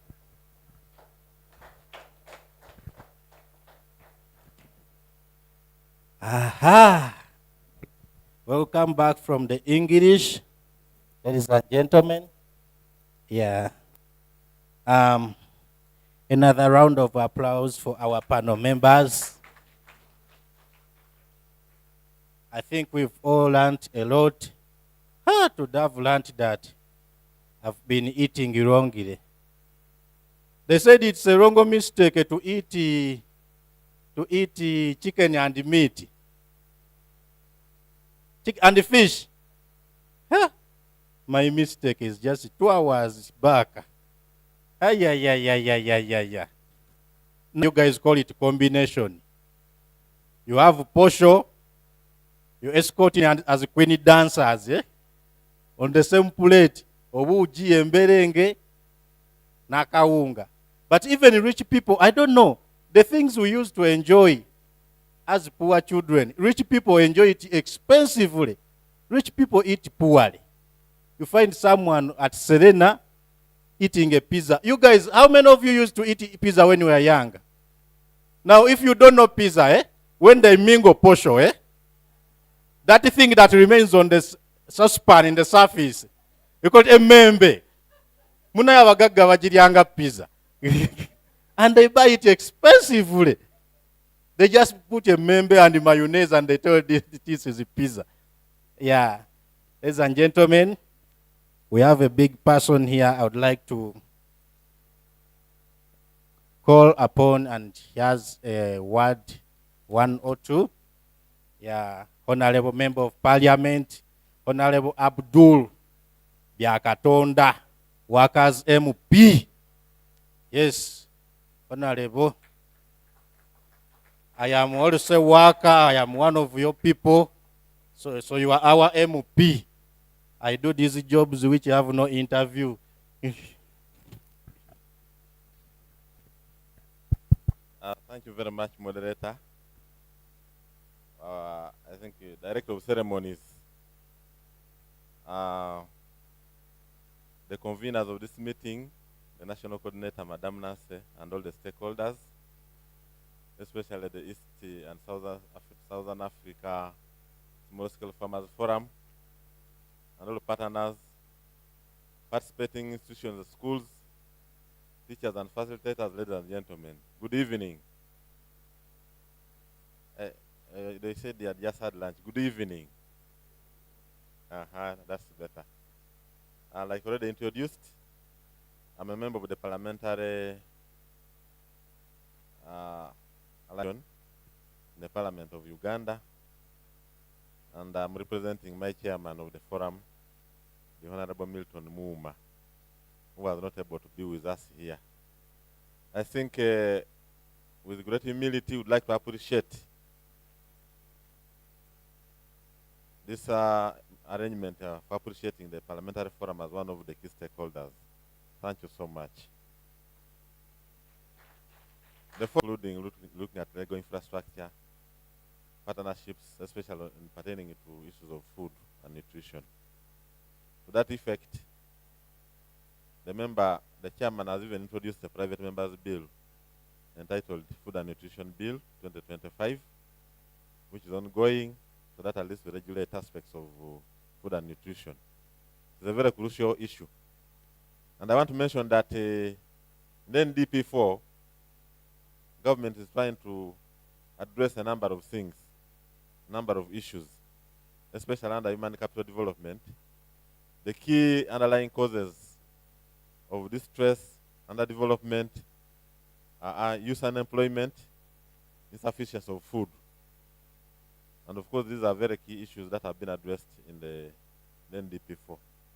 And government has also come up with a number of semantic areas, strategic direction, which we have called the ATMs. ATMs, we are looking at agro-processing as one of the core aspects, where we are looking at the development, science and technology. So looking at what the learners are being introduced to under the competence curriculum-based learning, I think is very important. And I think this is very key. And I must say, this is the second activity I'm attending in a spell of 2 months, on 25th of last month. All secondary schools in Uganda had an innovation exhibitions in MOBs. Schools, Budo, name it, all over the country. And I saw they were showcasing a number of technologies and innovations.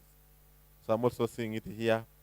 The learners are starting to learn what is the importance of irrigation and other things, manufacturing, adding value. I think these are very important aspects. Let's clap for them.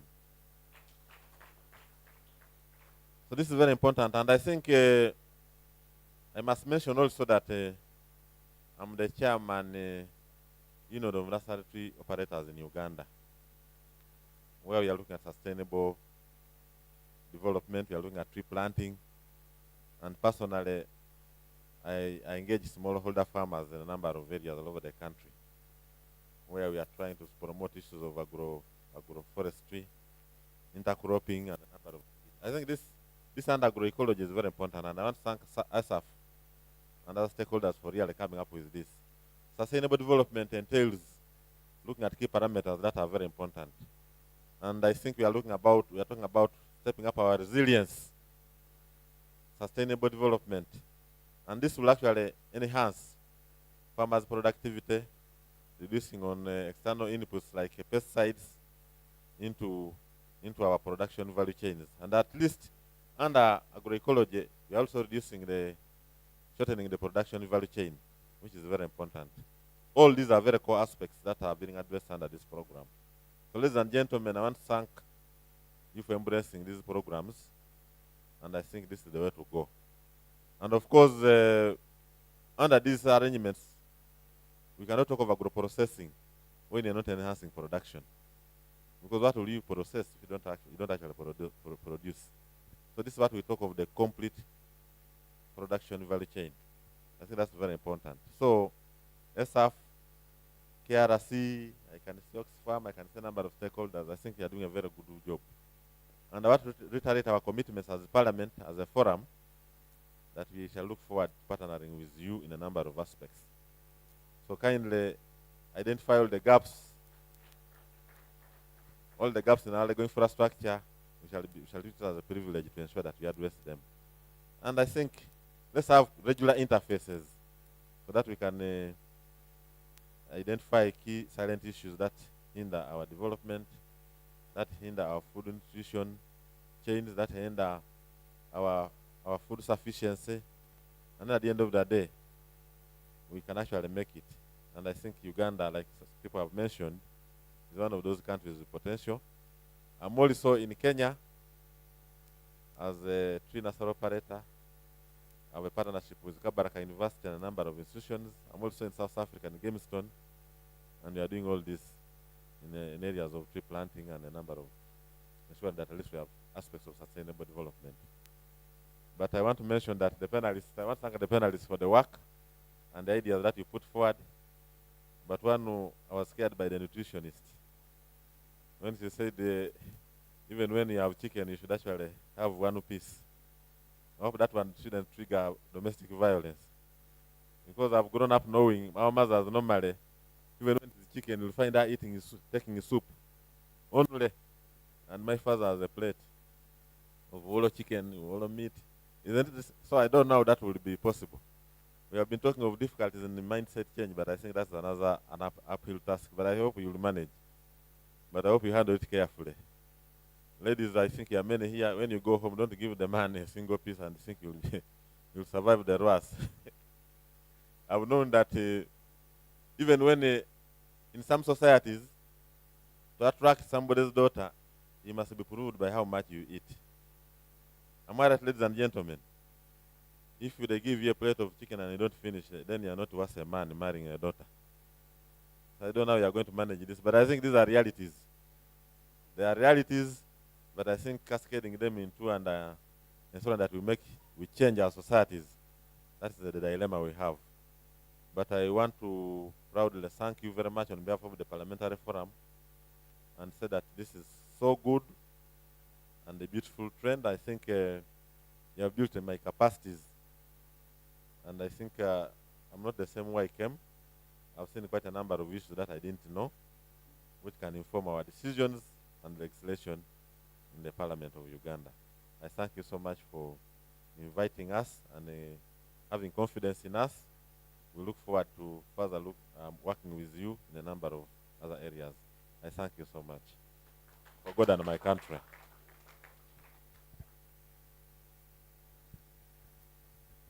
Thank you very much. Another round of applause for Honorable. Yes, ladies and gentlemen, the long-awaited moment is here. Students say the moment is here. And you are adult students. Where are the younger students? They are around. You are tired of English. What will happen when you reach our age? Hey. Yeah, ladies and gentlemen, we are going into the award ceremony. Yes. Are we ready? Okay. Allow me to invite Madame Madrin on behalf of ESAF, and they should be leading us to the award ceremony, please. Yo. Our woman named P.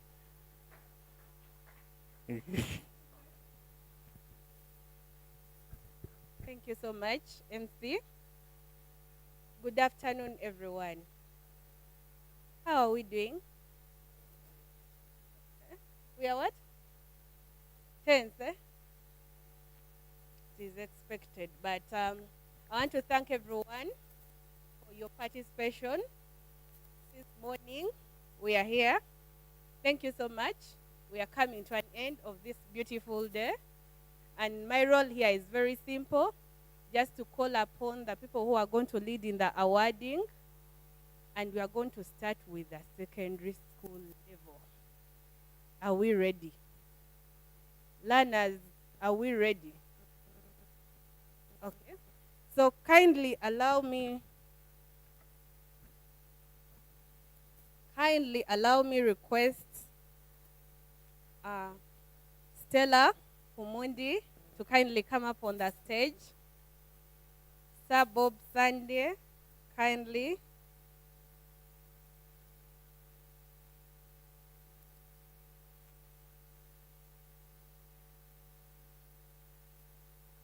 And our dear chairperson, Mr. Hakim Bairaine, are going to lead us in the awarding ceremony. Please let's step.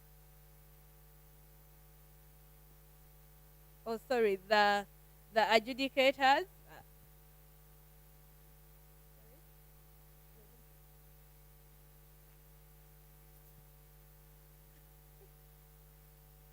So, before the MC comes in, we're just going to have a brief word from our adjudicators. Then after that, the MC will come in all to announce the winners. Creating suspense further, right? Okay. Just 5 minutes and we are done with this, right?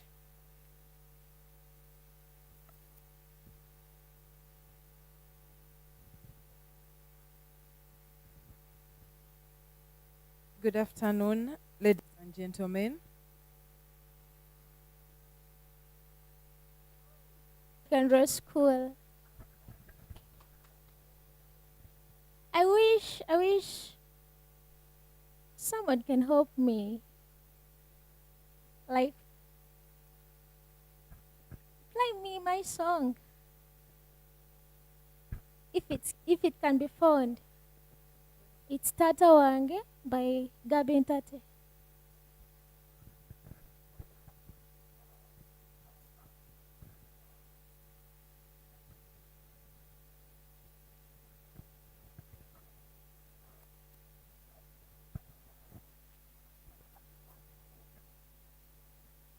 Can't it?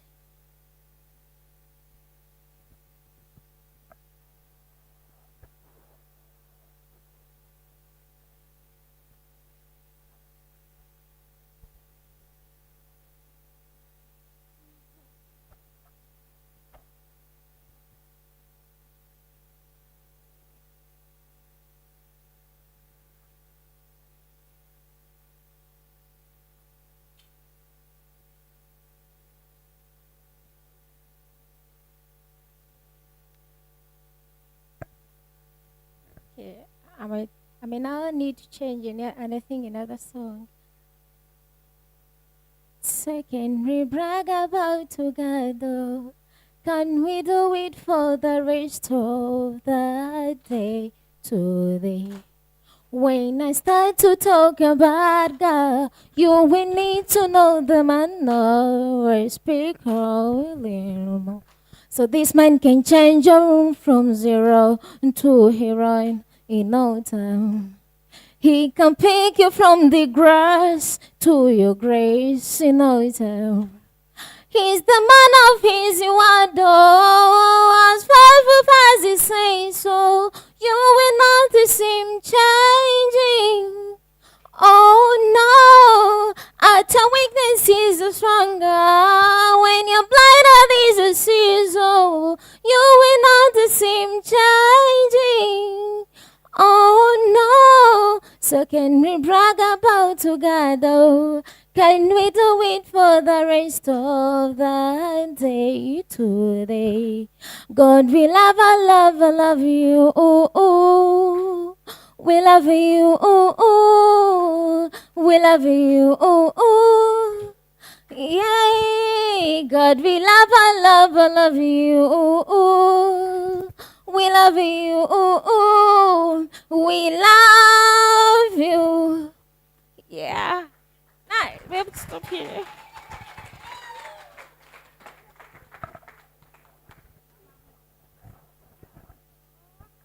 Yes, a round of applause for our pop star. Yes, yes, yes. Now we are going into another session, and we are going to award exhibitors. Exhibition is, they got it from a Luganda word which is called exhibit. Exhibit. Omanyi oluzungu balukopa mu Luganda. Yeah, now we are going to award exhibitors, and we have these amazing gifts. As you know, communities, now we have farmers who have donated these gifts to be given to exhibitors. Kavalete ebizibiti, and we go into awarding the exhibitors. And as they come, kindly allow me to introduce the ESAF board.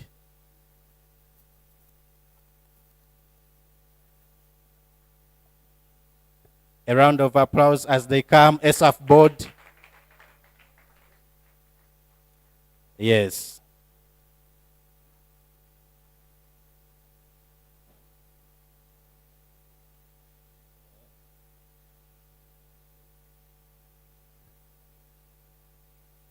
Okay. We are going to have the ESAF board come and hand over these prizes to our exhibitors. Yes, the board. Yeah.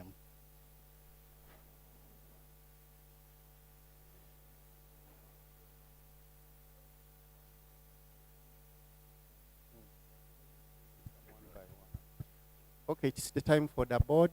Good evening, everyone. Good evening, everyone. Are you not happy? If you are happy, say yeah.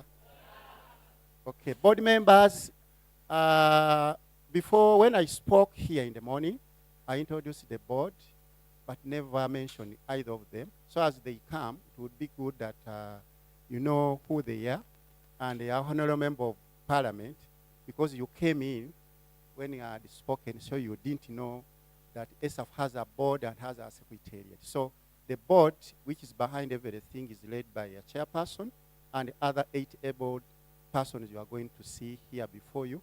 Then the other management side is led by the national coordinator, who welcomed you and spoke before you. So these 2 arms are the one which make up everything which happens here before anyone can do it. So I will invite the vice chairperson, Masudio Margaret, please come forward. She comes from Adjuman district in West Nile. Then I invite next is, where is Regan now? Regan, please come up from where you are. As he comes, I'll invite the publicity secretary, Madam Kasigazi Beatrice from Mubende. From there, I'll invite the general secretary, who is not also there. I don't know what they are doing outside there. You people, it is your time, you are outside. What are you doing there? Please, the general secretary from Kisoro, Emmanuel Tumushime, please come in front here. And the treasurer, Regan Nyeko Ronald, from Amuru in northern Uganda. Then the body committee members, Madam Pangan Beatrice from Kasese, and Irene Nachijova from Mukono. and Christine Okot from Gulu, and then last Abraham from Komi districts. So these are the people behind in the kitchen cooking, and then the other this side they serve whatever happens here. So I take this opportunity that we've been invited to give out these prizes to hand over the microphone again to them. So I do not know how we are going to hand them to them. Or Okay. Thank you very much. Give it up for our board members.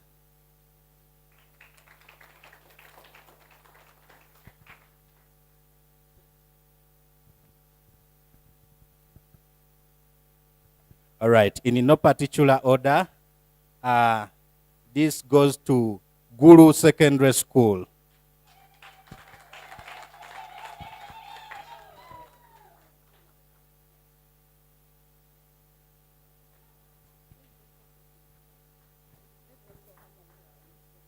Yes, let's also have the patron. Yes. Yeah.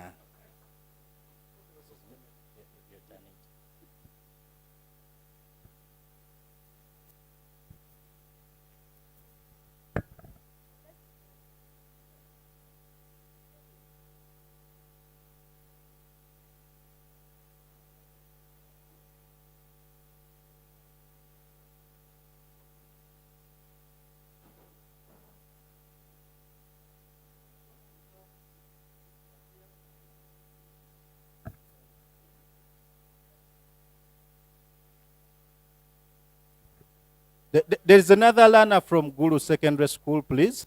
Hey. Yes. Wow, wow, wow. Amazing tools of production. Yes.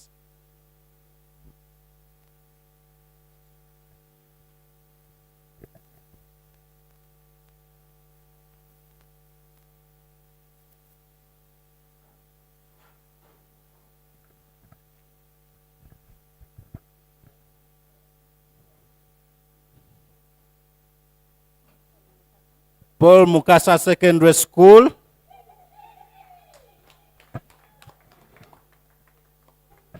You are going home driving. Yes. Yeah. By the way, every African home used to have such a panga, but many of today, a thief attacks him at night. He calls the police. Police is also not picking. At night. Yeah. Paul Mukasa Secondary School. Mukono.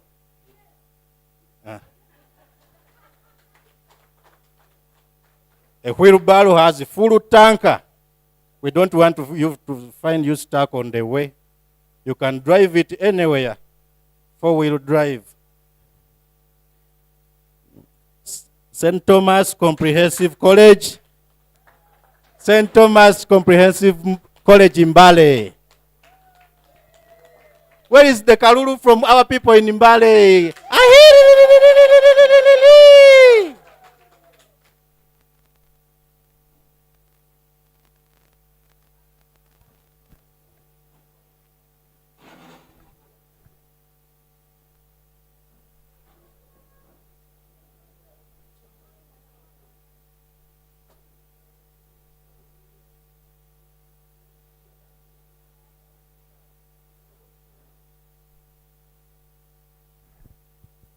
It has a... No. That is Jordan, yeah? Hey.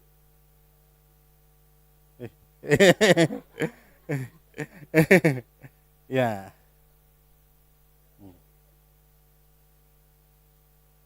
Jordan. Jordan.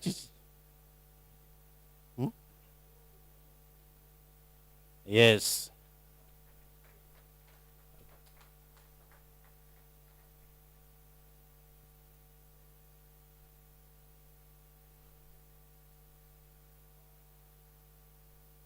Okay, a round of applause as our board members go take their seats.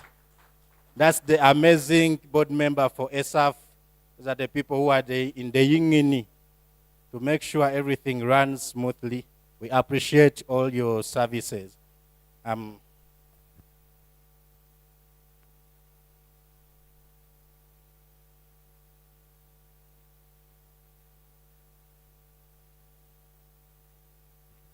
Okay, now we are going to award our primary pupil learners. Kantu kadde kakalupi. Our honorable for workers, Nabu Abdul. Yes, kindly step forward. You're going to lead us in awarding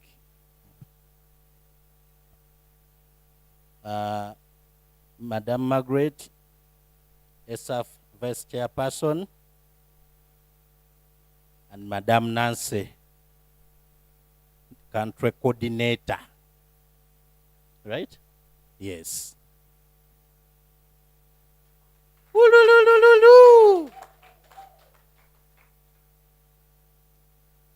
People, increase the energy.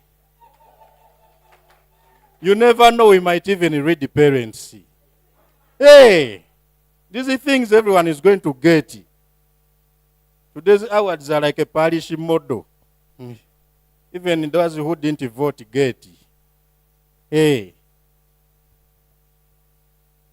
Okay. We're going to have Divine Power Nursery and Primary School.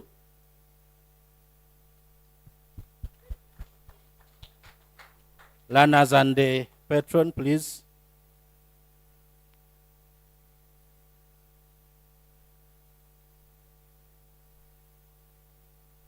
That is Divine Power. From Umbale.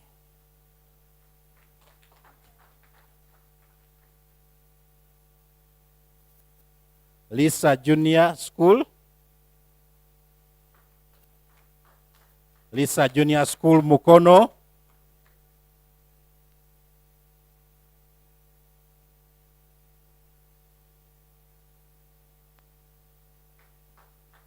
Lisa Junior School, Mukono. And this is still in no particular order. Yes.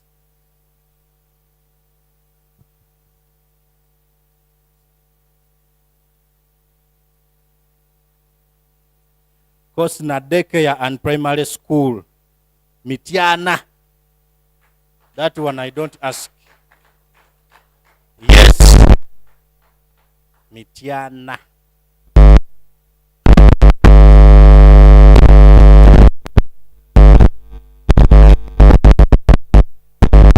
That is Kosna Daycare and Primary School. Yes.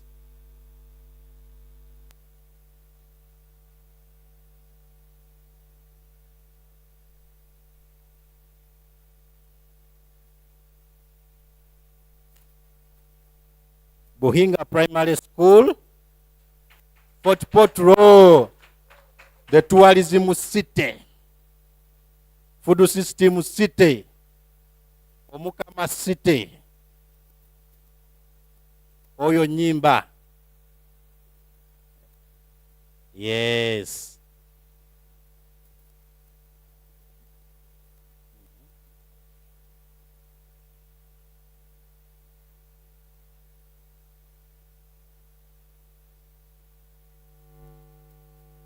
Okay, Rutoma Primary School.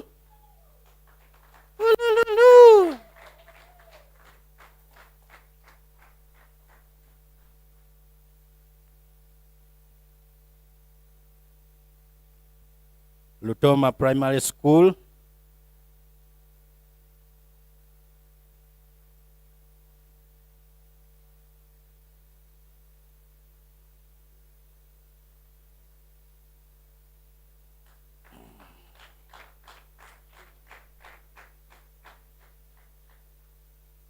Okay. Green Pride Primary School. Mayuge. Mayuge. Today I told you Mayuge is appearing in English news.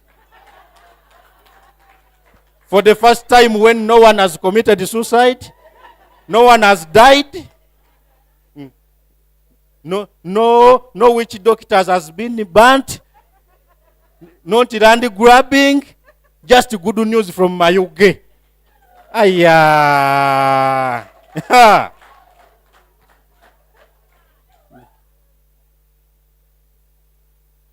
Road Barrier Primary School, Kasese. Yes. Home of cocoa growing. And vanilla. Yes.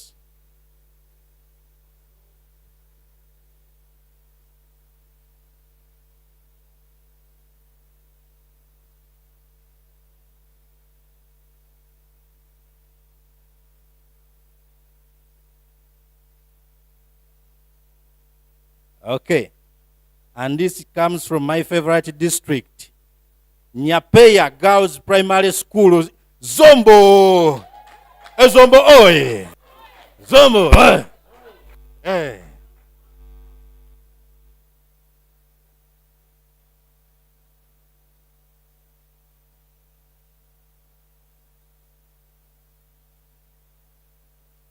So Zombo has represented both in primary and secondary.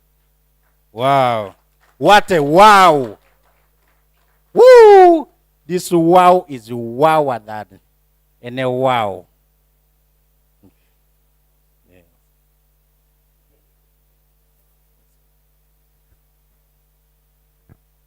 I congratulate all those schools that have won, and the pupils, and urge that you should be model schools whenever we are coming around those districts. In terms of implementing SAF programs, I thank you so much. Thank you very much, Honorable. Please kindly stay. Wait, we are going to... and remember, they have not read me. I also have my difficulty problems. And we are in a difficult time, but I remind you, Okay.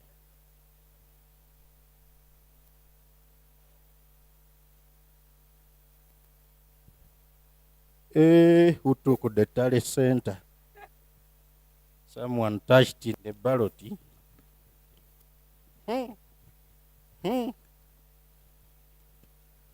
Okay. Now we are going to give cash prizes. Oh, they are check prizes. But you check into cash, yeah? Yeah.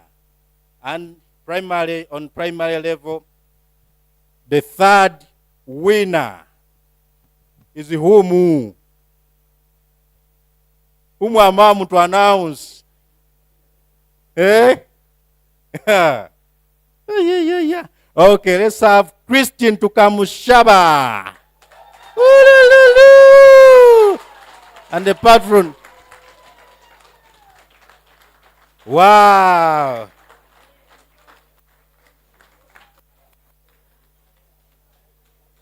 Christian to come shaba from Kabale. Rukunde Gumeo. Hey.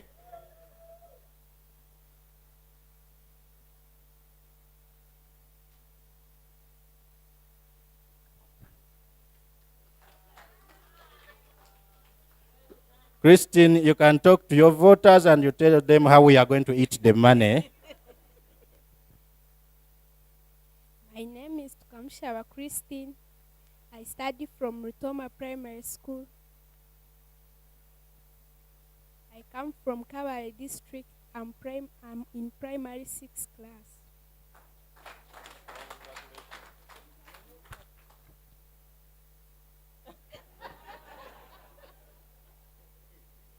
I am so happy to be the winner.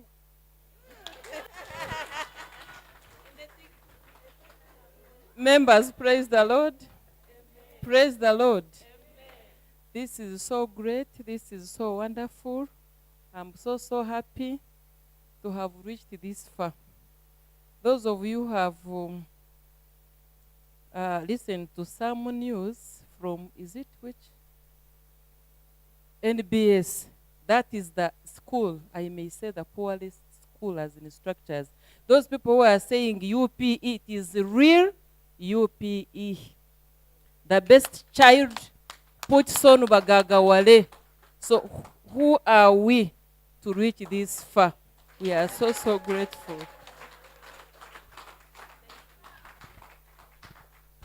Congratulations. UPE, oh yeah. Oh yeah. Hey. Gwe. UPE at, hey, we are just starting. We shall pierce you English. Aya, you even call your mother. Aya. Ooh. Eh. I wish even this one is of UPE. Please, when I read you and you are not from UPE, remain seated. And I find someone else. Uh-huh. The next winner is second place. Eh? Is where? What is second place? Hey. The next winner we have, in the winner of second place, we have Naleve Daisy. Woo-loo-loo-loo. Oh! Hmm? No, this is Kosina. Eh? Kosina. This school is ours in Mitiana. You just they are there in Chiyinda, isn't it? Chiyinda Mitiana near Wabigaro. Hey, the first English speaking school in Mitiana. Yeah. The first school which had the Costa. Director, you remember Costa which you had? Eh? You still have it. You refuse to give us a lift. Me, I was in Katakara. But God will see you. Hey. Naleve Days from Kosna Daycare and Primary School. Hey. Oh. Yes. Talk to the voters, then the patron. And the patron, you remember me, you were a child of our village. I thank God for the opportunity given. I thank God for the opportunity given. I thank my judges. I thank my teacher. I thank all of you.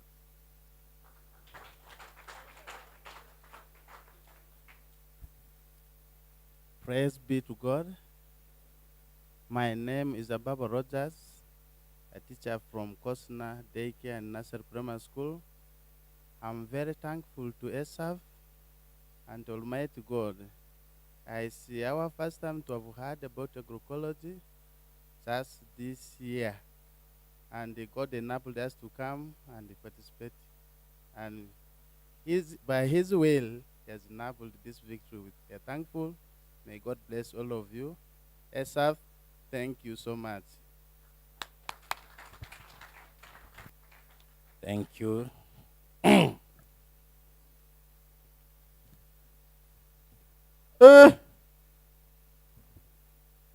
And the first one, but a primary pupil, why do you need the money? Why you read myself? You are not renting, you have no difficulty problems. For us, we are here, our poverty is very broke. Life has refused. Yeah. The first place, the computer has eaten the results. Hey. Okay, in the first place, where do you, whom do you point on? Where? Him. Her. You want a her, a him. Those who say we want a him, put up your hands. You and I. Those who say you want a him. Those who say you want a her. Those votes are dead, which means I win in me. We count again. Okay, in the first place, if you think you are the one who stand up. You guys don't want to uplift your faith. If you stand up, I will read you. You stand up. I will read you for free if you stand up. Okay, ladies and gentlemen, without wasting no further time, in the first place is Daniel Tumwine.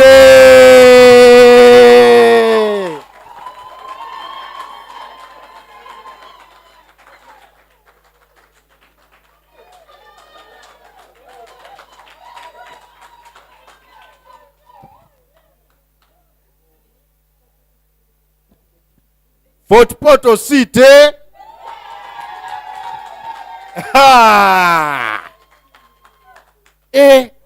Kyokka twakamala coronation y'omukama. Tufunye ne sente. Tuddako mbaga y'omukama. And to me, you are my friend. You remember I wired you electricity when you were coming, eh? Don't forget me. You know, we vote you when you reach in places you forget. Don't eat alone. I'm also suffering. Daniel Tumwine. Even the award. Woo-loo-loo-loo.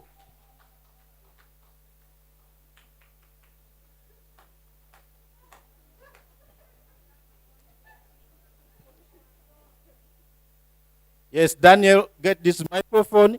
Read the words on the award for your voters.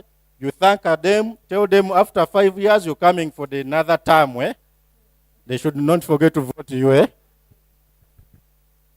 Hello, everyone.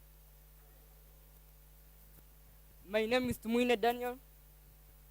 First of all, I want to thank God for enabling me to reach where I've reached now. Come over. I was telling Nancy that if I had a secondary school, I was going to steal you and give you bursary because you are in senior 2. By the time you reach senior 4, you would fetch me very good grades.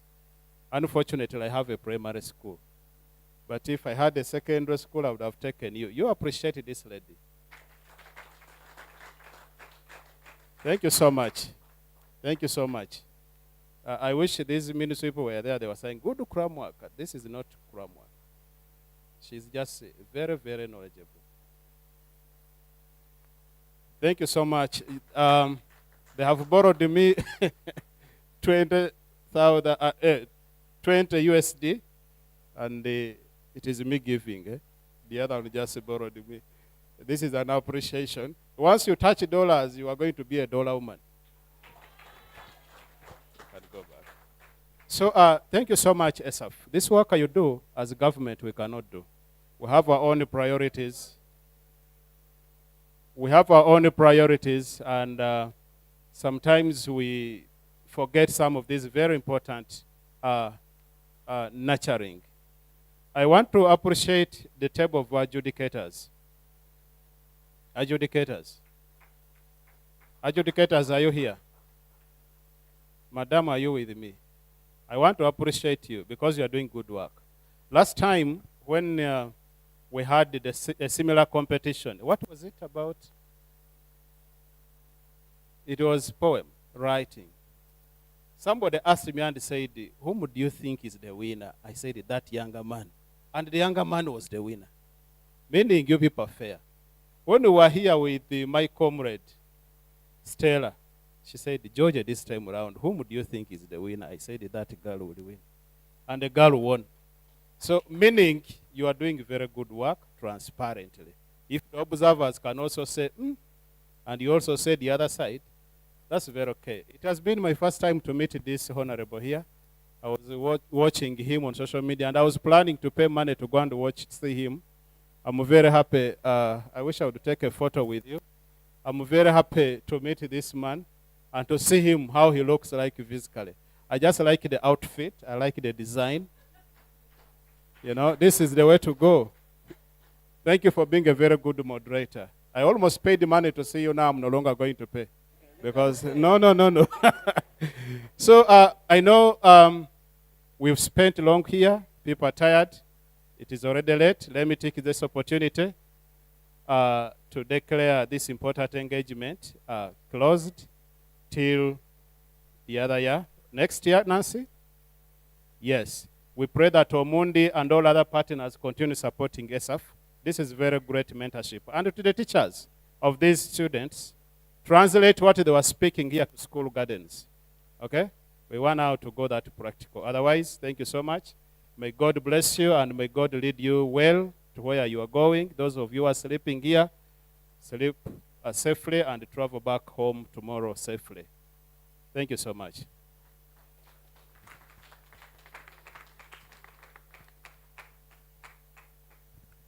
Thank you very much. Another round of applause for Sir Bob. Yeah.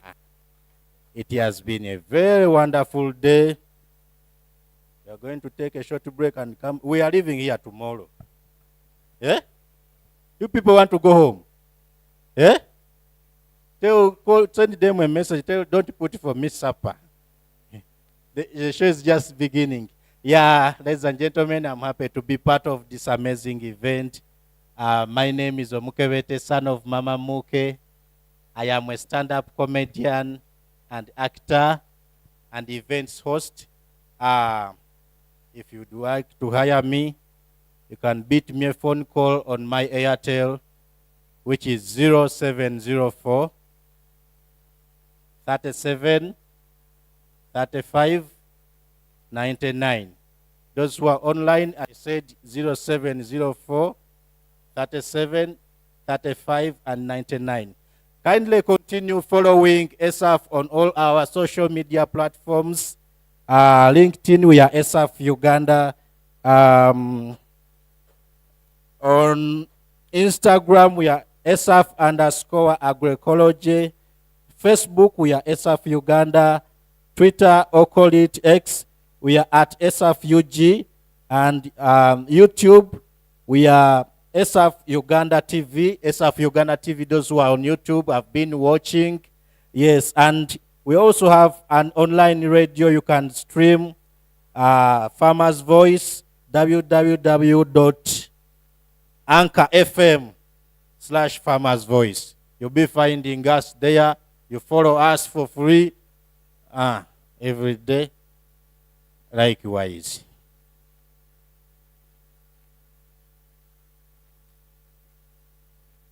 I also thank myself for speaking English for the whole day without fainting, without using a calculator, a longo ruler, or a geometry set. Thank you, ladies and gentlemen. Thank you, cameramen. Yeah, cameramen, you suffer. You are in every event, but for you have no pictures. I've never seen a cameraman his wedding. Even on his wedding, he's on camera. Hey, have you ever seen? Hey, are you sure? Where? In Uganda? You are lying. Eh? Oh, do we still have our primary winners, please? Winners from primary? Yes.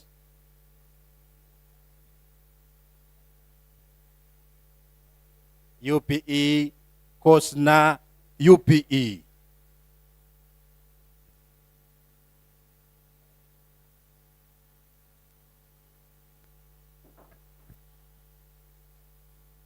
Could you please step on this, raise the platform, maybe?